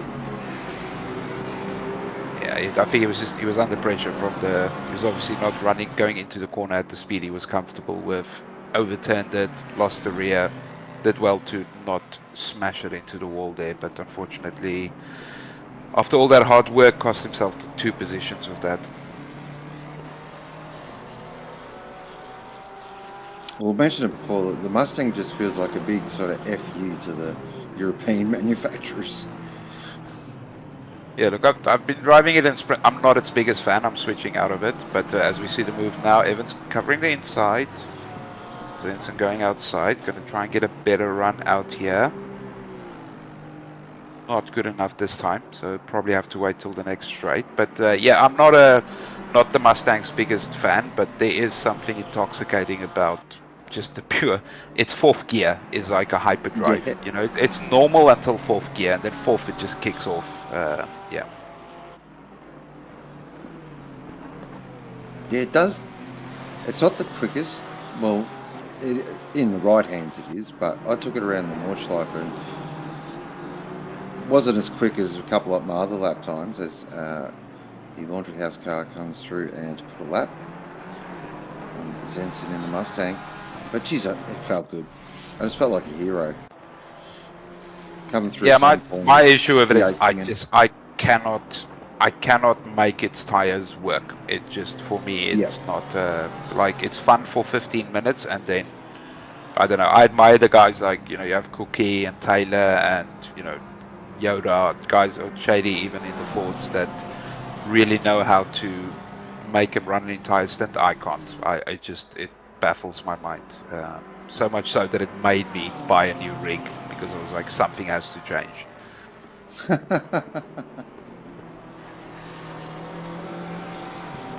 Have you put together the new rig yet?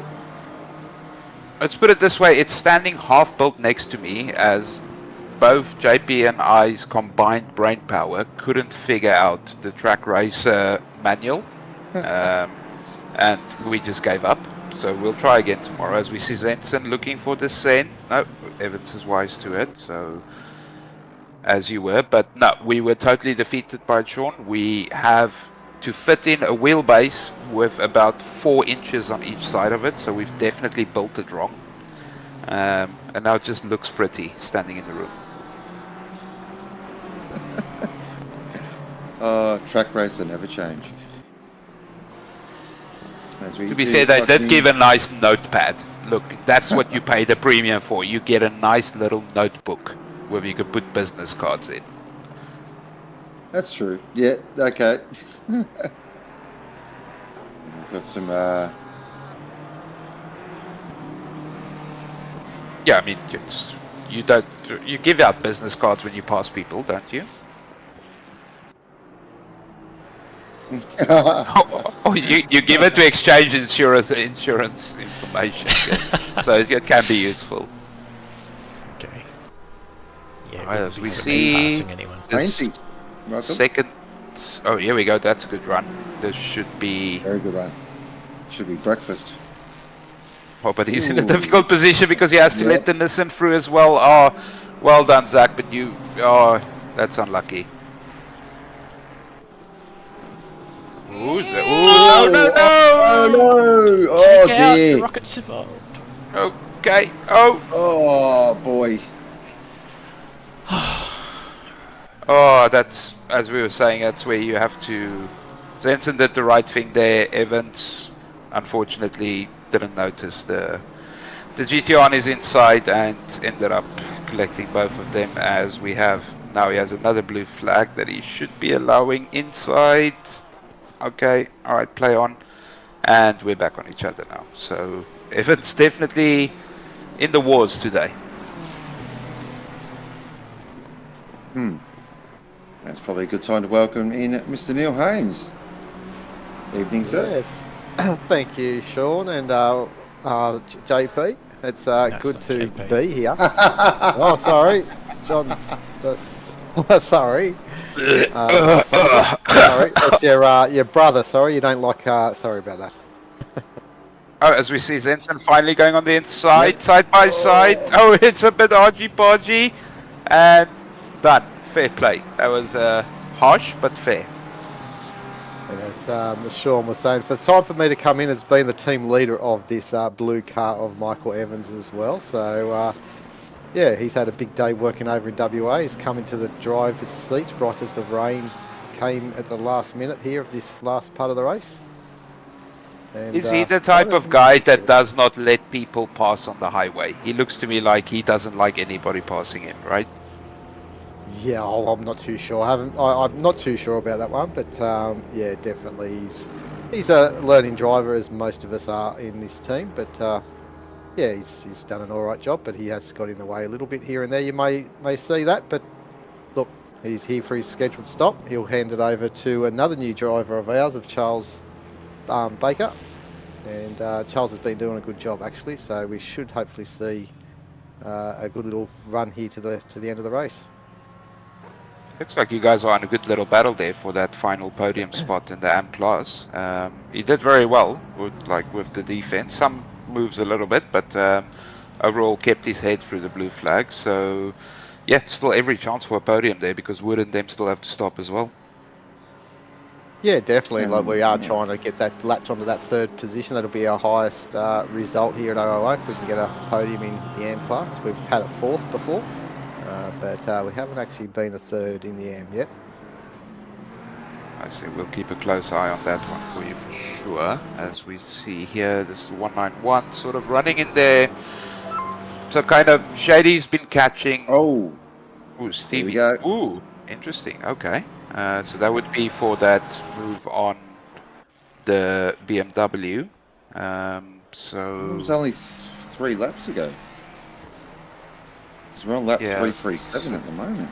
shouldn't have a positional impact on Stevie Ty and them, but obviously 15 seconds is a lot of time to make back up. But yeah, sorry, what I wanted to say is like when it started this stint, Noski was a minute ahead of Shady and Shady was a minute ahead of Britt. They are now 40 seconds ahead of Shady and 40 seconds behind Britt. So it's slowly continuing up for that top 3. And I would not put it past the 992 to still be able to get to that second spot on the podium. Definitely going to be a good last 2 hours and see how that plays out. They can make a podium for what happened, that is, or even a second spot on the podium. That's incredible recovery. Oh, raining They have 30. some a hardware issue. No. The Ooh, that's 992. They did, yeah. So a game crashed for them. But I want to take, look at this. This is Nippers and Bartlett, and they are attached at the hip here. Oh, that rain is awkward timing. Yeah, it definitely is. But we have seen that that rain change. It comes up and it disappears, but then it does seem to still eventuate. So it may be delayed for a little bit. So they may get out for at least 40 minutes on the slicks here. This Convicts and Colonials car, I'll tell you what, they've just trucked away all day. And they've made their way up through the field, and they've done a really good job. Definitely looks like they've been keeping things clean too, haven't they? Throughout the event. just popped quickly into the 191 chat there just to double check if they have enough fuel to make it to the rain, and I think no one does. So it's kind of Nice. neutral. So resets all the strategies once again, and we can have a nice little 1 hour 30-minute shootout at the end. Perfect. That's what we want here. And here is our leader, Shawnee Bubnow. So he'll be coming in and handing off to the resident hot shoe. That is Keckers, Chris Curley. And he'll be slotted in for a double stint to bring it home. Now, I heard earlier in the broadcast too, during the day, that their engine, it was mentioned that it was getting fairly hot. I had an orange light on orange, there. yes. Yeah, Anything, it's still about that? no, it's just QLE things. So it's only orange still, so it's not even a normal QLE race where he's put it into red immediately. But okay. he has 2 hours to look. He wrangles that car. Everybody always talks about how nice and easy and safe an Aston is to drive, until you watch him drive an Aston, and he treats it. He really abuses it. So I'm sure Noski and Lucas would have a chat with him and say, please, let's treat the gearbox with some love. There's 2 hours to go to our first Enduro win. But yeah, they are running with an orange engine. So basically, they'll just show him a dictionary. Mechanical sympathy. This is what it means. Now that'll go out the window as soon as he leaves pit lane, won't it? Yeah, pretty much. So interesting one there. You have Brett right on the back now of... Has that not updated yet? Is it still Noski? Oh, there's QLE in the car now. Sorry, they had to update. So they are essentially a stop ahead of the 992. So that's the lead that they have, with the Porsches running a little bit longer than all the other cars. Probably another 3 or 4 laps before they come in.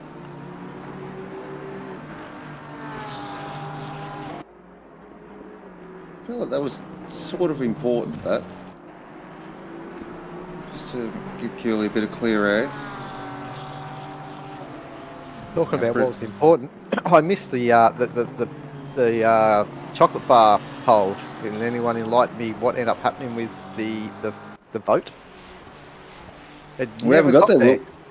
We haven't got back there. No, we can always go back. It's been one of those sort of, you just feel like, okay, the race has settled down, and then something will happen. You're, oh, here we go, and you talk about that, and That's why I said it's been just such a good enduro. Normally with these, especially these 12-hour ones, it does get a bit like watching a NASCAR race, as I like to say.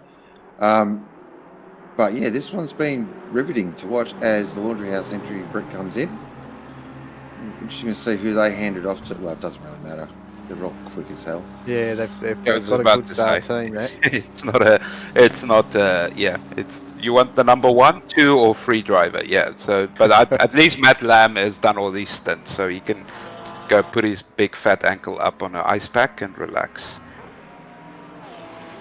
Yeah, I saw Matt Lamb sort of commenting in there. He's done with the Porsche apparently. Yeah, I think it's finally defeated Imola. It has claimed its last victim. They can now tick that off its kill list. It's probably going to another do team something that's been exciting. Yeah. Very well. Yeah, sorry. Continue there, mate. I was just going to say this team here's been going pretty strong all day too. They've been up and down and holding fourth at the moment. A great job by the Smokestack team. I think they've had, is it 1 or 2 DTs? Yeah, well, they were I down all the way it's down definitely one. near the. Yeah, they were nudging the 10. You know, they were still within the 10, but to be back up in the fourth, they've definitely had some pace. But off from the podium, obviously, but obviously trying to hold on to that fourth position if they can. Yeah, they have had 2. Yeah, okay, yeah, 4-2. So, 2, that's 2 minutes, right? So, Yeah. definitely running very well and good pace by the guys. Top 4, so, well done there. And I think they're lap down, right, on the top 3, if I'm not wrong. Yep. Yeah, they definitely are. Now he's out of the car, can give him a big shout out. Well done, Shawnee Bubdown. That was magnificent. I was watching the gap and he just maintained it beautifully. So he should be super proud of himself. He's a good friend of mine. I got a lot of time for Noski. Come visit me in hospital. Top lad. So yeah, huge stint, and I know he'll be sitting down now and shaking in his chair, hoping that Kekas can bring this home for their first enduro win. Lucas Keys as well, some mega stints. So yeah, tip my hat off. Really well done. Yeah, he was like the foundation, wasn't he? Just kept it nice and clean, kept the car moving, and just maintained that gap, like you said. Just did a really good job. That's what you need. It's like the anchor.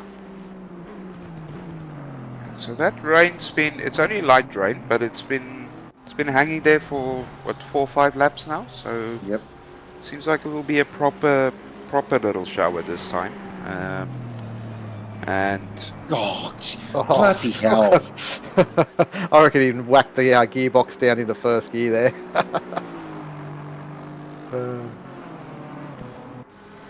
Jeez, he was flying through that chicane. Clearly mechanical sympathy's gone out the window. yeah, no, I will say the way it takes that curb, it is very disconcerting seeing 2 to 3 tenths just disappear out of the delta, because it's just like, what curb? That really smacks it. But Cooley straight on the pace, last lap 41.6 now. This car still with the purple lap of a 40.2. So definitely a speedy team here. It's just nice to see. I don't know. I just feel like we've seen either Porsches win or McLarens, or it's nice to see an Aston up the top. BMWs. Yeah. I actually like the Aston. I've got a lot of time for it. It's another one of those cars that gets under your skin. We actually ran that last year during the endurance series, and learned the ropes here at OOR with the Aston, and yeah, had a good time actually. I think like you've got, Cooley is Mr. Aston, so when you have him doing the setups and things for you, he's so rapid at this track. He's rapid at all tracks, but I remember when he was practicing for SRO, he was like, he burnt himself out on this track. So looks like he's found the love for the track again, really just flying as we see the 191 car pitting now out of the lead. It's just a shame we're not going to get the Evo, Aston. You say that, Sean, but this is It's Kunos. true, it's It's Kunos. Yeah, probably good point. just next week we're gonna have a small little update, and it's like, oh, here you go, done. You know, so we weren't getting the Mustang as well. So yeah, Yeah.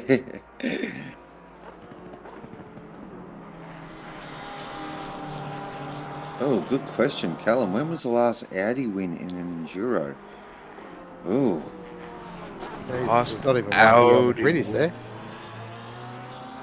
Don't think there's one on the grid. only one I can think of was, I think I recall Paul Britt and Matt Lamb fighting an Audi at the Spa, one of the Spa Enduros. But I don't actually think I've ever seen, it's not an Evo Audi win an Enduro. no, I definitely haven't seen an Evo.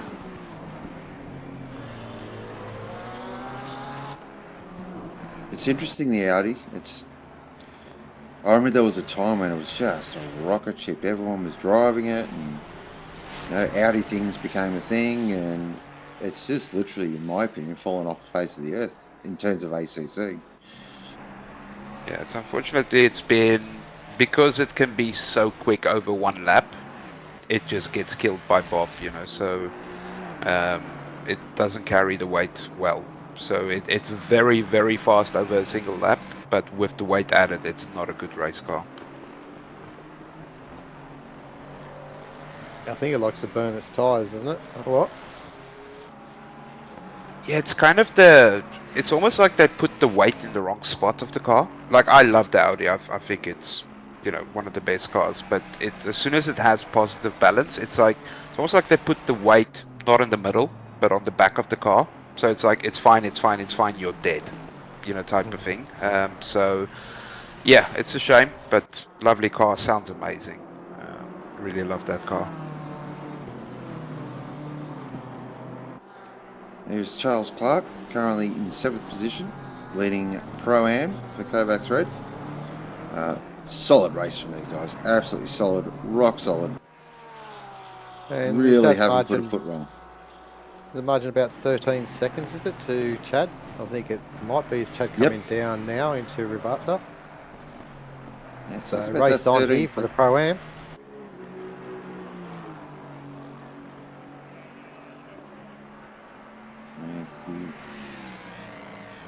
So you have a gap of, so you've got Clark, and then you've got Carpenter, a pro car in between, and then Pefferbridge further 6 seconds behind. And the mightily fast Sasha Dev back in the car after what looks like a pit stop. So, she's well capable of closing up a 15-second gap over a stint. Yeah, definitely fresh tyres, ready to go. So we'll see how she goes.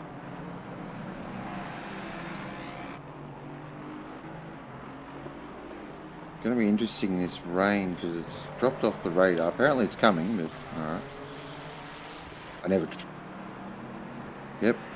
never trust this stupid weather radar. So the consensus is, though, because it's only going to be a short shower, you're going to have to hang it out there on slinks. So stay tuned. We may have some more action and drama. Yep, we're tick under 2 hours ago, 1 hour and 53 minutes. It is Chris Curley leading the way in the 165 from Shady Samuel in the 191 Kovacs Purple entry. Paul Brett in the 992 Laundry House. There's one Benjamin Hignett in the 17 Smokestack Racing Mustang. Stevie Ty in the 111 Rockets Evolve entry. There's Lunchy, aka Chris Murphy, in the Pin Chicken Racing Bluey Porsche. And it's Charles Clark, who is racing for Kovacs Red, who is currently leading Pro-Am. And Austin Carpenter for Convicts and Colonials in the beautiful Aston Martin. That's one of my favourite liveries on the grid. And then we've got Pethybridge in the 700 MRT Mustang, doing a nice job.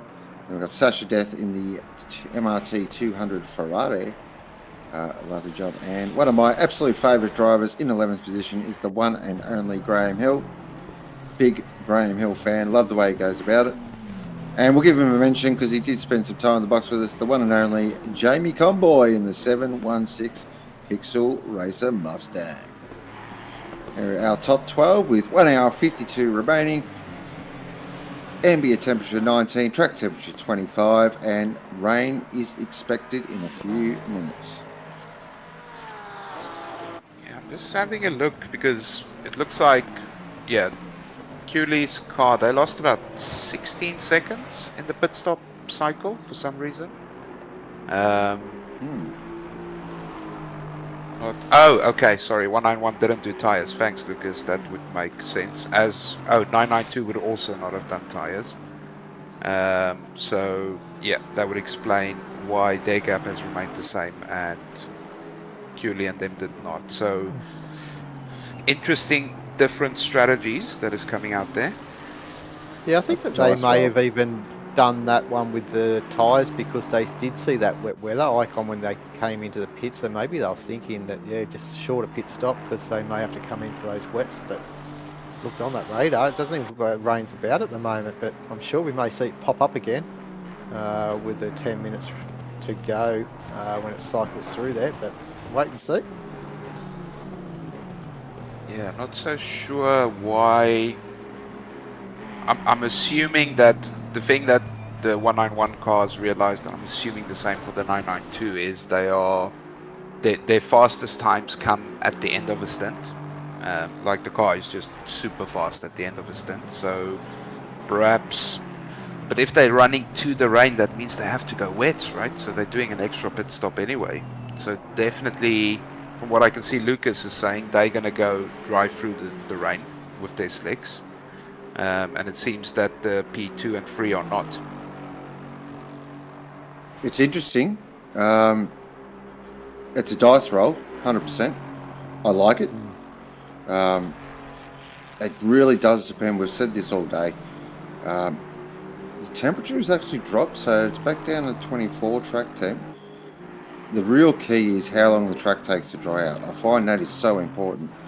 Especially on ACC, because the transitions are not great. So you've just got to get that timing absolutely spot on. If you can do that, you can look like a hero. If you get it wrong, though, yeah, you definitely look like a zero. It's a tricky game when it comes to the weather, I've always found. So we'll keep an eye on it. Yeah, I'm actually sorry. My brain is restarting itself a few times here, trying to just figure out what the you know what? I'm just gonna go and ask them. I'll be right back. Got the better of him. Yep, we broke him. Yeah. So while we do have just a bit of a, not a lull, but just a bit of quiet time at the moment, I just want to mention, I saw an interesting thing the other day. Not for long, okay. We are moving because we've got something happening. See, this is what I mean. Yep, there we go. So we've got a fight here for P2 in Pro-Am. Now, this is the interesting part. Is there going to be I am quicker, please move, or is there going to be get stuffed? Yeah, exactly. Team orders here, and it looks like Sasha actually does have the pace in that car to maybe challenge for the Pro-Am win too, because she has caught on the back of Petherbridge pretty easy. So she came out of the pit stop, so she got the fresher tyres. One would sort of think that let her go and see what she can do, see if she can bridge that gap, to reduce that gap. No. Not for this. Oh, Sasha made a bit of a boo-boo there. Just took too much curb, and that's... No, this is P2 and Pro-Am. No way. If I'm the 700, I'm making that Mustang as wide as possible. Fair play, I guess. But yeah, at the end of the day, we'll see if they can sort of still get a bit closer to Clark up front at the same time. Hopefully this doesn't cost them too much time. That rain does not seem to be back on the radar, Mother. So it looks like... Yeah, yeah, it's interesting, this. The computer spat out a little bit more of just the light cloud. The wind's picked up as well, about 6 kilometres, so maybe it's pushed that rain away.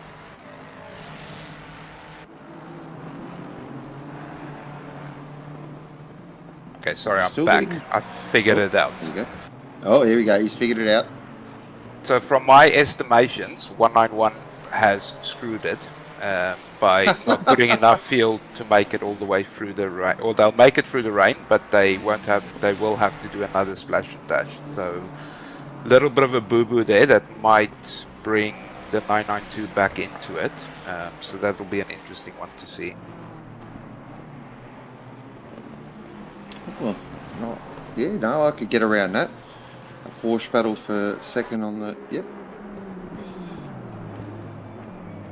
To be honest, though, let's be real here. The 165 has been a class above today. They've just without had... doubt. Ooh, geez, that's one way to go through there. Yep. Pathy Bridge is doing a good job here. Got the elbows out. Sasha's just... The thing with Sasha, yeah, she might be quicker in the in terms of sort of pace on track and that, but all Chad has to do is nail that last corner, and there is no chance that Ferrari's getting past. But this looks like a bit of a pre-orchestrated move here, because that Mustang should be pulling away. I think Sasha's just going to throw it up the inside. That was team orders done 101. Nice work. Even though I don't agree with it, but nice work. So I I just guess don't I'll like give it a team bit of orders. time now just to see if the Ferrari can now start to pull away a little bit and, start to worry the BMW up in front. There's still a little bit of a margin there to try and catch the back of that though. We've got looking at around about 6 seconds, but they have been closing that slowly. Yeah, Sasha's pretty quick, so yeah, this fight for the pro, I think it's got to go down to the final sort of 10 minutes, I reckon. It's just got that feel about it. They've been raging all day, these three cars. Right, And so it's a I real think classic. I think what we're in for here is basically, I can understand the 191 car only put enough fuel to make it past the rain a little bit, but the feeling is that the rain will stop too soon. So the Porsches can run 80 minutes on a tank of fuel, right? That's the maximum that any car can do here. So I think what it means is that they short fueled because they didn't want to be sitting on wets on a dry track, right? Because for 10 minutes you'll just destroy them and burn them down. So I think it's cemented 165 as a, sort of their position is kind of, they just have to survive this rainstorm and they're fine. And then it's going to be between 191 and 992 who kind of can extend it the most, because technically the Porsche can do an hour and 25 minutes if you really feel safe. If you consciously feel safe. So I think we have some excitement at the end of the race here for the podium battles, as we will for the podium battle for the Pro-Ams as well. Excellent. Yes. That's what we want. Shaping up. Yeah. So just to clarify, I think it's about 16 seconds of margin between Death and Clark in the 91. Yeah, I'm not familiar with Clark's pace as much as I know Sasha's pace. Sasha is very much a pro driver. So they both did almost exactly the same lap time the last trip around. Charles, again, very much like Matt Nipris, gets rolled out. His rig gets taken out only for the Enduros. He's a speedy, some would say, pro, and they've really, I must say, I'm impressed with how well they've had this BMW sort of, not only in race trim but quality trim as well. It is a great track. They all love it. So Sasha's going to have her work cut out to try and catch. It's now 17 seconds gap to Charles Clark. This is rain. That's the great. Try not to be biased, but this is my driver of the day, team of the day so far. They've impressed me so much. They've just kept it so neat and tidy. the car looks beautifully set up. Yeah, they've really just been great to watch. So big. I am concerned with the amount of time we're spending on this car that we are going to curse it, because this is a car that has not had any luck in the past 4 to 5 Enduros. So Glenn, I'm sure there's other cars, 100%. JC doesn't mind a good old curse, you know, and it's a beautiful paint job. Yeah, zoom in, or zoom in, you know, either or. Yeah, that's fine. Yeah, no, this works. We're going to get all the angles here. So that cloud cover's rolling in, so the rain is on the way. More people should race from this. Look how cool that looks. Nice chase cam.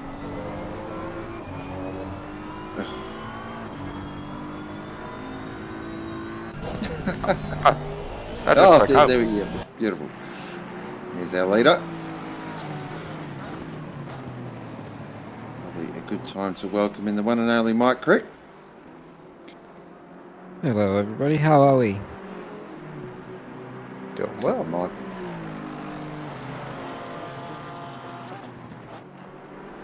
Do I have to? Is it mandatory? No, look, you know, one of those sad things that can happen sometimes. Yeah, Boxer was in the car and he had a hardware failure, which meant that he couldn't like control anything. He could steer the car, he couldn't change gears, he couldn't turn his ignition off. So they went to the pits and. Oh mate, I'd say you guys did well, finishing 15th in the 10 hours of Imola. Yeah, exactly. Very well done, mate. Like, super well done. You guys were very impressive today. But with that, guys, I'm going to love you and leave you. Go and sort the kids out. Thank you very much for having me, and good luck. Thanks, John. Thank you. So yeah, pretty Mike, devastating. Have you enjoyed the day? Yeah, look, that's probably what makes it worse. Is that it was such a good day. We had such a good race up until that point. We pretty much got all the strategy right. Got the rain at the right times. Everything was working beautifully. We'd gone from P34 to P15, and we were sitting pretty comfortably there. And it was looking like that's where we'd finish. But you know, things happen, and yeah, that's racing sometimes when you're playing these games. But that's all right. We definitely had a good 9 or so hours or whatever we ended up with. That's it. Mike, But I hadn't been able to keep. Sorry. Yep. I was just going to say, Mike, we were on you for quite a while there today, and you were soaking up a lot of pressure, both when you were being chased and when you were chasing as well. Yeah. You had a good day. Yeah, I was basically every stint I had. I did a 2-hour long straight stint in the sort of at the beginning there because of how the rain worked out. So I just ended up staying in the car, and yeah, and none of those 2 hours were easy or relaxed. And the same thing happened in my second stint. I was just on someone's back, or someone was on my back for the entire way, which is a lot of work here at Imola. So, but yeah, no, we all did really well. We were all very proud of what we did. You know, can't control computer. No. But, yeah, you know, we had a good one, so I'm happy enough with the performance for sure. Just want to say as well there, Mike, just personally from the sprint sort of results as well, you've found something this season. Yeah, I don't know where it's come from, to be honest. I've just been plugging away. Bit of a mindset change maybe that's resulted in just finding the speed where I need to and finding a bit of that consistency. Still making those mistakes, it happens, as we saw at Suzuka. But you know, keeping it, yeah, it's been a good run. You know, pace here was better than I expected. I didn't do very well in quali, but up to the race, you know, we got the car in a really good spot. I'm loving. Most of all, I'm loving that the performance I'm getting it's still in the GTR. You know, I didn't switch cars and suddenly find pace. So I've stuck with the car I've been in since I started racing in ACC, and yep, she's doing me strong, and I can get a top 10 with it. And I'm most proud of that, I think. I can't. We do have a Nissan up there of Ty as well, isn't he? But he's got that 15-second penalty too for his next pit stop. So, and, I'm not too sure how far he's in front of Chris Murphy. We'll just check that because I was looking at that as well. So, that's.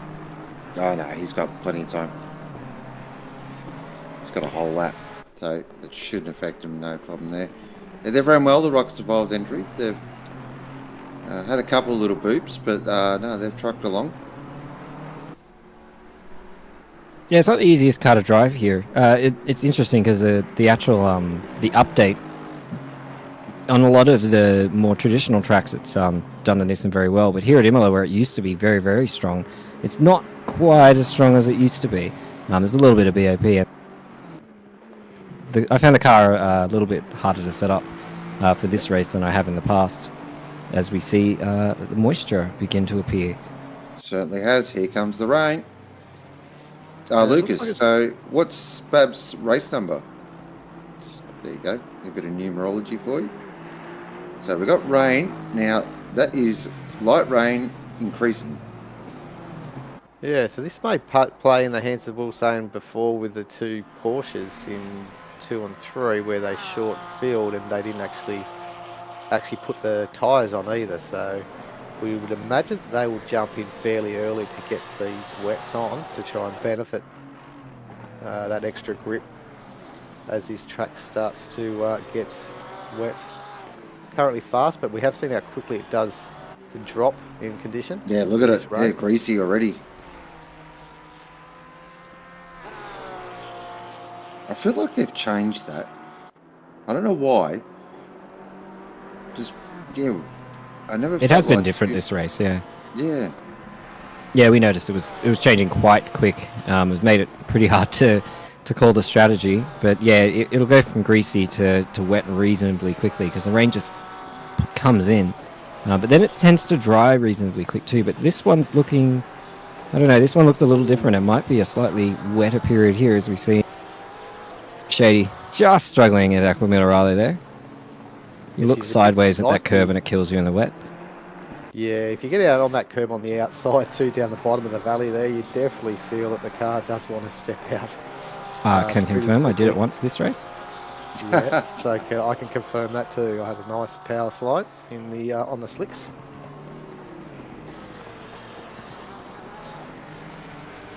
So the consensus is, people. Some drivers will go in. I feel like your top teams here, they're going to wait this one out. So Yow's in from first in AM. That's interesting.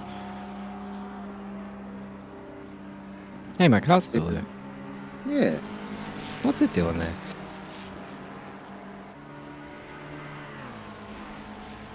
Yeah, I guess, well, it's a bit dead at the moment. That's got the wrong number on it. That must be, because, what happened was the entry ended up getting ruined because Scotty misunderstood what had happened and jumped out of the server, rejoined, and that completely balked our entry. So that must be Scani in that car. Just sitting there on his own. Must have his game still running. Yeah, just crying in the cockpit. It's alright, Scotty. Now, this is either a planned pit stop for Yao there, or they've just had to come in because of fuel. So keep an eye on that. It has only come to be a brief shower because that increase in rain has disappeared again. So it's not. I thought with that increase in rain may have helped these two Porsche teams, but it looks like it hasn't quite done what they were thinking there. The track's still only in damp, so it hasn't got wet yet. Yeah, I was Still at very the end of. doable on slicks. Sorry. Yeah, I was at the end of stint. It had gone 1 hour 25 minutes. Yep. So the thing is, so that Yao car, that was the end of their stint. Oh yeah, unless they find some real fuel save maximum 100 Jamie Whincup style, they're going to have to splash and dash at the end, which brings the two back into it. So we've got battles everywhere. This is awesome. I'm just going to keep an eye on the Clark and Death battle, just sort of see. So that's still sort of stagnating at that sort of 4 to 6 second mark. Actually, no, Sasha's just picked 12, it up so- now. Yeah, Yeah. it was now to about 16 seconds, so it's 12 seconds now, the gap. So definitely, getting that gap reduced. Maybe these conditions a bit more confident. Oh, Not I coming. swear I thought Britt thought about it then. Yep.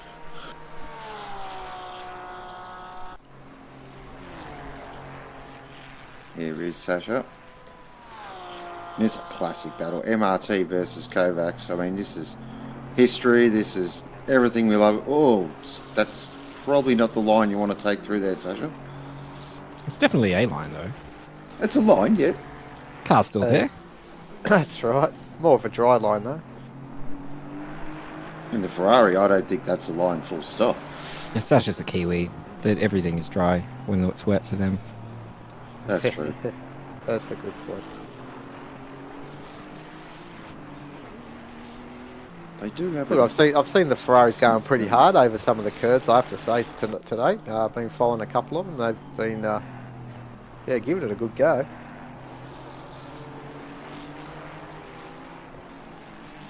Probably lost their back teeth at the same time doing it. Oh, that's wide. Yep, that is not the line. So Sasha's struggling a little bit as well. It just goes to show that you can be super quick, but they're catching Carpenter here. Yep, very much so. So Sasha's on it here. And if Sasha can get past Carpenter, that means then next in the gun sights will be Clark. And then it is on for this Pro-Am top step of the podium. This is not sorted yet. Nah, definitely not. And, Petherbridge there currently just struggling a little bit in these conditions. Sasha was lucky to keep it onto the black stuff there. I thought she was going out onto the sand. Track's wet.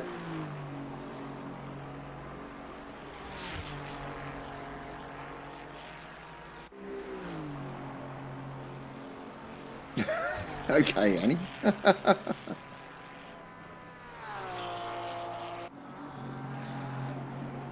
Who sounds like Justin Langer? Can't be me. Probably is you. Yeah, most likely. No one's coming in, so they're all braving it out here. This is where you earn your pretend money sim racing. Conditions like, even Paul Britt struggled to make that corner. So it just shows how treacherous it is at the moment. Yeah, the second it goes wet in these conditions when you're on slicks, you just feel an instant loss of grip, and no amount of TC will save you. You've just got to slow down to a really small crawl there, which, well, they're definitely taking it easy. Yeah, I don't think this bloke is. No, not in his vocabulary. And look at that Ferrari just, just fishtailing up the hill, trying to get traction. As he said, he's probably maxed out TC and is just struggling.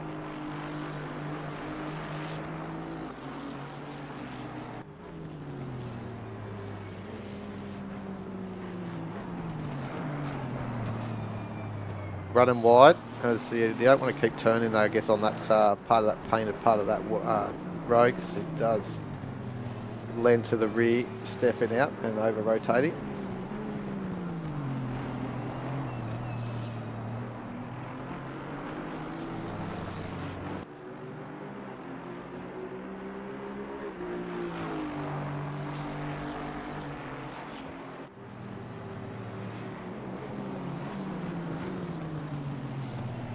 Oh, that was right on the lock stops. I swear that was right on the lock stops then.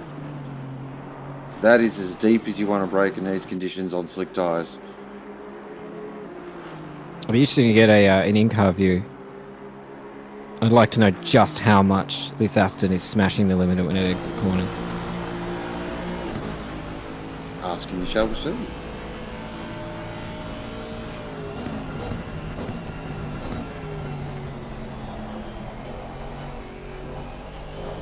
So he's only got TC1 still at 1. TC2 obviously maxed out. Oh, Yeah, listen to that engine go blub blub blub blub blub.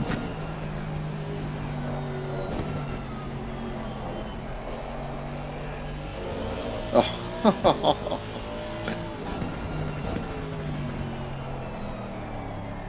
Sometimes you just got to sit, watch, and admire. All I can see is wheel spin. Yep. All the wheel spin.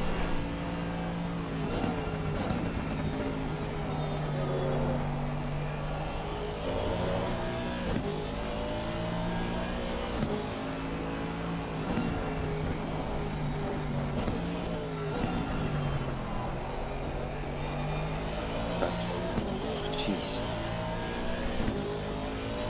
Tell you what, he's making it look easy. Yeah, I know. And it's not. Rain should stop reasonably soon though, which will give him a bit of a reprieve, and hopefully it dries out for these people who stayed on dry tyres. Which seems to be almost everybody.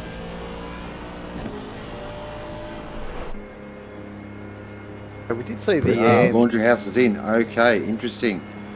That's because they probably have no fuel, I'd say. Yeah, this must be the final stop. Yeah, final stop. So they got their numbers spot on the money there. Because by the time the stop finishes, that'll be around 1:24 to go. That's going to be quite tight. Porsche can do If it. they have that extra lap as well at the end of the race, you just don't know what's going to happen there. You got to believe I'm in not the going Porsche. to question. I believe in the Porsche.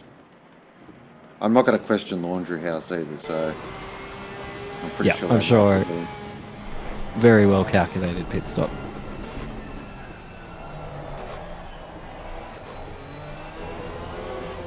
Shady on board now. Watch God, the Porsche looks a lot more stressful. Yep. Not really. It's just standard Porsche things. You get used to it. That is true. The Porsche in the dry looks a little like that too, doesn't it?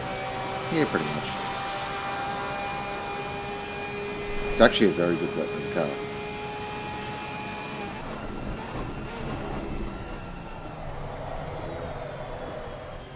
Oh, yep. He's fighting it a lot though, working hard. He's doing a great job though. He's correcting just the right amount. You know, he's not overdoing it.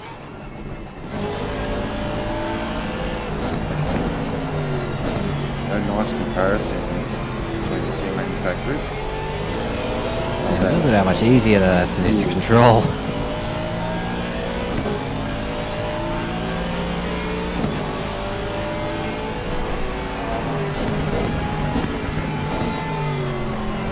That one turning. A little bit obstacle, yep. Shady is trying to save one lap of fuel so he can make it to the end. Right, so that makes it interesting for Grit then. He does. They're having a save still. So popped Gallo in the laundry house car. Oh, that's very awkward there up ahead there of our race leader. Oh, that was a little bit of a hard mouth there. I believe that was our ANZ team trying to have a look down the inside there and gave it a little tap. Luckily it did eventuate to a spin in front of the leader here.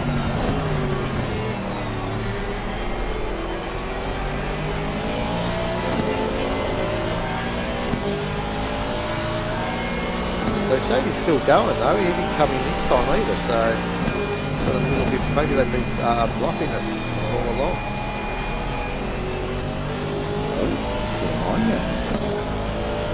Yeah, he's still out there, so it seems like he's pushing too, so it doesn't look like he's conserving too much fuel out there.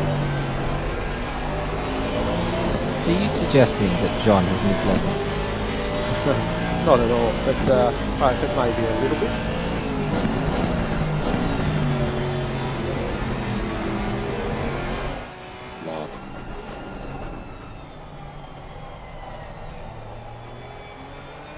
We are on board with Shady. Kovac's purple entry. Of course, our leaders of the Italian Job Championship. And if results stay the way they are, they will take that championship home. That will be a good reward for a team that hasn't had a lot of luck in Enduros. So I'm pretty sure they'll be pretty stoked with that. Yeah, so what are they? Roughly half a lap behind the Aston, aren't they? Roughly. By the looks of it. Based on my numbers, yeah, so we're around 45 seconds. Which with an hour and 20 to go, doesn't take much. No, that's right. We just saw what happened there in front of Cooley. That could have ended in a, maybe if that happened in front of them with a blocked track. You never know. So anything stranger things have happened. That's for sure.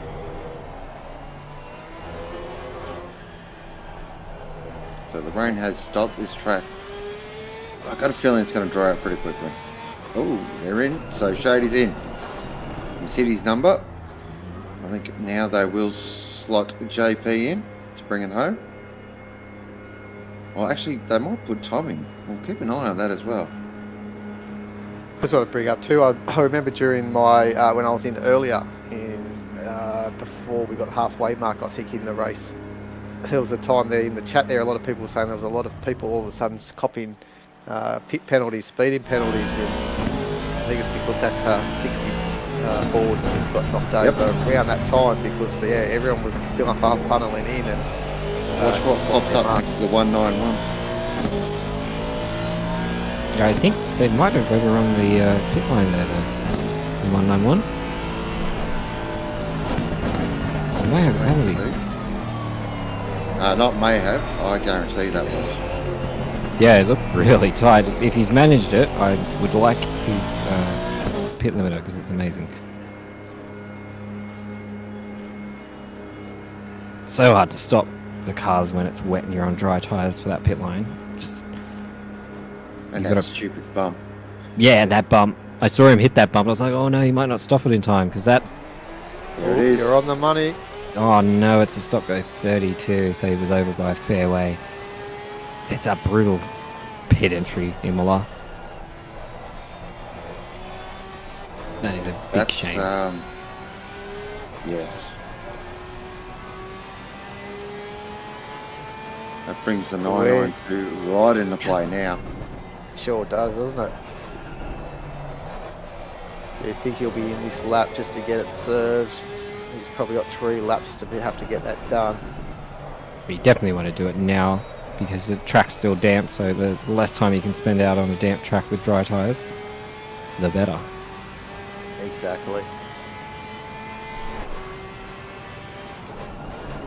That's a shame for Kovacs. They've been doing a good run, and we were just sort of talking that there's that possibility that they could probably challenge Cooley if anything was to run amiss for the lead in Aston. And this is more than likely now going to be put pressure on him to see if he can keep in front of the 992. Very hard. He's got him covered. Yeah, 992 is too close, I would say. But I tell you what, I put money on Mr. Tom Maloney to make that time back up. If he can do it, he was going to do his very best.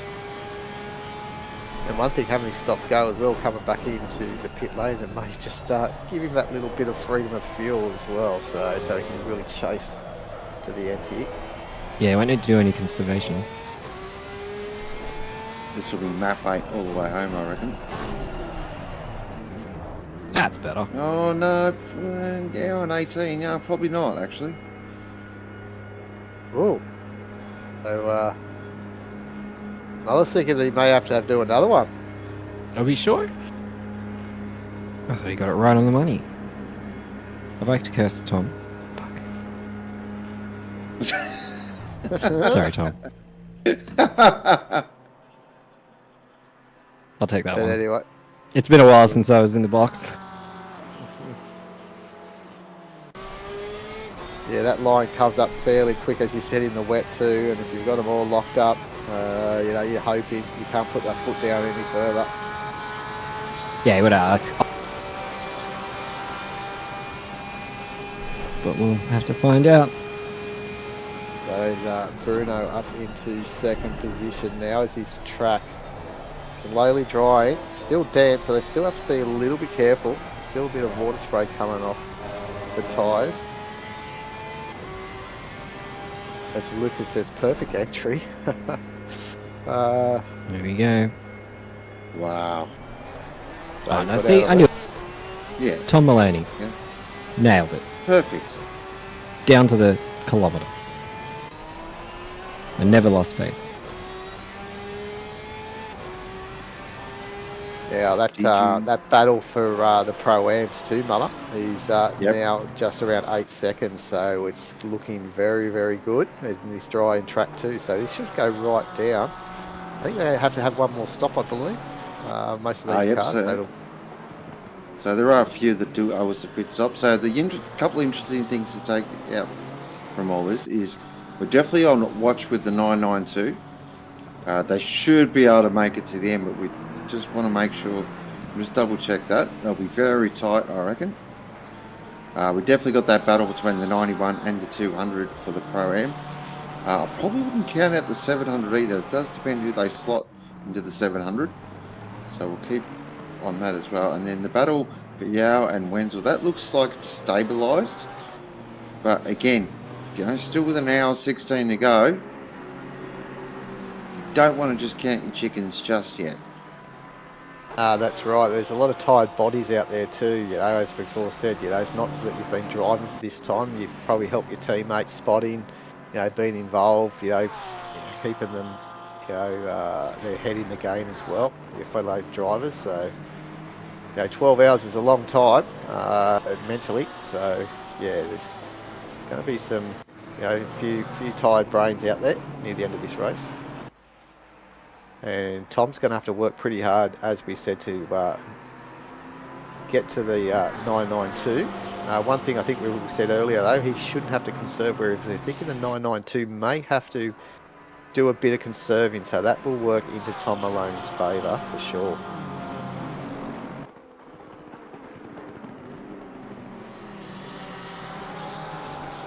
Yeah, we've still got more than a sprint race distance to go here, and so much can happen in an hour and 15 minutes to any of them. And yeah, I'm really interested to see how much fuel saving the 992's got to do. Wow. Ooh, that was That's fancy at the full. back. Yeah, that was... Sorry, Mike, you were saying? I was just saying. Look, I'm keen to see what the difference can be there, I guess, between the 992 and the 191, because, the 191s had to make that stop go 30, but, Tom's kind of unleashed here. Probably won't need to do as much fuel saving. We know the 992 pitted a fair bit earlier, and we saw that the 191 was conserving a bit to get to the end, so how much conservation does Gallo have to do on this final stint compared to how full tilt can Tom Maloney do? Yeah, exactly. And in that background we've seen, I think that was Carpenter actually, who we've been commenting how good race he's been having. But he's in a battle with Clark, who's obviously that Pro-Am leader at the moment. And He's got that done. Because Clark... and look who's on the back of Clark. Death. Yeah, Death it's going on. on the outside. So this is a battle for the Am just behind. So Pro-Am. Carpenter got that done, got past Clark, because Carpenter was in between Clark and Death. And Sasha has absolutely sailed up to the back of Clark here. So this is on now for the Pro-Am victory. We did say this was going to go down to the wire, and it is proven correct. Unfortunately, though, that Ferrari is not getting past that BMW in a straight line. Oh, wow, Sasha, that is pretty deep on brakes there. It sure was. Not sure if there was a touch there. It looked a bit weird on camera. You jump on board with Sasha now. Oh, that's Clark, that's right. Oh, Sasha goes, thank you very much. I'll be taking some of that. Yeah, riding on board there for the lead of the Pro-Am being changed with an hour 13 to go. So the team elected to unleash Sasha over Petherbridge, and it has paid dividends at this stage because obviously they have got their car now leading the Pro-Am class.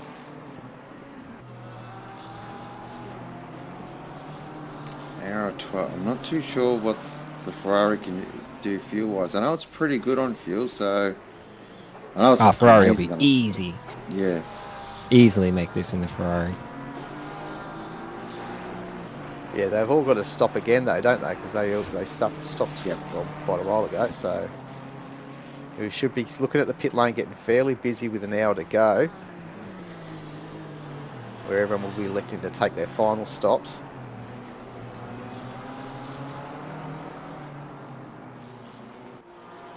I expect them both in this lap. And that shows you how much I know. Well, the track is greasy at this stage too, Mullis, and maybe they want them drive because they sort of know the track conditions instead of if they're going to hand it over to someone.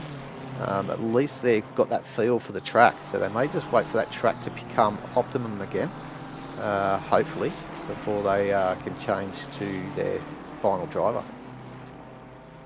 Well, you...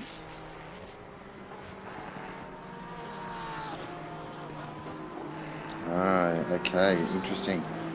So... So... Yeah. So it looks keep an like eye- actually it's Sasha, is it? He's got probably more fuel at this stage. Clark will have to pit very shortly. He's been running nearly close to an hour, we've been told, so whereas Sasha's been about 43, 44 minutes or something like that. So there's a bit of a That margin there. confirms to me that Sasha will be bringing this home, 100%.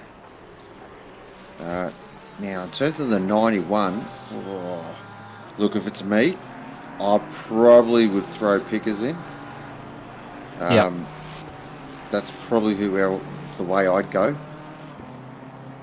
And see what Pickers can do about the 200. But still plenty to play out.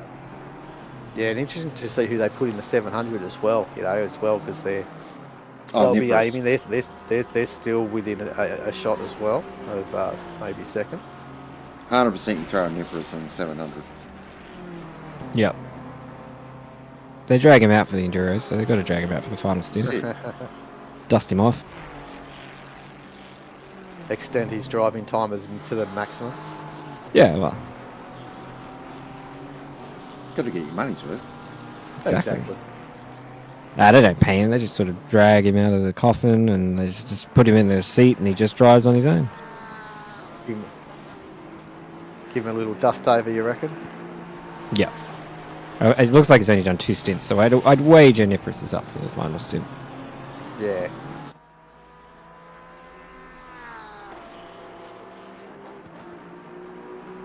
So the sun is back out. Track's still greasy. I think that's a very optimistic greasy, personally. Watch it though. You watch that greasy, it'll go straight to optimum. Yeah, it just jumps almost instantly. You feel it in the track too. It's just suddenly you're just got grip again, and you can almost go full pelt. But the only difference is you've been driving on a wet track with your dry tires, so they're a bit worse for wear after doing that. And the pressures aren't quite right, and yeah, it's an interesting experience going from the wet to the dry on these kinds of tires. They don't really like it. No.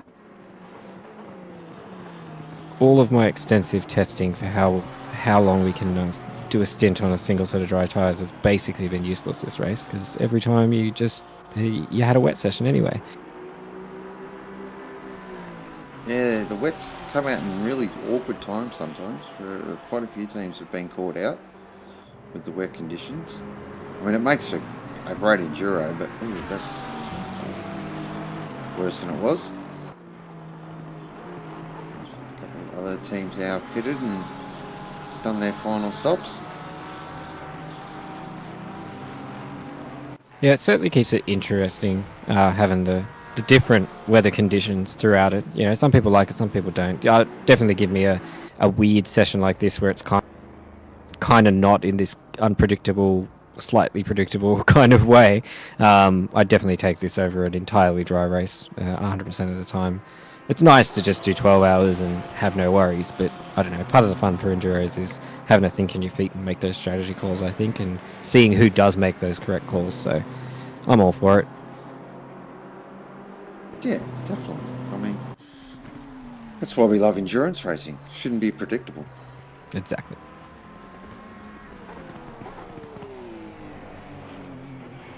I'm just going to do a bit of a gap check here. So it looks like it's around that 40-second mark between the 191 and the 992.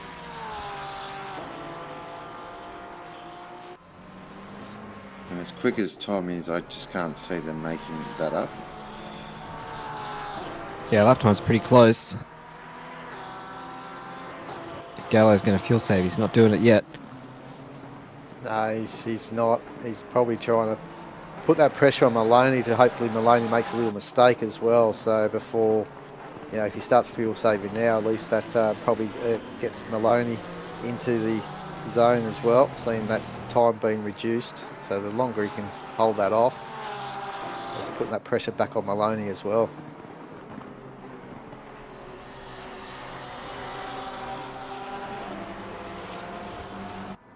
Yeah, this is interesting. Mr. JC's got to drive through, fellas. Probably extending that Mustang through some track cuts. Are we surprised? Are we surprised? JC's making an unexpected trip to the pits? Standard operating procedure, I thought. There you go, fellas. Went straight to Optimum, the track. Yep. So you were right. Doesn't take long. I imagine we'll see a few people jumping into the pits now. Anyone who needs to do that final stop and get some new dry tyres on, this is the time to do it. Oh, definitely. It really is.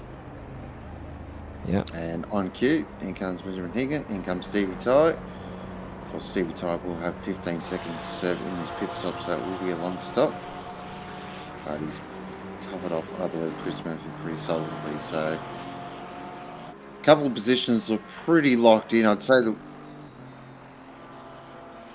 I do apologise. Oh, yeah, yeah. I apologise.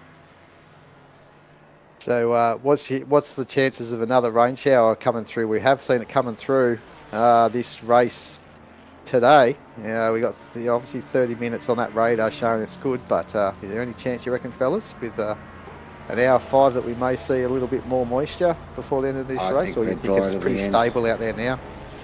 Yeah, I reckon we're dry to the end now. With how this race has gone, I wouldn't be putting money either way. Hey, Betty man, there you go.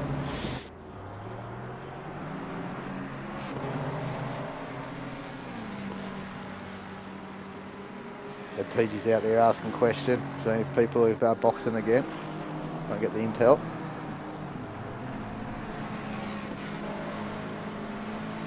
And being completely given the cold shoulder by Matty Lamb. Love it.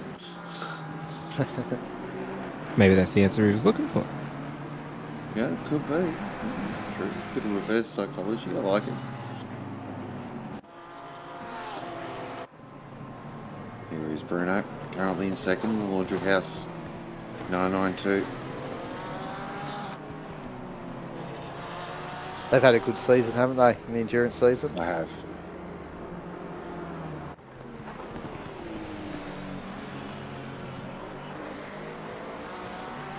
So I'm a little bit faster on that for last lap, but who knows how much traffic has influenced that at this late stage. So I'm sure you've Matty got some Lamb good, saying that it's a very good question whether they're pitting or not, but he hasn't actually provided an answer. Well played. Sorry, Neil. I was going to say this. Definitely, we've seen some great footage here on the coverage today, and I'm sure we're going to see some awesome photography from yourself. Your pictures are always awesome at the end of these races. So much loved, I guess, amongst the community as well. Yeah, thanks, Neil. It's always good fun to do it. Although I'm going to need to...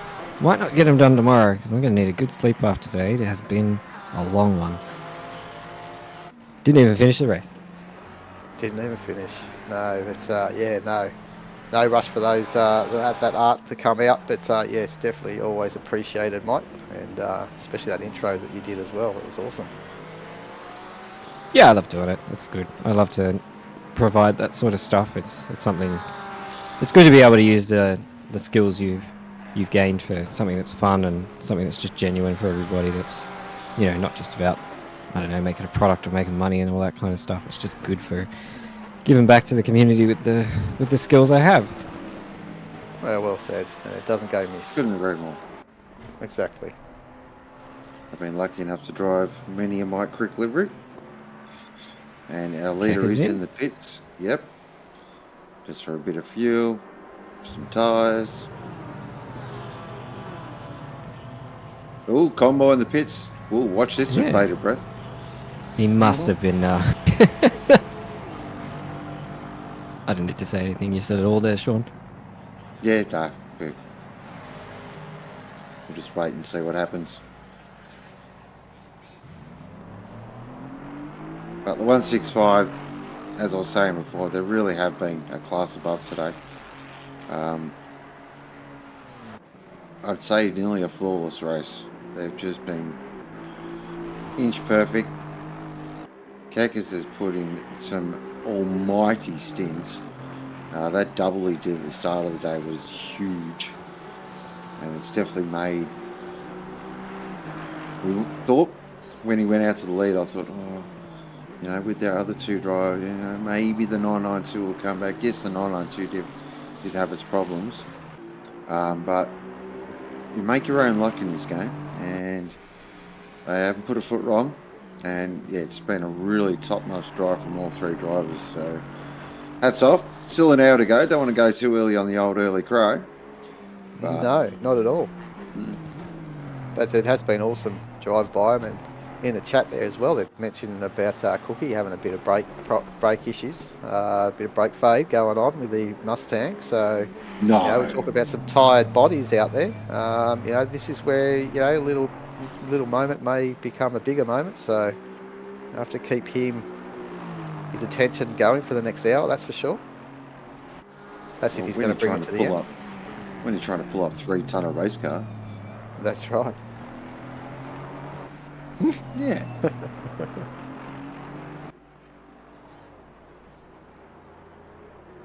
And look at that wind up now, 8 kilometres. So the afternoon wind really has come in as well. I don't think it's going to affect these guys out there at all, but it was fairly mild earlier on. That's our leader down. Flicks it through Tamburello. Virtually bang on an hour to go. So we are sub 1 hour in round 3 of the Italian job. The Permobil Imola 12 hour brought to you by OOR. It's been a fantastic day as Minson in the Nissan gets a drive-through. That is suboptimal. That is definitely going to hurt their chances of maybe fighting with Cook. I think the gap was big enough already, but yeah. But have a look at the difference between him and Murphy. There's nothing there, so that may just take them away from the top 5. So that's going to hurt them, and maybe I don't know where Carpenter is, but you know, that'll be just rewards for Carpenter if he can get a sneaky position here. So based on when these drive-throughs are coming, I feel like quite a few teams have been sitting on 3 warnings for quite a while. As Murphy now comes through Aquaminarale. No, down into, sorry, that's in the Ravazza. So this is going to close up quite nicely here. Yeah, it's like walking on broken glass, isn't it? When he's in. That final track cut warning. Now, has anybody else but Chris been in this car? Because I have never seen the 161 with anybody else but Chris driving it at this point. Every time I've seen that car, it's him in it. So has Minson stopped already? I'm pretty sure they've stopped already for their fuel and tyres at the end. So, oh, couldn't tell you actually. Because if they haven't, then yes, it's definitely on. But if they have, they might have covered that. Okay, is that 111? They have. Okay, so they've covered that off. So they are right to go.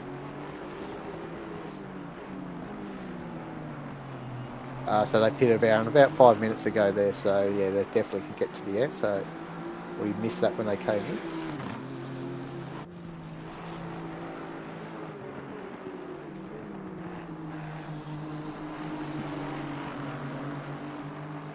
So with an hour to go, we'll do a bit of a race recap. So it is Chris Keeley leading the way in the 165 for Torva Messor Racing.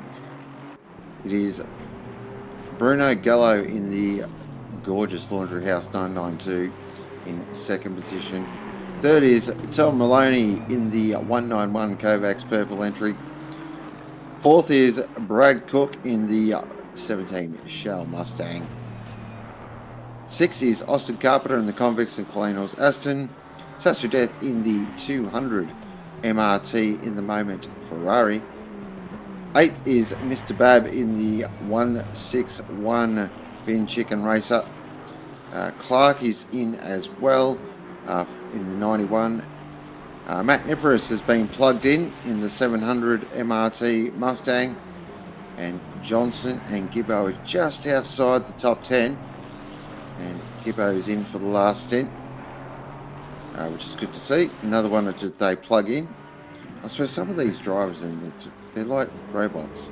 Unplug. Here you go. Drive. There's one on screen at the moment. Here's another one. So, just seeing if Niparis, I think he's got Clark there, so that we've got them now. They're running 1-2. Lost our way. Oh, well, the MRT, see?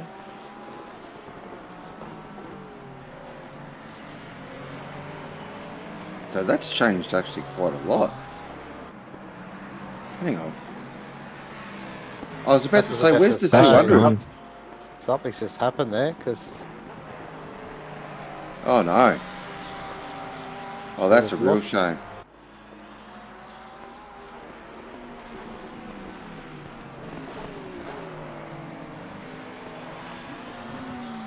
Yeah, from what we can see, the 200 has disappeared from the timing screen, so we will, I have no doubt, get a replay of sort of what's happened there.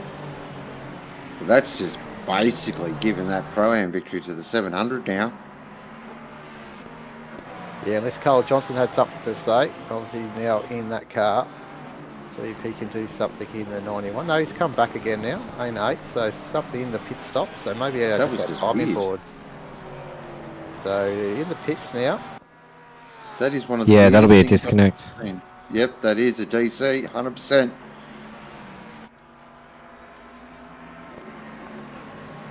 Oh, what a shame. Oh, that's a real shame. No, that feels. Devastating. We've been driving so well.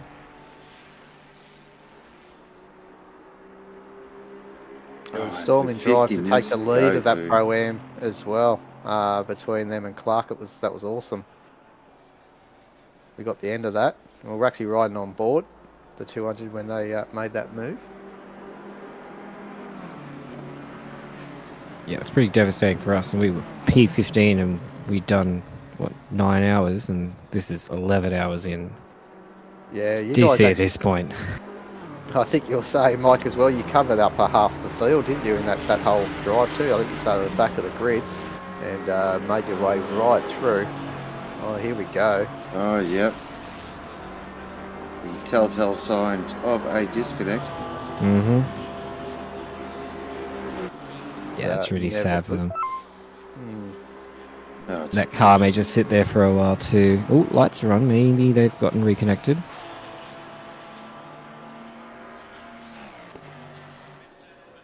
This game can be so cruel sometimes. Definitely. Yeah, so you can kick off again after a disconnect. Everybody has to do it in the correct order. That's where we fell apart. We had our disconnect, and then one of our drivers drove it out of order, and that broke our entry. So a bit easier when you've only got 2 drivers. It's one advantage of only having 2 drivers in the car. But it does look like Sasha's managed to get the car going, so they're going to do their best here. They'll probably fall out of the top 10, but maybe they're going to have a bit of a battle with Gibbo. Maybe. and Yes, see that is exactly that where is they the thing. That, feel. but obviously, that's what they need to do. Obviously, go back into that same order as driver one has to join the server first, and then Correct. get their other team drivers in after that, and off they go. Yeah, our driver Oh, misunderstood. an SG30. Oh, Oh. when it rains, it pours, doesn't it? How do they get an SG? Mustn't have had the pit limiter on, and yeah, you'd be in such a rush to get out of there, wouldn't you? Oh yeah. That's like extra salt on top of the salt with some other salt mixed in. Right on your wound. That's right. Getting a few more reports of some brake fade and brake failure for a couple of cars here. It looks like the leader is having a bit of trouble with their brakes, It is according I to think- Mr. Lucas Keys. I think he's just throwing a rabbit out, isn't he? Do they need to at this point? I was about Really? to say it is Lucas, so It's I true. mean, You can make a we valid point. delete- Yeah. Here is It our was something leader, I so- was a little worried about. Definitely getting ready for the race. You know what? We were running quite low brake ducts. We were running duct 2, which on the Nissan isn't as bad as you think it is, because the Nissan's brake ducts are the size of the universe. But we were running reasonably closed brake ducts. Yeah, I think that's a furphy because Keck has just done a 140.3. Like, Yeah, really? How much of that is just Keckers being Keckers? It probably Keck has been Keckers, let's be real. Right? It's probably just making him go faster. He's got less weight, no brakes. This is who we were talking before earlier. Was reports with Cookie though saying his brakes were having a bit of an issue pulling up that big Mustang, but he looks like he's going okay. Last lap there was a 42.5, bit off the pace, but not too bad. Managing the brakes, I think. Yeah, I remember I had a bit of brake fade once at the end of the Spa 24 last year, and yeah, you can manage it, but it definitely does just that little bit easier on the brakes and extend your braking zones a bit, but it's definitely something you could manage. I'm not sure if I could have managed it for an hour though, so perhaps got the hard job at the moment.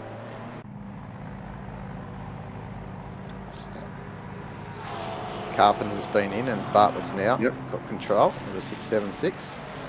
Super impressive drive from these two.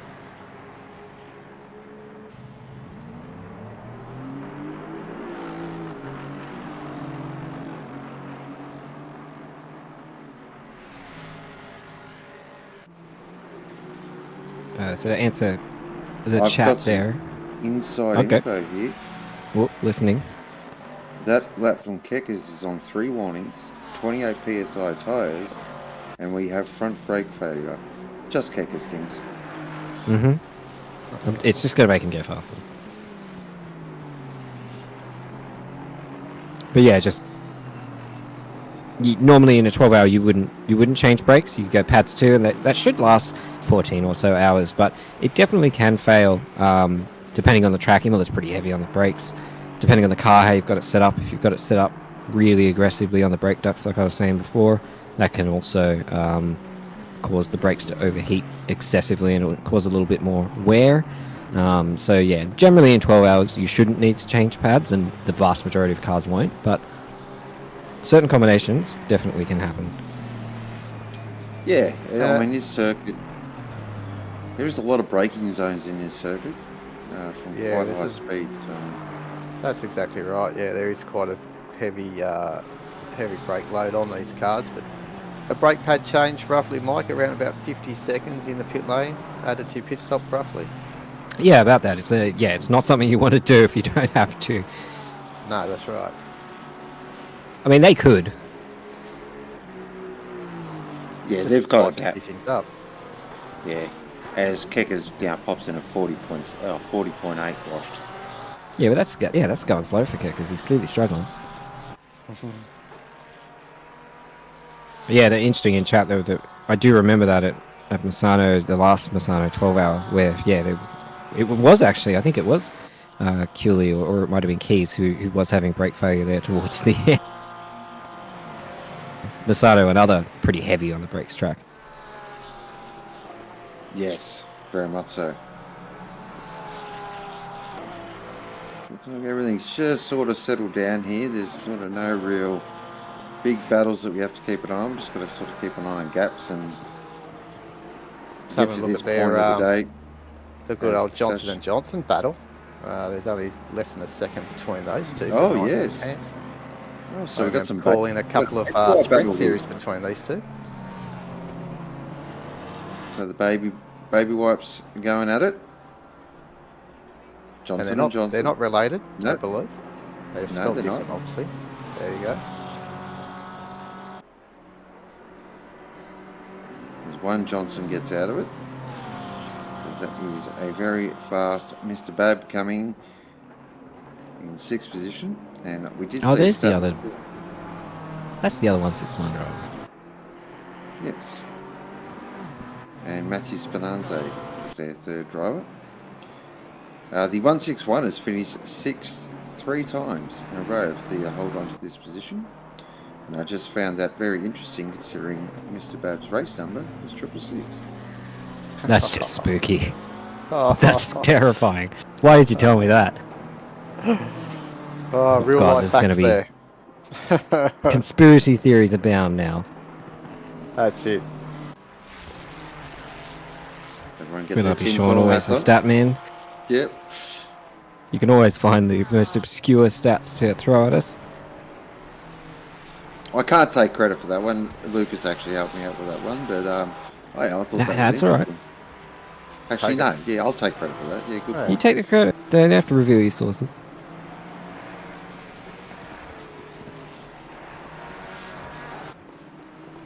Yeah, Keys has got it right there. Entire Enduro has been rigged by Michael Bell, so that he gets 6th in every race, and yep, that's it. Everything else is a show. It's all a sham. Yep. Purely in the entertainment business. 45 minutes to go. I think everyone has made their stops. I'm pretty sure. So it is a straight fight to the finish.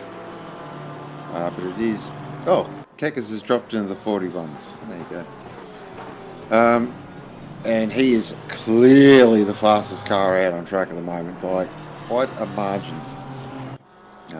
You've got the race, mate. You can slow down, Kekas. It's all right, buddy. He doesn't know the meaning of that. Yeah, I like how No, Kekka's, like, with brakes that are on fire, is still faster than my PB. Thanks, mate. Yeah. Good for the confidence, isn't it? Yeah. He just wants to bring it in with that engine light red as well. Yeah, he just wants all the red lights. He wants to max everything. Leave nothing at the track. That's right. So after this race, there will be one Torva Messor Racing Aston Martin for sale. Quite used. Could probably Brakes get a not discount. included. Yeah, brakes not included, yes.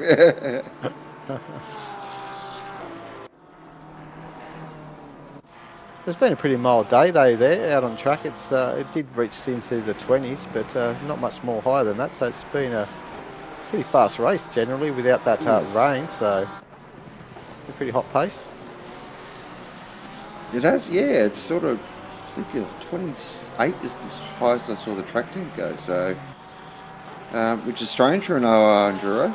Normally, yeah, we see track temps 30 plus. So it's Gotta been have a a bit bit to do with cooler, that. which is nice.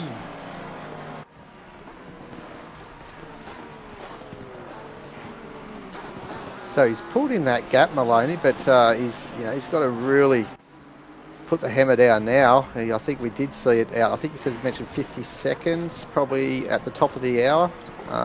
So we've probably gone in about 22 minutes since then, and he's now got that down to 27. So to Gallio. So we'll see how that He's having a goes. dip. He's definitely having a go. That's that old adage, never give up. That's a good especially attitude motorsport. to have as well. Definitely, it sure is. You just never know what may happen. So Lucas is saying rain in 30. They got their Of course, their Lucas is saying team radar picking it out. I've got a guy out in a field somewhere That's looking right. at the clouds. They do say that the best weather radars just go outside. Look up. Yeah, well, most race teams do that. They have a couple of people stationed around town. They often find that that's a little bit more reliable than the actual radar. Just having someone call in and say, "Hey, it's wet now." So you're one that licked your finger and put it up in the air to see which way the wind's blowing? I mean, that's is that- yeah. It's a valid weather measurement device. The old finger and a bit of saliva. That's the international symbol of the weather, checking for rain. There's a few international symbols, actually. Flashing of the lights is the international symbol of get the hell out of the way. Yeah, that's right. More pronounced, obviously, more with the European nations. Yes. Oh, geez. Was that a Porsche doing its best long jump impersonation? Look like it.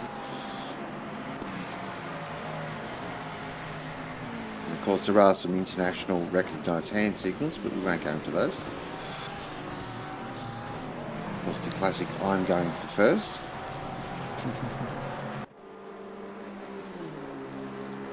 There's David Bartlett, Convicts and Colonials. Super solid performance from this team already.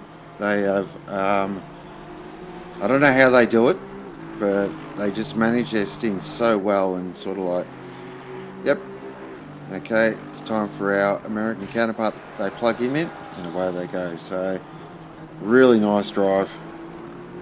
And two-manning it as well, Bartlett and Carpenter. So, yeah, they can hold their heads up very high. Wow, I didn't realise that. 2-man, that's it's good effort over 12 hours. Well, there's that, and don't forget that old mate Austin is from the good old US of A. So, races at ridiculous times and does a very good job as well. So, nice to see a couple of Astons up there. Yeah, huge effort from these two coming all the way. I remember them being behind us. We started all the way at the back as well, and yeah, they just shot through this field, done it beautifully, consistently, all the way up here into the top 10. They've done a mega job, and I really hope that we all haven't collectively cursed them here, and the rest of these 40 minutes goes without incident, and they have a wonderful end to their race, because they definitely do. Yep, here's Hayden Marsh, so part of another two-man team for it's Taco Sport, not tacos. I'm going for taco, just because I love tacos. They're currently in 24th position, another two-man team, so doing a huge job. Him and Cookie. So Hayden behind the wheel at the moment. A couple of Kiwi brothers going at it. So a mega effort by them as well. Always two-manning is, very difficult. We just see Cookie in a Ferrari. Geez, Hayden must have put a real sales job on him for that. But done well. Probably not the result they may have wanted. They may have wanted maybe a bit higher result, but at the end of the day, finishing is half the battle. And they've done a fantastic job, and they can finish this race and go and enjoy a nice taco. It's in New Zealand, so it's probably like 1 o'clock in the morning over there or something stupid like that. Yeah, it's getting there, isn't it? But also the Power Sim Sport guys up in 16th. They've been doing a good job. 4th in the Pro-Am.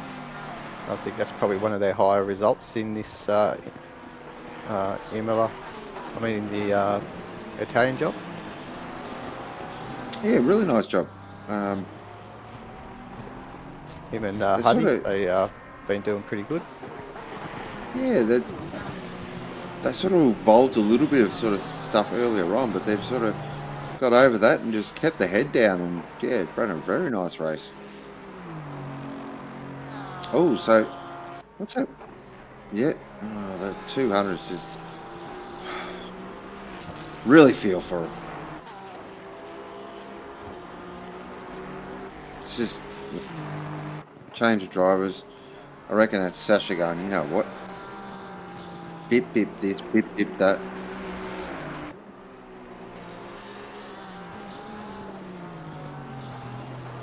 Oh, it could be driver time limit, yeah. So as the leader...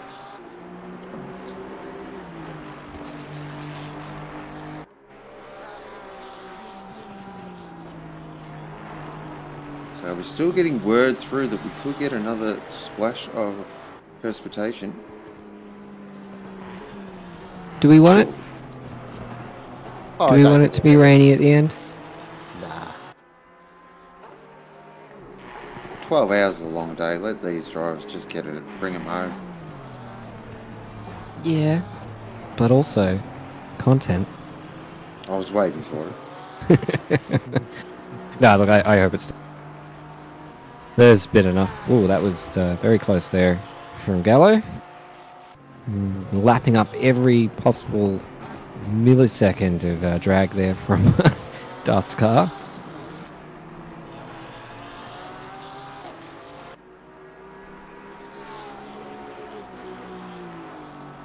Certainly has been a day. That little battle's still going around for position 9 as well between the two Johnson guys. It did go out to about 2 or 3 seconds. It's come back now to about 1.5. So obviously maybe a bit of traffic telling that story as well. I'm not going to call that baby white battle. I'm going to call that baby powder battle. It just sounds nice. Baby powder. There you go. Johnson & Johnson. That's exactly right. They make other things, but I know them for baby powder and baby wipes. Baby oil. Baby Oh, bath. true. Yes. Yeah. Yeah. No, we know what Neil's into. Exactly. Wow. Oh, there we go. Look, it's late for all of us. That's exactly right, yes. It's been a long old day. Sykes, Brent Sykes, who the KO Motorsport Mustang, of course, joined us in the box for a couple of stints, which was nice. And currently in 27th position. Solid day out.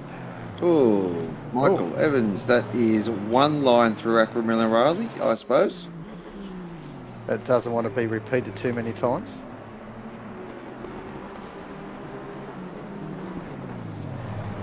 Obviously trying to chase to get that position from Sykes if he could. Just probably trying a little bit too hard. I'll tell you who has had a day, I was just reading in chat there as well, is the Sofa King slow entry. Oh god, English, you idiot. The Sofa King slow entry, the 90 BMW. They've had started P5 and then their driver lost internet and they've sort of lost 2 laps, so they've had to drive sort of back up to 21st. So it's a day. Also known Definitely as a day. Yep. Also known as learning experiences. But still kept trucking along, and that's I've always said this, and JC sort of said it as well. Just got to respect teams that have a bit of a shocker, but they keep trucking, they keep driving. Mad respect. I still can't get my head around Rashidi in a BMW, by the way. No, that's it. He needs to be back in that Lamborghini, doesn't he? Still drives in the Sprint Series. The Lamborghini? Or Yeah, he's now in the 100%. BMW? Yeah, Lamborghini. Pretty sure it's in the Lambo.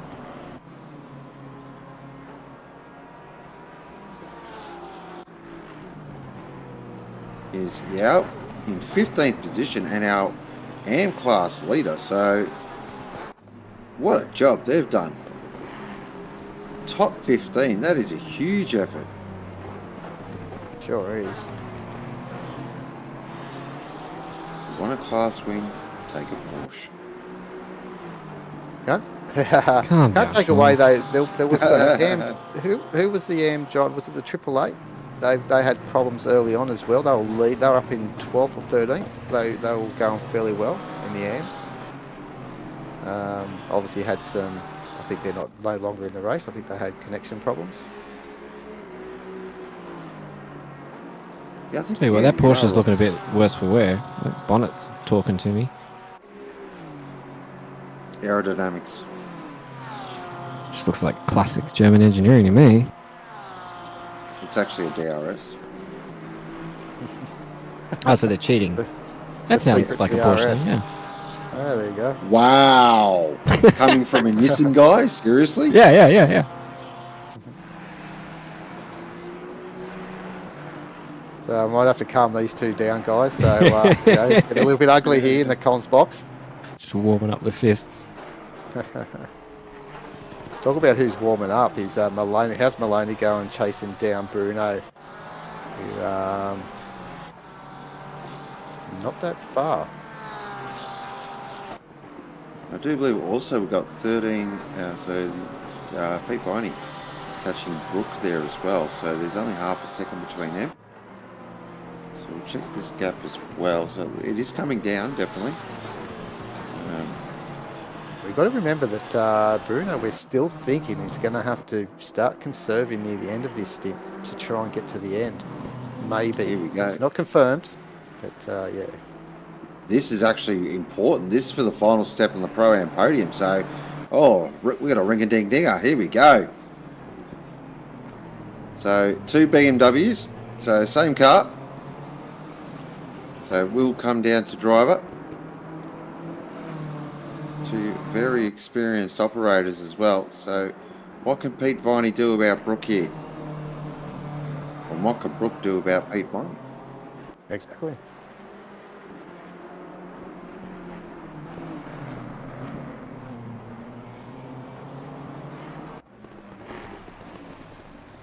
They've been attached at the hip. They've actually been attached that long that really munched by one dinner. I think so.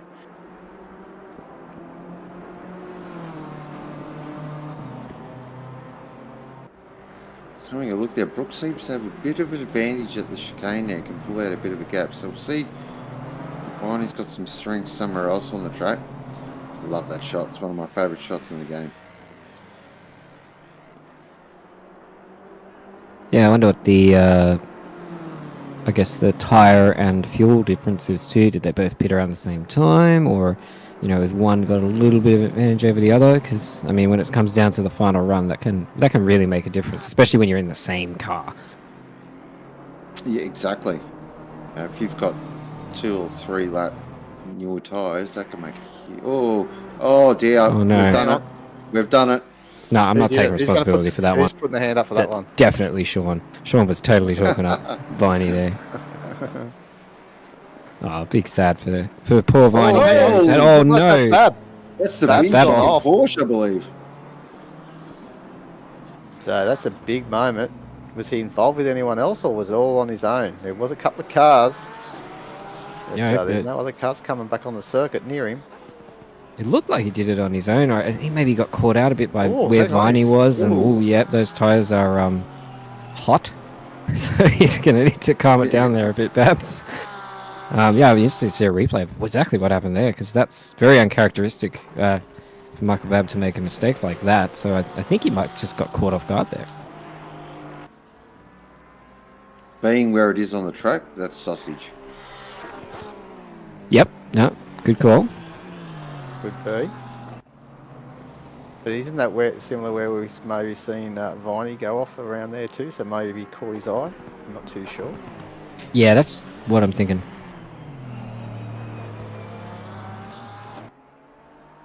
Or on the Could be a track. bit Yeah. of that Johnson Johnson baby oil that has been dropped on. Oh, there it is. There it is. That's very good from you, Hainsey. I'll give you that one. Thank you.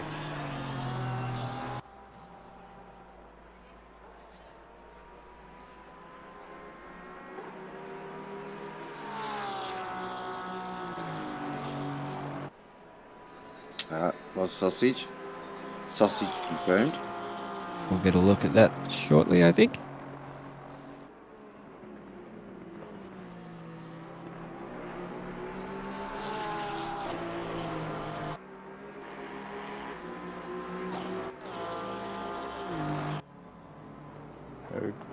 about to see a replay of what happened to Michael Babb. That wild spin. While we're looking at this, Here we go. So this was the here's Viney Big incident. Viney. Oh, Oh, yep. yep. That'll yeah, do he it. hit that curb just the wrong way, and that absolutely does it. And here comes Oh, Babb. so yeah. So yeah, okay, Viney's done the right thing. Yep, got All out of the good. way. So Bab's like, okay, yep, no problems, and just gets sausage with So they extra both made the same. jalapenos. there we Both go. made the same mistake at different corners. Villeneuve Oh, had the last unfortunate. laugh for that one. But Yep. I'm looking also at Oh, geez, look at 2 in a row. He's on fire. Jay. I was going to say Jay Partington, I think, was very close just before we went to that replay, but I'm not too sure if that was close to Webb and he's made that move. I think, he's that was an P15 now. overtake. Yep, that was an overtake. Definitely. 15th, 16th.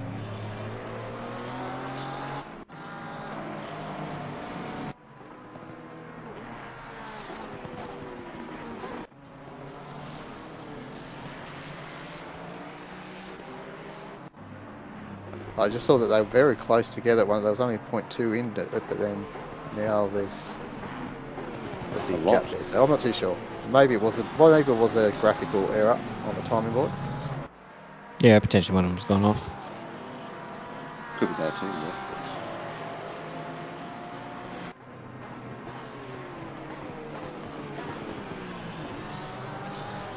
So 26 minutes to go in the final round of the Italian job. The Permobil Imola 12 hour brought to you by Octane Online Racing. It's been a day. It's been an enjoyable day. It's been one of the most enjoyable enjoyers I've commentated. Had a lot of fun. I've seen some moments. But But it's not going to end here, look. I was about to say, this is looking very willing. That's the 2, isn't it, of Wenzel? Yeah, that's not for. Yeah, position. Wenzel is very quick in that Mustang, I must say. We were having an on and off battle with the number 2 car pretty much all race right up until till the end there, and yeah, Wenzel very quick in that Mustang. They've had a pretty good day out, team last night. He doesn't look Yeah. a bad livery either. The number 2, the Wenzel. Very clean. They seem to do this all the time. You know what? They I don't think race often, but come enduro time, they find something. yeah, I think about those guys that stands out the most is just that whenever I see them, whenever I jump on one of their streams, Oh, they're always having a lot of fun. That's the main thing. I Yeah, couldn't definitely. agree with you more. Oh, Johnson & Johnson. Here we go again. Grab the baby powder. Grab the oil. Get ready for fun. Maybe some cotton buds. They make those too. Yeah. It's past 9 p.m. We can make this kind of Of course we humor, can. right?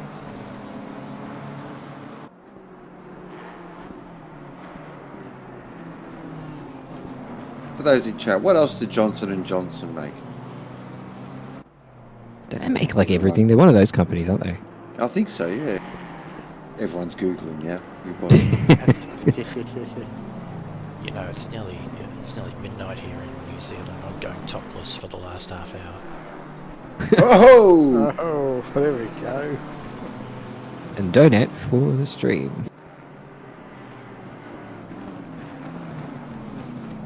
Oh, wow. There's a Ferrari coming into the Whoa. picture very quickly. Oh, was that McLaren? Was that That's a McLaren. McLaren? Actually, that's a McLaren. Yes.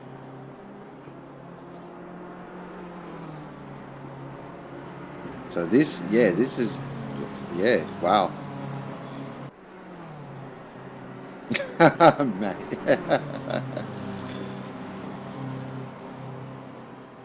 One YouTube ban coming up.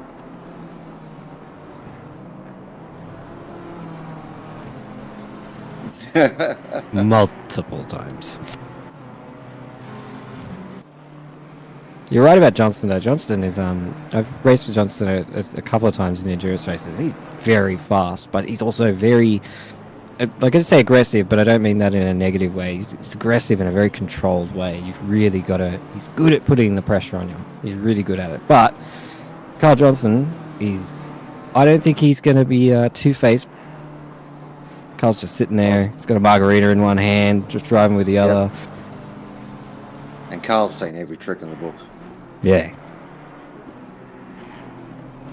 Yeah, nothing's new for Carl, as they say, for him.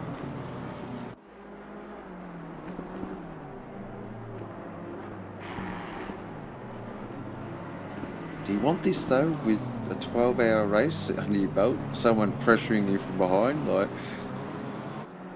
Absolutely. You've got to keep it on your toes. Like, you don't want just a boring run to the end. You want to have a bit of excitement.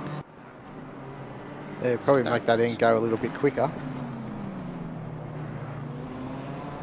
I mean, end of the day here, Battle.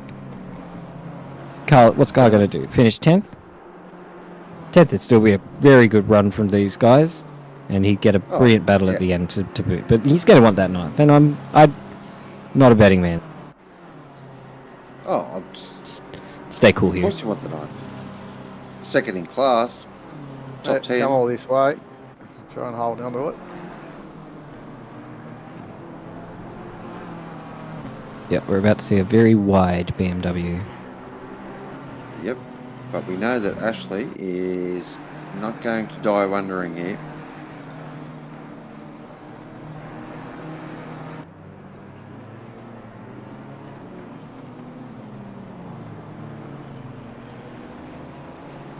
Yes. So we've still got the Johnson and Johnson battle on the screen. Yeah, it's still going.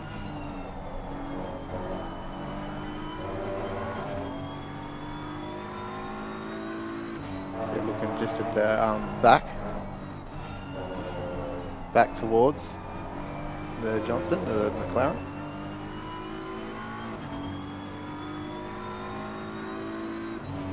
It's having a little bit of technical difficulties here.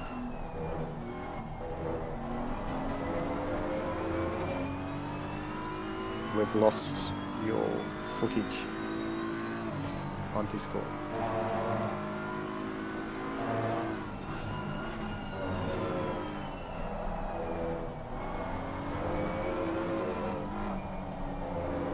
Discord thing. Just imagining it. There you go. Look at that. Nothing's happened. Ugh, what an angle to come back to. Yeah, we're still looking back at him.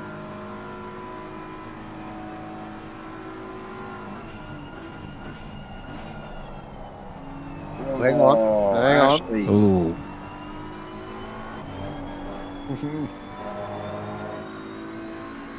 It is a good view.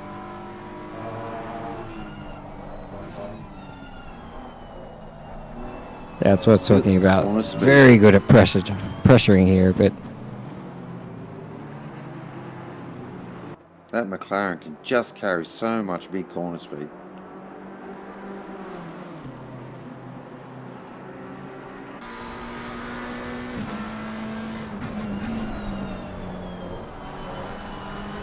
Jump inside the McLaren now.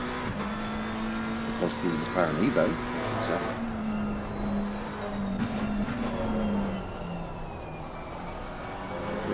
There's an apex over there somewhere. Don't stress, Ashley.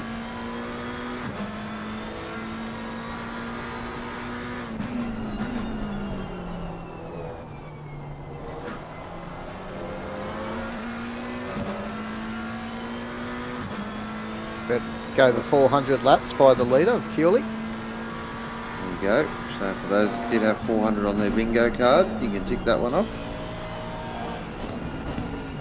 And our leader is actually catching Johnson & Johnson.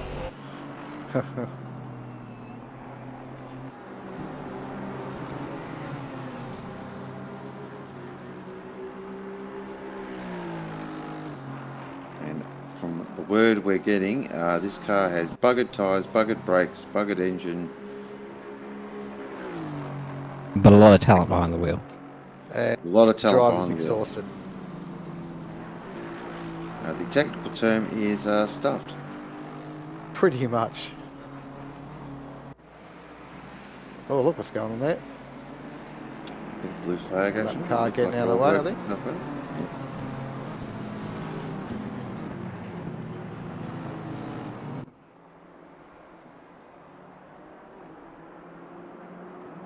Oh, Ashley Johnson just struggled out there a little bit. Looked like that McLaren just didn't want to put its power down.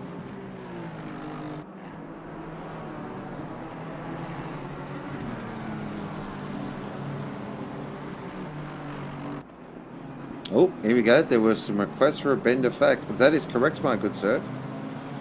There's always requests for a bend of fact. Come on. Especially in a race that features rain. That's Very how we nice know Bender drive was from you here. today, good sir.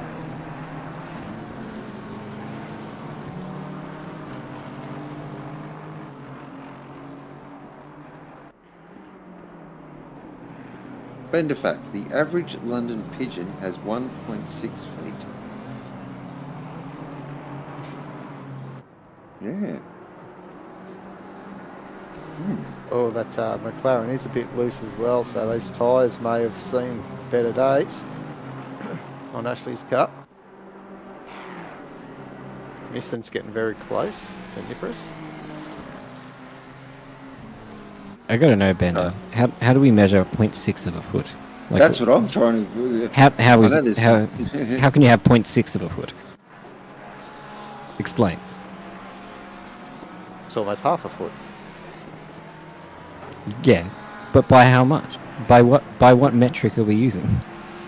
I must know.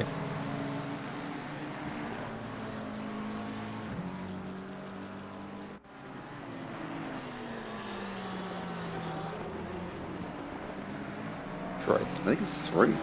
It's not bad.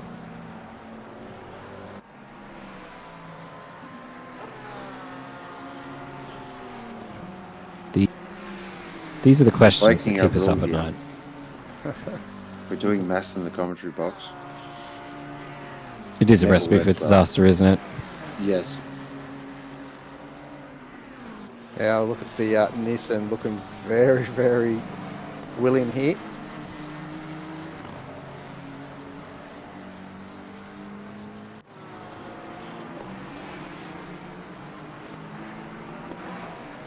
Yeah, this is quite willing because you get the feeling Nippers is going to be like, no, I don't think so. With 15 minutes to go. Oh, he's fighting it. Yep, 100% he's fighting it. And if there's a driver on the grid who knows all the Nissan tricks, it's Matt Nippers, because he's a fellow Nissan enjoyer and enjoyed it for many seasons. So he knows where it's weak and where it's strong around here. So he'll have a good idea of where he can defend. So he's part of the cult, right? Yeah, absolutely. They're everywhere. We are Sure. everywhere. Yeah, I know. We are Legion. Tell me about it. They make it known they're everywhere as well. That's the difference. Well, what's the point otherwise? Us How poor else do people, we you know, spread we're just the gospel? nice and, you know, we know where we are, where we're at. We just keep it to ourselves. But oh, missing no shout out from the rooftops. Yeah, no. People who never talk about it ever. It's never a topic of conversation. No, not at all. Don't know what I'm talking Not about. at all. No. Talk about a Yeah. topic that may have to be talked about is a monkey off the back of Bab. Currently in 5th. We did talk it before. Oh, He's no. 6th in the previous 2 rounds, so up that Oh, one he's got to spot. slow down. He's Yeah, got to come Slow on. down. What are these conspiracy theories? Someone did get the memo. Yeah, please, someone jump in TeamSpeak and just let Bab know that he's ruined our numerology. We won't be able to sleep now. All these numbers Yeah, that's, ticking around the you know, that's got to pad. keep us up all night now. Sean, you Yes. you need to maybe just take a step back and have a look at yourself. You're having a go at Mike and the GTR cult, but and I know that you never ever say anything about a Porsche, It never mentions it. Never mentions it. But, you know, I mean, if you did, you could sort of be called a bit of a hypocrite, couldn't Wow. you? It's been a long day, mate. Look, that's a fair point. I will take that under Oh, advisement. look at this, Oh. guys. Oh, here we go. Gonna have the Nippers. inside here. Yeah, Nippers didn't Gonna get have the to exit crack right. here. Side by side, gets it done, breaks it nice and late. Cut Oh, back. no, Deep. too late. Nippers goes, yeah, I've seen that trick before, buddy. I've That used to was drive on one of those page- cars. That's Yep, right. that was on page 6 of the GTR manual. Page 7. Oh, sorry, page 7. There you go, see? Yeah, section 3.5. Oh, yep. Now Still it's keeping straight alongside up here, though. horsepower. Look at that. Well, Nissan's got the Mustang. outside. No, he's... What? Yep, no. Almost. Oh, I tell you what. They're not making it easy to judge. Nippers does seem to have the advantage, though, after losing it.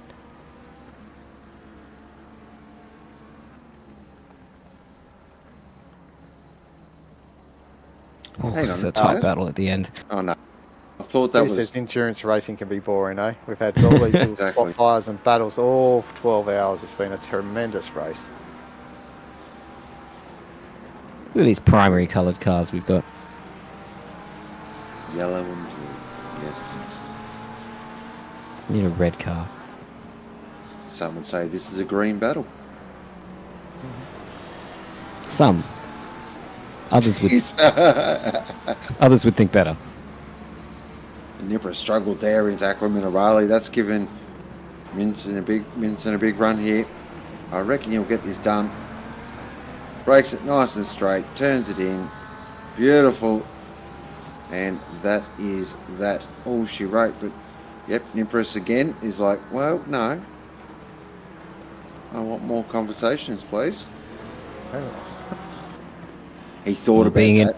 He thought think about, about it. it. He was really contemplating. Is it worth a risk? Nah, Misson's got the advantage now. Just unleashed the GTR's party trick, which it's MotoGP Running away. acceleration. Massive speed. Exceptional engineering. Yeah, lots of party tricks. All right, settle down. All right, guys, with 10 minutes remaining, I may have to leave you guys so I can catch up with our team for the final run to the flag, as we've had quite a couple of new drivers, and I'd like to be part of the end of the race with our team. So it's been an absolute pleasure joining you in the comm box, and can't wait for the next one, fellas. Yeah, thanks, Thank you Neil. very much, Hainsey. All right.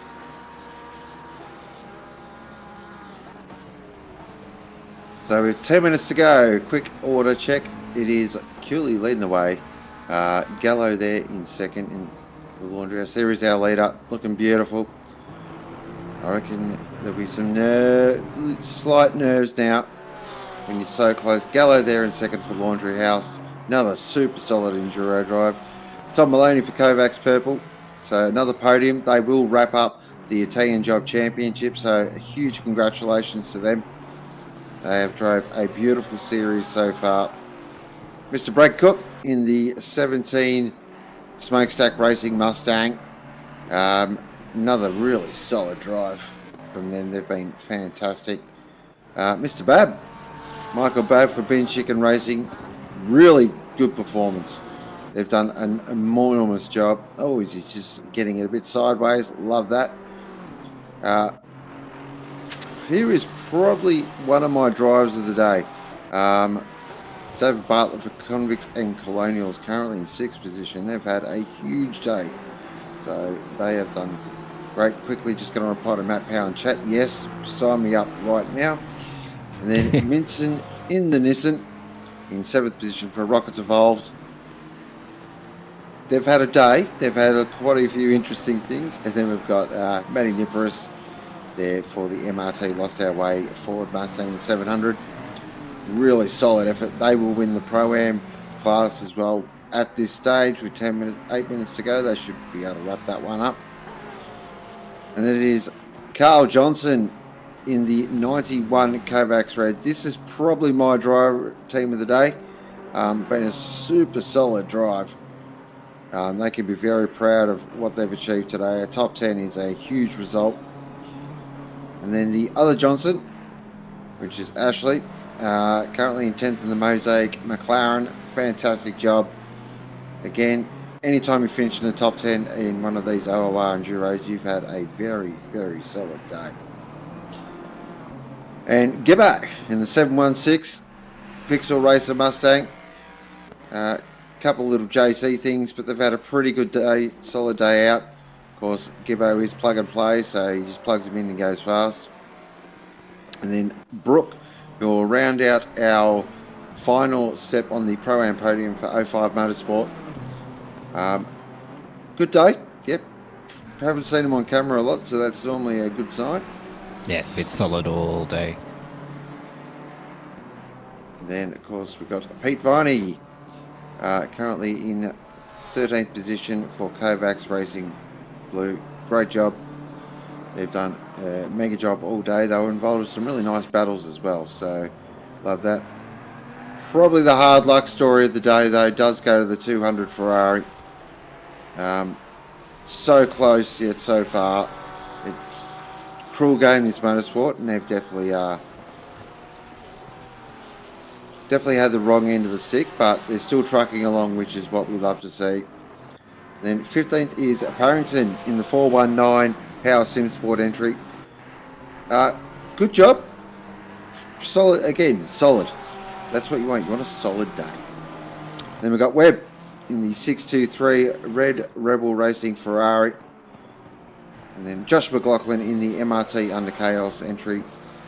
Then Taufik in the another one, that's a huge recovery drive in the 711 BCR GSR Ferrari. Then we get to our AM battle, and it is Yao leading the way for Lemon Racing.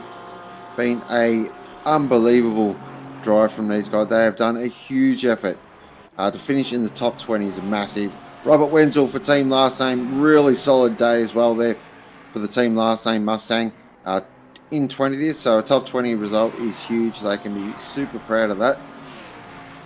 And then we got Rashudi, Bishop, Waru, Tonkin, Marsh, Lewis, Sykes, Evans, Geddes, Rondinella, Gosling, and Mike Crick, who's still out there apparently.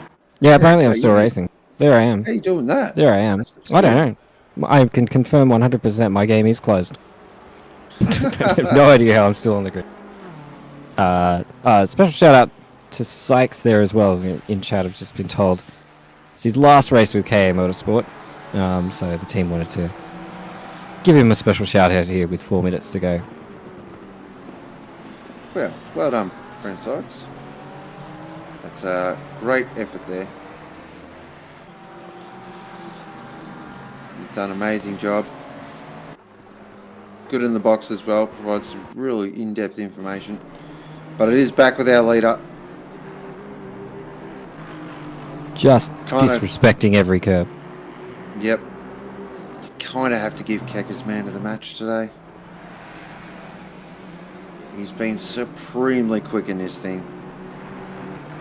Yeah, it's like a rocket ship all day. It doesn't matter what weather condition it is or where he is, if there's traffic or whatever. I think it's just impossible. You see that thing coming up behind you when you're in the car, and you just go, "Oh no, I'm just going to get out of this thing's way because it's just coming at me at 1,000,000 miles an hour." And I don't know where he finds the time in that car, but I'll tell you what, him and the rest of the team too, they just make that thing work.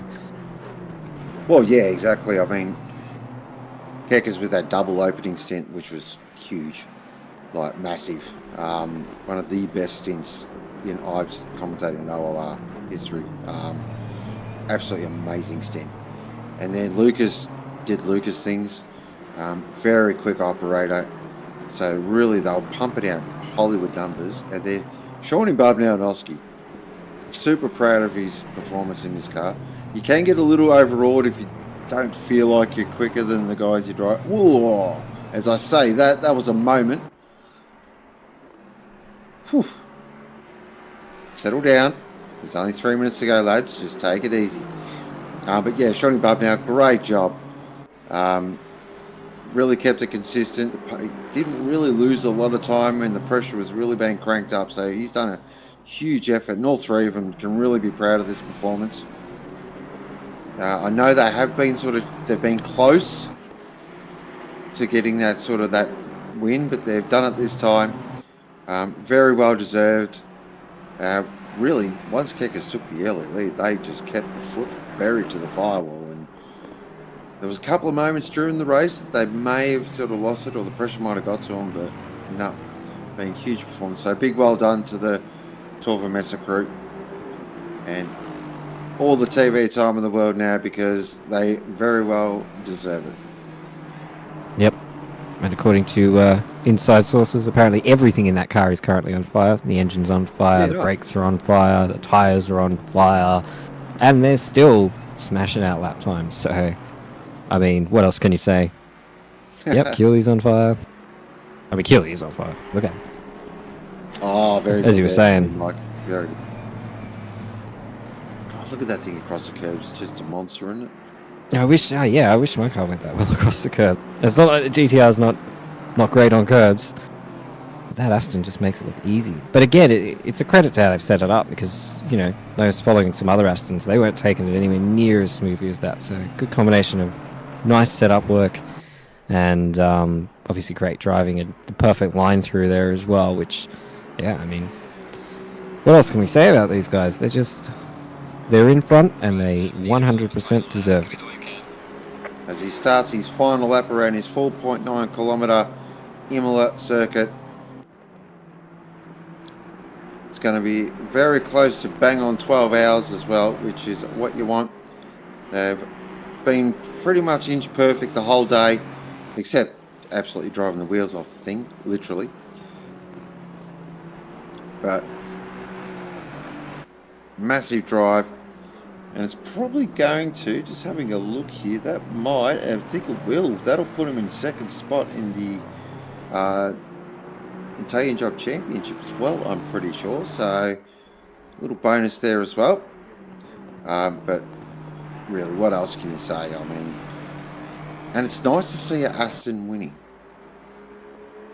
It's always been like, yeah, other brands are manufactured. I haven't seen an Aston win an Enduro for a while, so good to see the big bad Aston up there. Of course, it does have an Evo model. Hint, hint, Kurnos. Yeah, hopefully. Flicks it through, and he's heading down towards Ravazza for the last time. Look at the way he's driving as well. He's still on the absolute maximum limit. Yeah, he's not holding back. He's still going it. I think he has two speeds.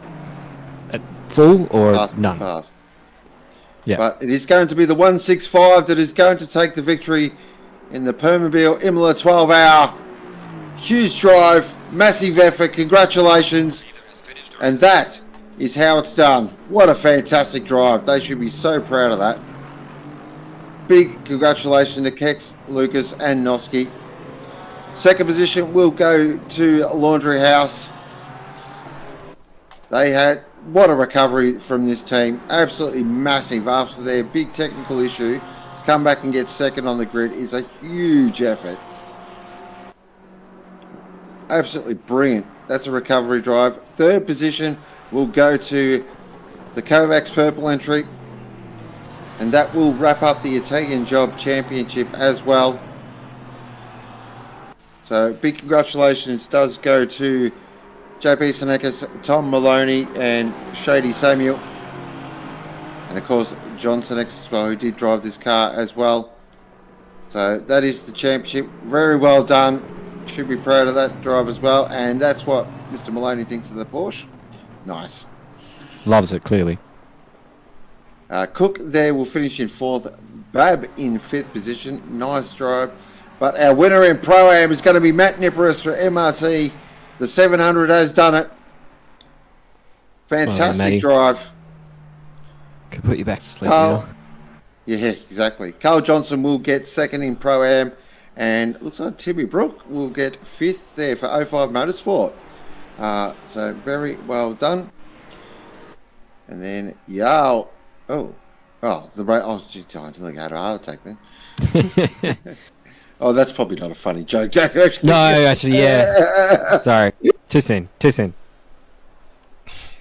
So, but that is what a fantastic day. That is the Permobil Imola 12-hour run and done. So that is the end of the Italian job. Of course, stay tuned to all the OOR socials. I'm sure there's going to be some big announcements. We will go over our race results once again. So it is Keeley, Bubdow and Keys that will take the win from Gallo, Britt, Lamb and Lawrenson for Laundry House, Maloney, Sonikas and Samuel for Kovacs Purple. And our Pro-Am battle was Nipperus, Pethybridge, McNeil and Begg for the 700 MRT entry from Johnson, Clark and Pickford for Kovacs Red, and then Brooke and Davis in 05 Motorsport. Shout out to Brooke and Davis too, manning it. Nice job.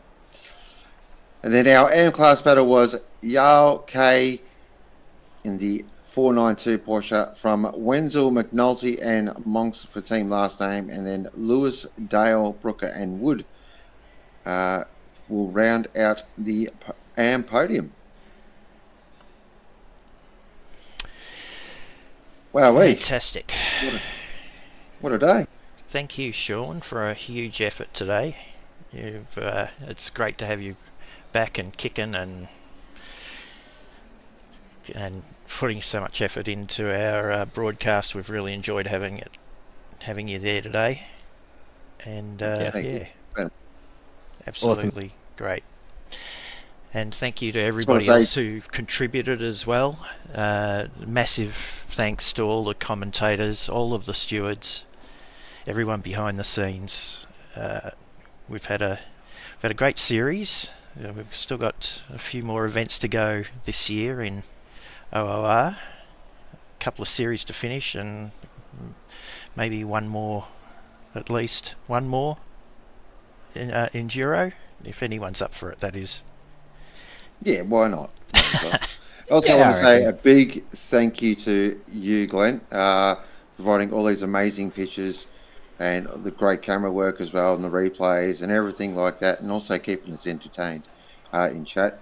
For those who do commentate, Glenn does say some things that you can't hear. It's probably a good reason why you can't hear them. But yeah, massive effort by yourself there. I know it's probably 3 o'clock in the morning in New Zealand or something ridiculous like that. So you've earned yourself a really good rest.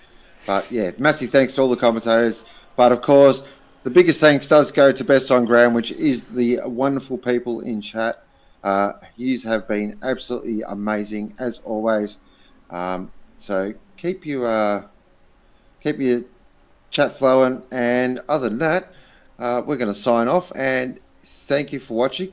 You've been watching OOR, and that is the Italia job run and done.